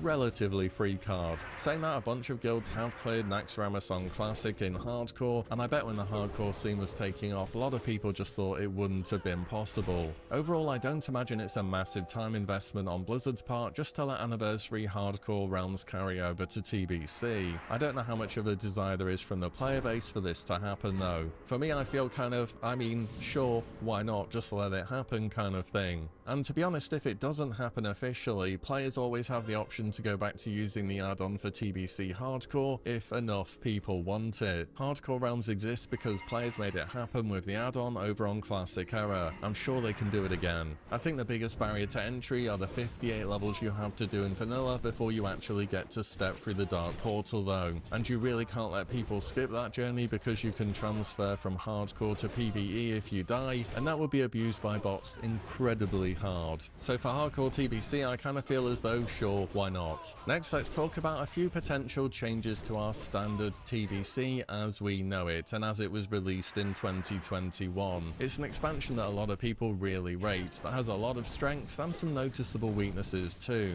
Talking changes compared to our first TBC release, I think that there are three big things which dominate the conversation: how Shaman's Bloodlust or Heroism ability will work, Alton friendliness, and whether there will be TBC era realms. So in TBC, Bloodlust or Heroism is group wide and there's no debuff upon use. This makes running somewhere between 5 to 7 Shaman kind of mandatory, as without their buffs, the game just really isn't that fun to play. It also leads to metagaming where people can swap Shamans into a group with their top DPS so they can chain cast Heroism for them so they have 100% uptime. The easy change here is just adding the sated debuff after using Bloodlust and making it raid wide. This is basically how it works in Wrath of the Lich King, so people don't have to worry about needing as many Shaman, and it ensures that everyone gets Heroism instead of this buff just being filtered down to a few players. And for what it's worth, if you think this is gonna kill Shaman class representation in raids and you'll only take one for Bloodlust, I strongly believe that will not be the case. Shamans are still a very valuable class, primarily in more of a supportive role, and their totem buffs are just way too good. On top of that, Resto Shamans are one of the top healers for the expansion. I still think even if Bloodlust is raid wide, you're going to be seeing 4 to 5 Shaman per raid, which is still a lot, but at least it's a bit more reasonable. And if you have fewer Shamans than that, at least you're not suffering from not having Heroism. Now in terms of alt friendliness, especially if Blizzard do TBC on a faster cadence, as they are doing with Vanilla Anniversary, they need to take a look at this really badly. There are two big barriers to entry for endgame content for alts in TBC. Those needing heroic dungeon keys, which are currently at Revered, and legendary achievements. For the keys, you can pretty easily get to honor during leveling through questing, dungeons, and just usual activities. So it seems as though it will be an easy compromise, so people aren't having to excessively grind on a second or third character to enter heroic dungeons. Achievements were something that were removed with patches as the expansion progressed, but if things are going to be moving faster, which I think they will be, you just want to get into the raids on your alts as soon as possible and not have to worry about doing them. I still think you'll have to do achievements on your main. I mean, it's a core part of TBC, you can't just delete it, but it should be more of a one-time thing, and then perhaps you have account-wide access. Alternatively, or maybe not just alternatively, but in addition, Blizzard could look to add significant Badge of Justice rewards to achievement quest lines to keep them active. At the end of the day, achievements keep a lot of varied content in the game active, and in that regard are really good. Imagine you're playing an alt and say, for example, you could get 100 badges for completing the Kara achievement quest. Maybe that would be enough to make it feel as though it's worth your while. So in addition to getting a bunch of items from the dungeons, you can then go straight to the badge vendor and buy 2 or so more pieces. This is just helping your alt gear up a bit faster and get into raids faster. If you remember back in Wrath Classic, Blizzard added emblems to the end of Wrath of the Lich King quest chain so that people felt incentivized to complete them fully. So there kind of is a precedent for them doing this. One way or another though, heroic keys and achievements do need some consideration this time around. Next point we have to talk about for TBC are era realms. So the first time around, TBC didn't get them, and I will be surprised if this time around they also don't. Era would happen when TBC will be coming to a close and would allow people to remain on a fully progressed TBC realm where they could keep playing their characters or make new ones without the worry of the expansion progressing. I also reckon there will be people on anniversary realms who don't want to progress to TBC either, and will expect some kind of service to copy or transfer their character to the current classic era realms. I think this will also happen, and it just makes too much sense for it not to be a thing.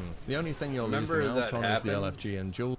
I never did actually get my, like, when TBC happened, TBC Classic, I actually didn't copy my thing for an era, so like an era shaman, so I remember re-leveling 1 or 2 on era servers like after TBC and shit, just to like fuck around on that.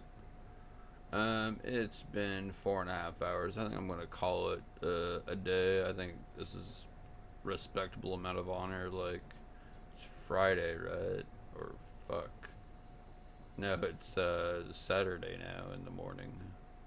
But yeah, what do we do? About close to 7 hours of like grinding this shit. Like, That's a good return, even though I had to like AFK a couple times because like people are just turtling and I don't want to play that shit. Like that's ruining my HPH. Like I'd rather just AFK and watch something for 15 minutes. But yeah, I could definitely see myself getting like 70k tomorrow, 70k again. Well, I guess today is Saturday, so 70k for once I wake up again for today on Saturday, and then 70k again on tomorrow, like Sunday. And then I've got like Monday, and I'm free basically, because I don't really give a shit about raiding to get Onslaught Girdle from like MC or getting the DFT trinket from BWL. I don't really give a shit. Like I'll have my weapons and shit. I'll be ready to like raid for 8Q40 basically. I don't know if I gotta like get a damn nature resist set or something, but yeah. We're close to completing WoW, at least for now. For me, is just I want to get rank 14 so I have all the weapons and everything so I can do the raids that I never actually did before. Just AQ4. I've done AQ20 plenty of times, but not AQ40 or Nax. So get to actually raid that shit as like a warrior compared to like a N-hand shaman. I refused to play fucking Resto Shaman. I was like, no. I'm either DPS or tank shaman. Fuck that shit. So I never did actually get to do AQ40 or Nax. People weren't open-minded. I don't think they are either these days, but yeah. We will call it a stream.